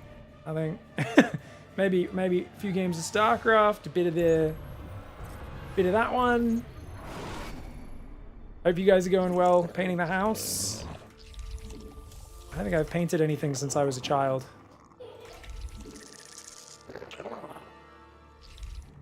Watch Friends without a laugh track if you want cringe. Oof. Yeah, sitcoms in general are definitely interesting. Oh, we've been playing a few games on good servers, guys, so now we're playing a laggy server. It's gonna be a tough one. Okay. Oops. Central US against the barcode Terran. No idea who this player is, how they play, but usually if they're hiding their identity, it's because they're a cheeky bastard. Got some dirty builds we don't want people preparing for. Oh, I just realized my mouse is plugged in, guys. I did not need to have my wireless mouse plugged in. Ah, that feels better.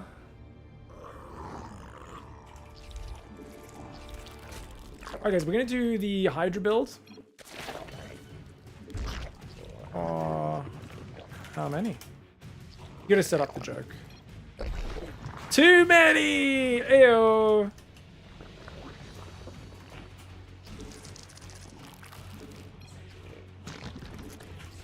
So who are we playing, guys? Barker, Terran, I didn't see the MMR.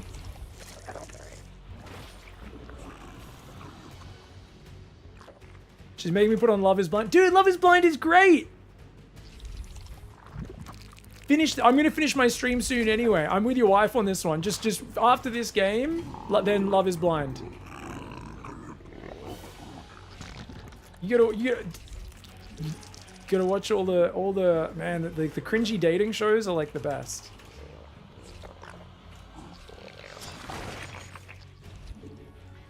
Oops.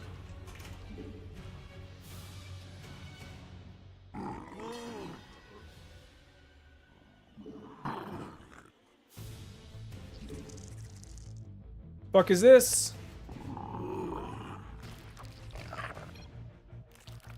Oh, fuck you, dude. Where's it coming from?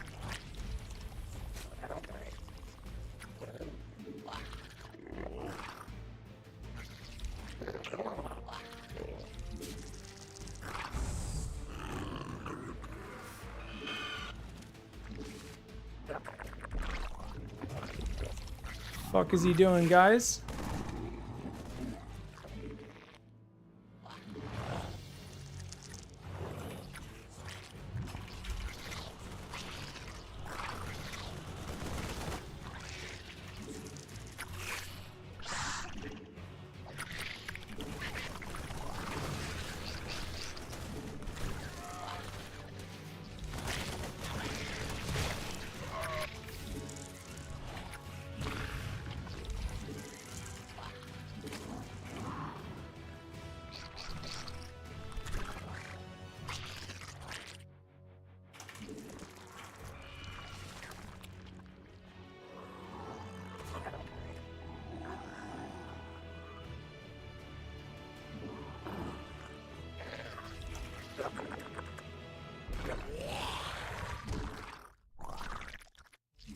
I'm assuming there's an expansion, but I don't know.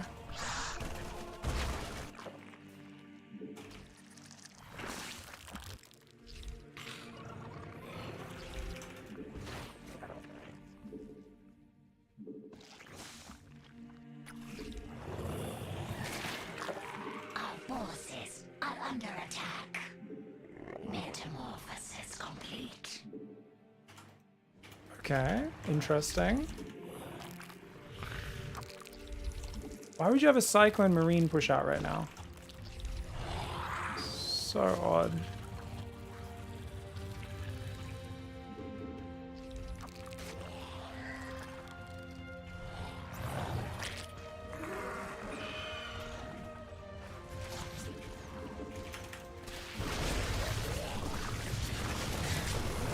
Does this player know how to play StarCraft, guys? This can't be real. Like, is there like a fucking BC about to teleport in or something?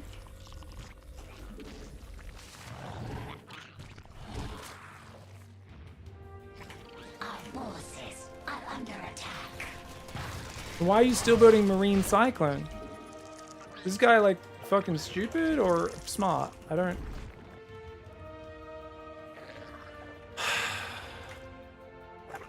It's like, to me, this feels like my opponent's not even trying to win. But the moment I get cocky, usually is where I throw games. So I've got to like try and resist the urge to judge my opponent. But like, this is part of trying to understand like, what is my opponent thinking in the moment? You know, that sort of stuff.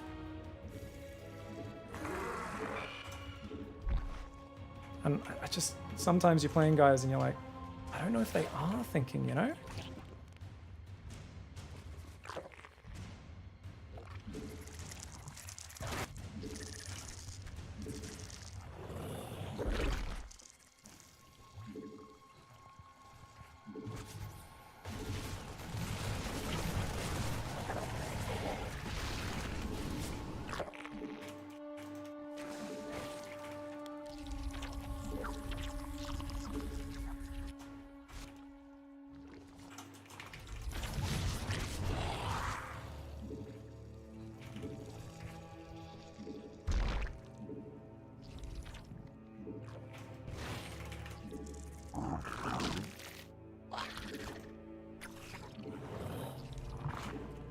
He's building bunkers, so I'm going to build a fourth.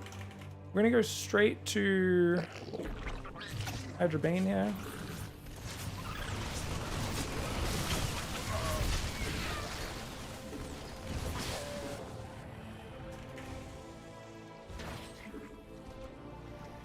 Our forces are under attack.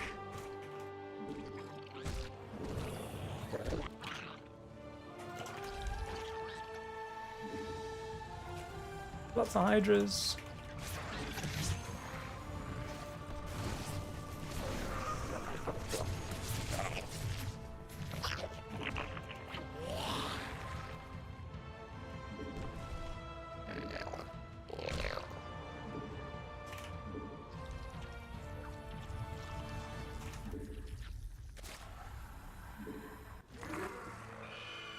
Okay, got the Hydras, got the Banes coming in. So I think this one's just going to late game, basically. Like, this guy might even be transitioning mech off of this, just because he's such a weirdo in terms of how he's played so far. Yeah, he's playing mech. Our forces are Hilarious. under attack. Metamorphosis complete. Alright, a few more Hydras, and then everything else will just be Link Bane.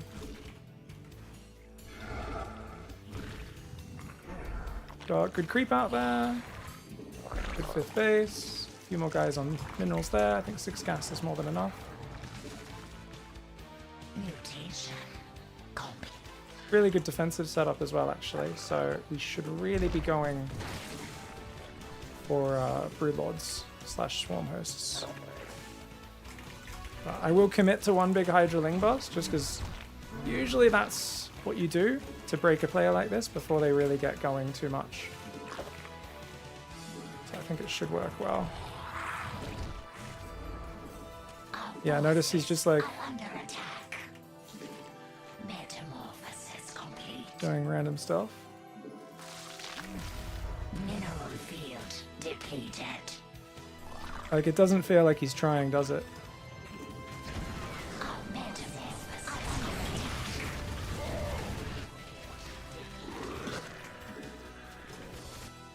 You think he's map hacking?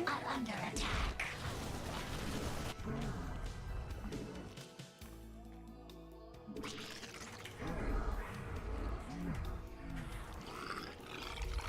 Our forces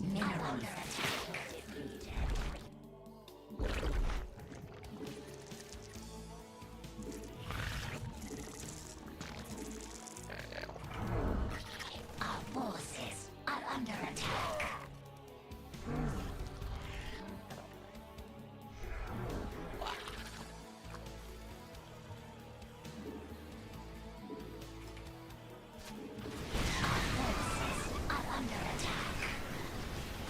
Our forces are under attack.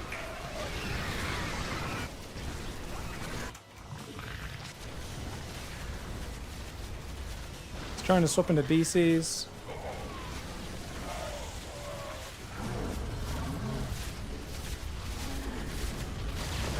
Forces are under attack. Mutation complete.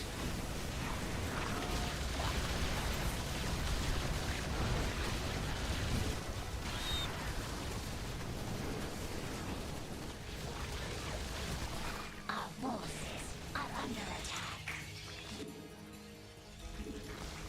Mutation complete. Like, it's impressive how well he sets up the multiple bunkers. The one thing he does that other Terrans don't really do.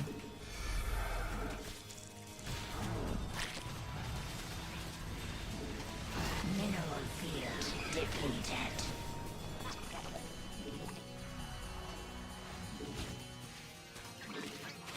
Our forces are under attack.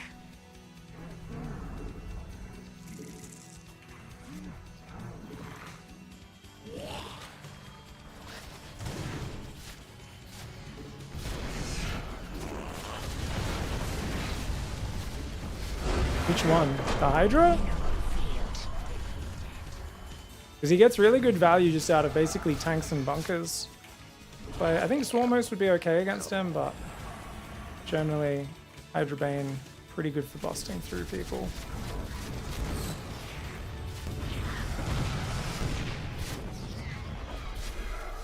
It's just so bizarre. Like, why would he? And it doesn't even make sense that he's hacking. I just can't really understand what he's thinking when he plays this style. Like, the early game makes no sense at all, right? How quickly does he build his command center, by the way? Is it just reactor first CC or what? It's just reactor first expand. Okay, that's not too crazy. He goes factory. I was getting one base all in. The delayed good luck have fun convinced me I was about to get hit by proxy 3 racks. There's his marines there. And then he goes straight blue flame and doesn't build Hellions. Like, tell me this isn't... They basically trained an AI on, like, the worst NA players they could find to make this build order. This is a Cyclone Marine push with blue flame. He builds a single blue flame Hellion.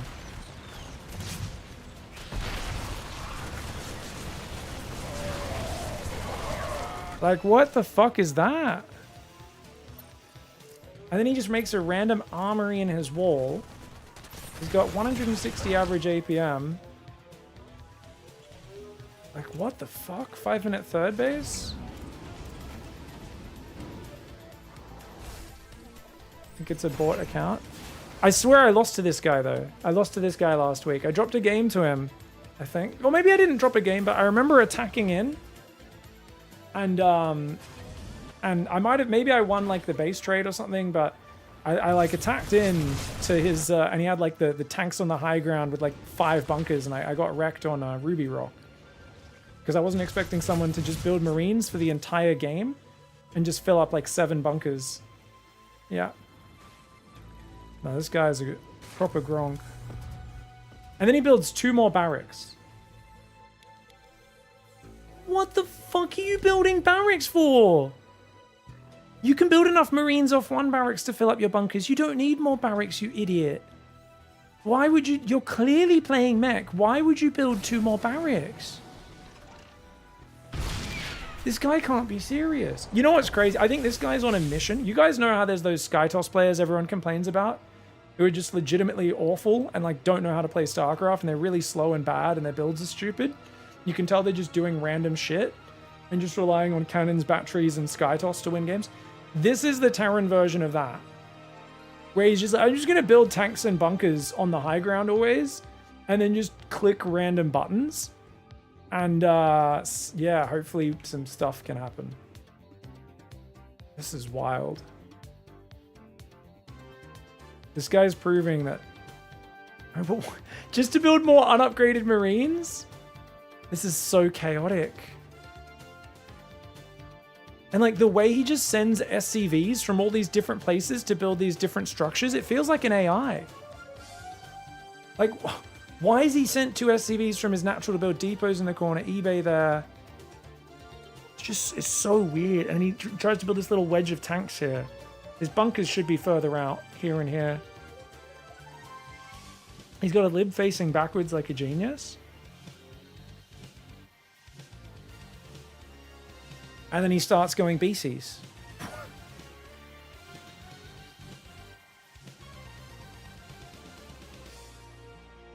The Hellion? No, he did rally a single Hellion with the push. He brought one Blue Flame Hellion with his army.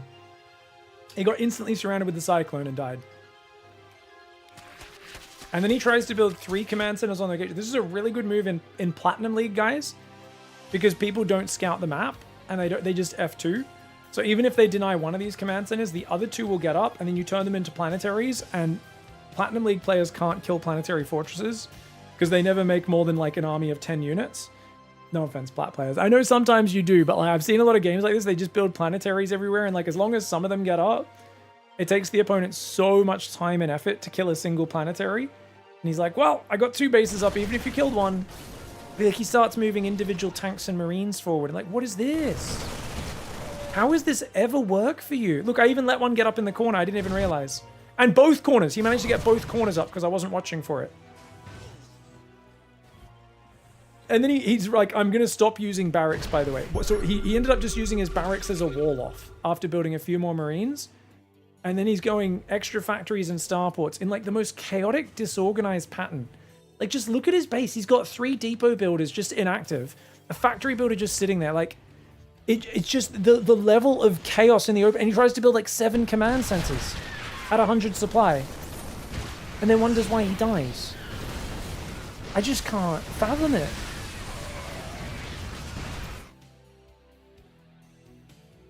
Oh my god. What league is 5 CCs at once? That's Diamond 3. Well, this guy's GM apparently, right? Or close to it. This is crazy. Like, this guy's whole plan is just going to... Like, he does do some weird opening harassment, but then he's just going to sit there for 20 minutes and try to make mass BC. Crazy. Crazy, crazy, crazy. 160 average APM. He's finally building Blue Flame Aliens. Yeah. That was bizarre. Okay, he's quite a lot lower than me on the MMR, but still, that's so odd. What a wild... I got to check this. I got to stalk this barcode. I have to know what their other games look like. Okay, so they've already played a game since then. It was a TVZ, and they've gone double gas reactor factory. So they're doing a 1 base opening into Starport Tech Lab. So they've once again gone Marine Medevac Cyclone. And then they've gone a 2nd factory and an armory. The fuck are they doing with the armory? Is it a Hellbat Mine Cyclone push? They're doing a 1 base Hellbat Cyclone Marine Mine push? And the Zerg just makes roaches and crushes it? What the fuck? This guy's actually like insane. Here's a game where he won, Enclave. TVT against Ruff. So he's beaten Ruff in a TVT. He's gone Barracks, Gas, Tech Lab Command Center. Is this fucking Hammer? Is this fucking Hammer, guys? Have we found Hammer's new account? Maybe. He goes Concussive Marauder in TVT. Probably at home. I assume it's not proxied. though I don't know. Into factory. So it's a one racks, yeah, one racks Marauder expand. And then he builds multiple Widow Mines in TVT. Who the hell builds Widow Mines in TVT? Well, and Ruff has gone double proxy Barracks Reaper by the looks of it. The fuck?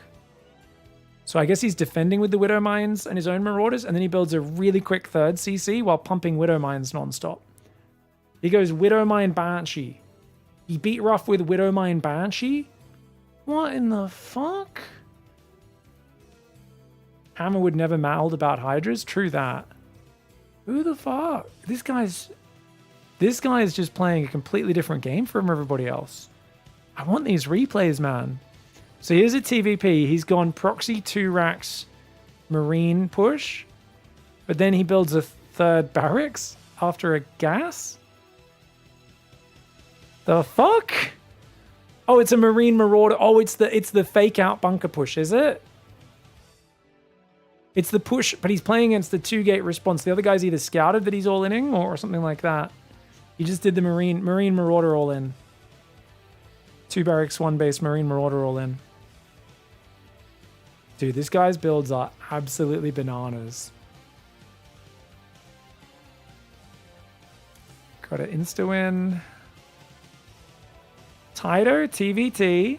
He goes 2 barracks, Marauder. So he goes 2 barracks, proxy Marauder into expand, into quick third CC. And here's he's playing as Pilly Pilly. He goes 3 barracks on 1 base, guys. 3 barracks Marauder Marine, concussive all in. Pilly defends his Nexus and wins. What the fuck? This guy's playing a completely different game to everybody else. I think this guy's just doing a mixture of... Okay, so I think he's basically either doing weird barracks all-ins, like early, like 1 base 3 racks kind of all-ins, or he's trying to just do like greedy mech play, where he basically tries to take a bunch of expansions at once and then build like Widow Mines and all sorts of stuff. Chat says map hacker. I don't know. I mean, like, the thing is, the problem with map hackers is they're so stupid and low IQ. They will legitimately like run into bad fights all the time. I don't think he looked like he knew that I was about to attack him, right? Because when he was playing me, he started moving tanks and marines out to his command centers. So it's just like, what the fuck? Pretty sure this is just the American server, says Shocker. Yeah. That's so crazy. I'm too lazy to go check through all the replays and look if he's looking through fog or anything like that. But I don't know. Crazy style. Part of the game was executed decently enough. Yeah, no, there were parts of what he did which were done well. And I gotta tell you, man, Zerg is not used to running into like 6 siege tanks with 5 bunkers in front. And I played a game where he built 5 bunkers in front of his siege tanks on his third. And it's like, it made my brain malfunction. I threw an army away. What server do you play on? Yes, America's server, Darks. Yeah. I can't really play on any others. I could play Korea with decent ping, but whenever it's on Taiwan, it's pretty laggy, which is one of the 2 servers on that Asian server. And most importantly, the time of day I'm playing, there's not many people on that server until my evening time, which is when I'm not streaming. Anyways, I appreciate you guys. Bizarre Games, thanks for the love. Appreciate you hanging out and supporting the tournament today.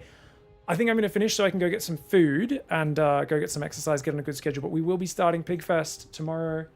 I think my computer may have just frozen up, guys. Wow, I haven't had this one in a while. Type in chat if you guys can still see me. I think my Windows Explorer just crashed. I can't select anything. Yeah, like it's still updating, but I can't select anything. So I think the stream's just going to crash soon, guys. We'll see if it unfreezes.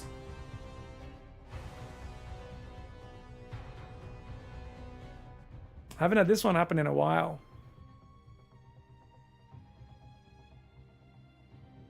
Computer unfreeze, maybe?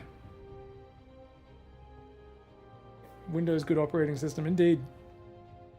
Yeah, I think Windows Explorer is just frozen. I can't open anything. Oh, is my bottom bar working? No, my bottom bar's not working either. If only I was technologically not uncoordinated. My task manager will open. See if that unfreezes it. Okay. Seemed to work. Quite good. I think we're okay now, guys. That seemed to wake it up. That was scary. Fuck me, I hate that. Please no tech issues during Pigfest.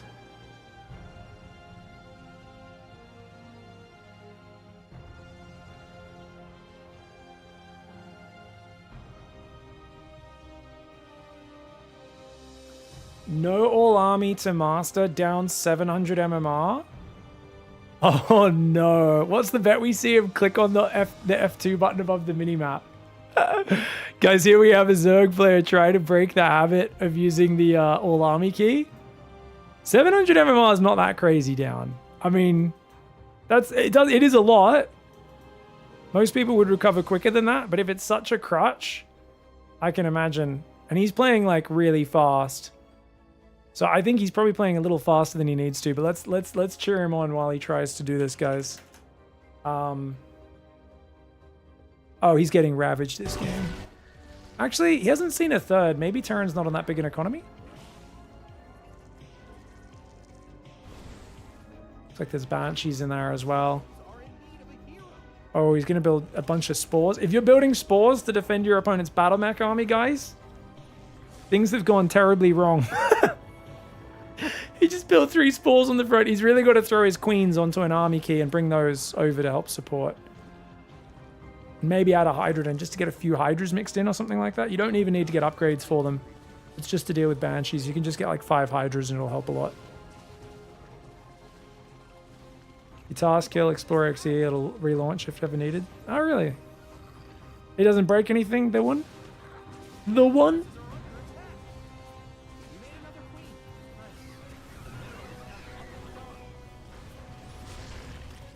Oof.